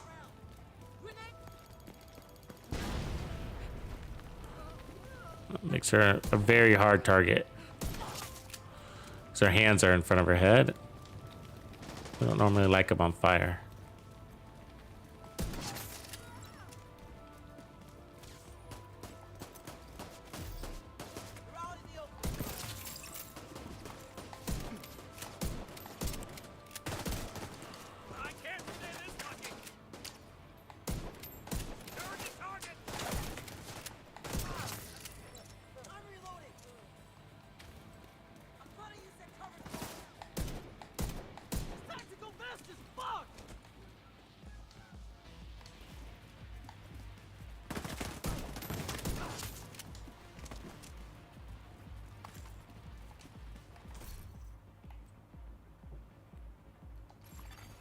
Civilians in distress. Give me something good. Nope.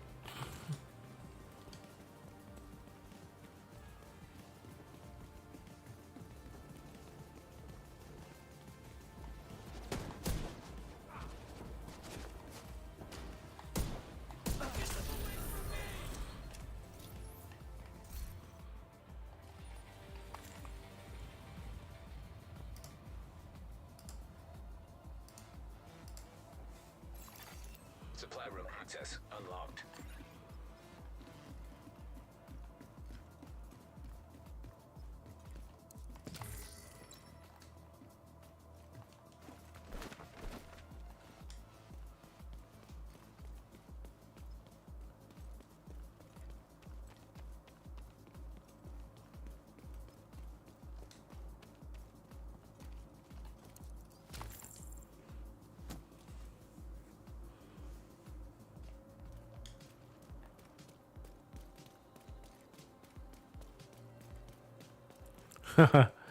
Salsa hips.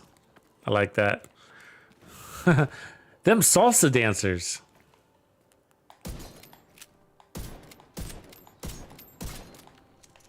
That's one hell of a champagne bottle, huh? Civilians in danger.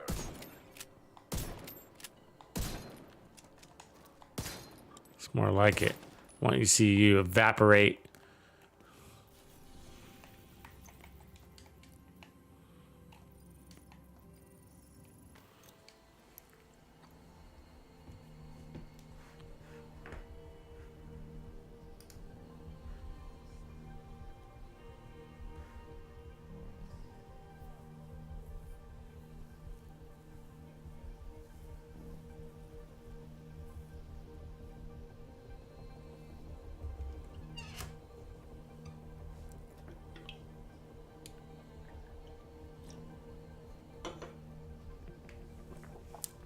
Is it me or did Shakira age well?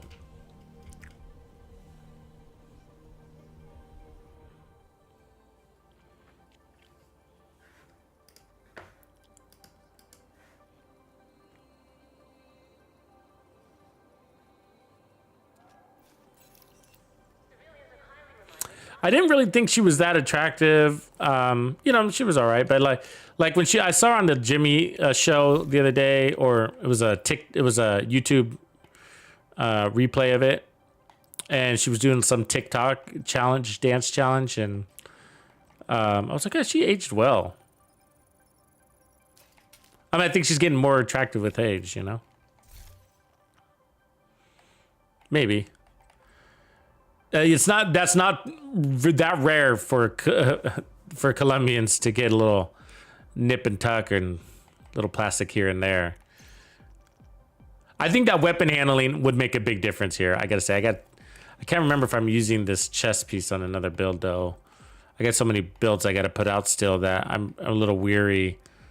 Yeah, so I am using it. I'm using it on this explosive build. Gotta get to it, huh?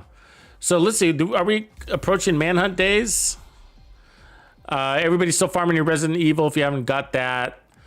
Manhunt unlocks in 5 days, so next week. So cool. That'll be exciting. Because that means I could take down all my bosses. I haven't done any of my bosses. As you can see, I've saved them all for the end. So I'm gonna clear them all, including Auntie, and then she unlocks Stovepipe. So we'll have to do his tasks. So I'll have to do her tasks and then take her on. So I'll probably take on her tasks first and then invite some peeps in if you guys somebody wants to play with me, and we'll do a full run. So I'll probably take at least an hour, I imagine, to get through all of these guys. Maybe less, but about an hour. So if you're on the Xbox next week, we'll probably do this as a live stream on Tuesday when she unlocks. So 5 days and 3 hours, 6 days and 3 hours. And just go through and marathon kill all these bosses. It won't take that long because I've done all their subtasks. So I've just saved the target. And then she'll have subtasks, and I think Stovepipe does too, doesn't he? No, he doesn't. I think his are his targets, his fellow compadres. So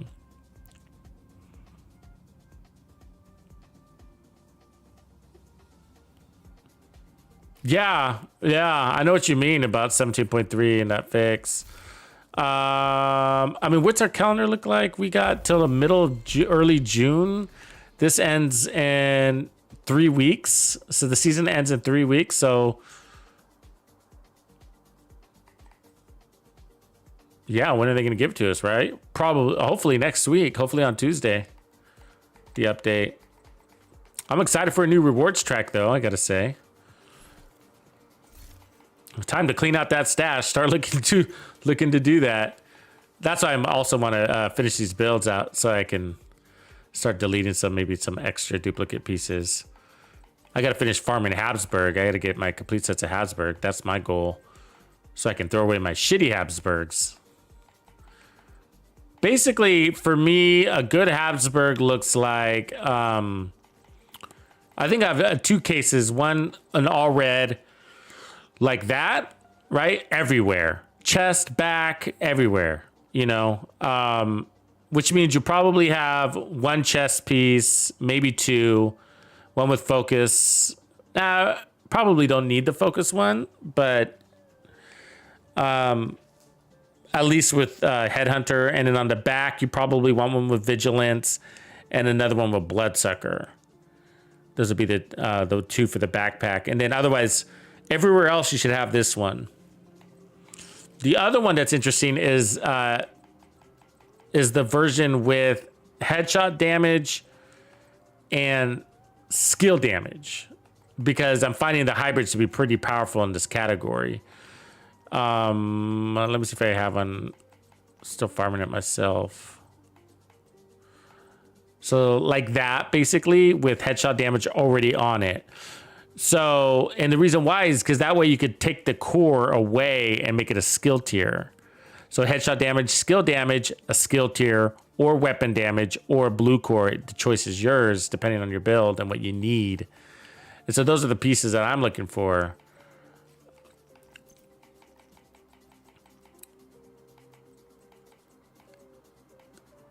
So there's one. Basically, that's the one you want. You want that everywhere too.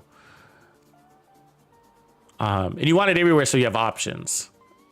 Move this here, move that there.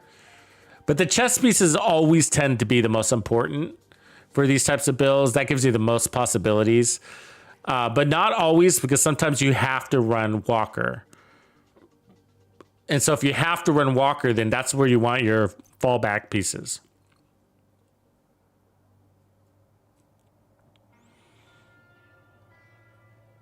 Yeah, right on, Scrub.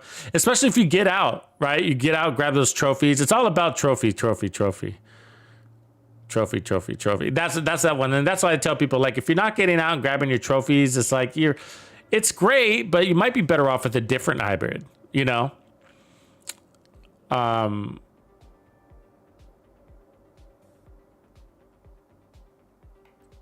Well, probably if you weren't getting out, what I would do is I would armor down. I would take off the TDI card is what I would do, basically. And so if you weren't getting out of cover, I would take off the TDI and move it to probably the capacitor, but maybe even the test subject and the busy little bee. That'd be a good version of that one. So, but you're gonna lose your sweet dreams, of course, by doing that. Or keep your sweet dreams and stick with your test subject, and then make sure all 6 skill tiers are on your build. And you can still, there's nothing wrong with keeping the protection from leads. It's great. In some missions, you could really use it. One of them would be Tidal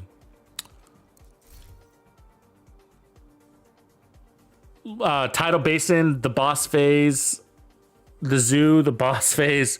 It's almost pure elites. Basically, it's pure elites, right?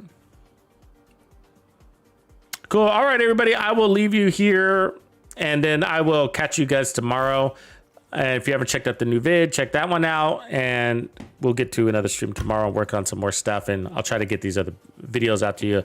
I think that PvP one is one I'll be working on in the background here. All right, everybody. Have a good night. I'll catch you later. Tuxedo out.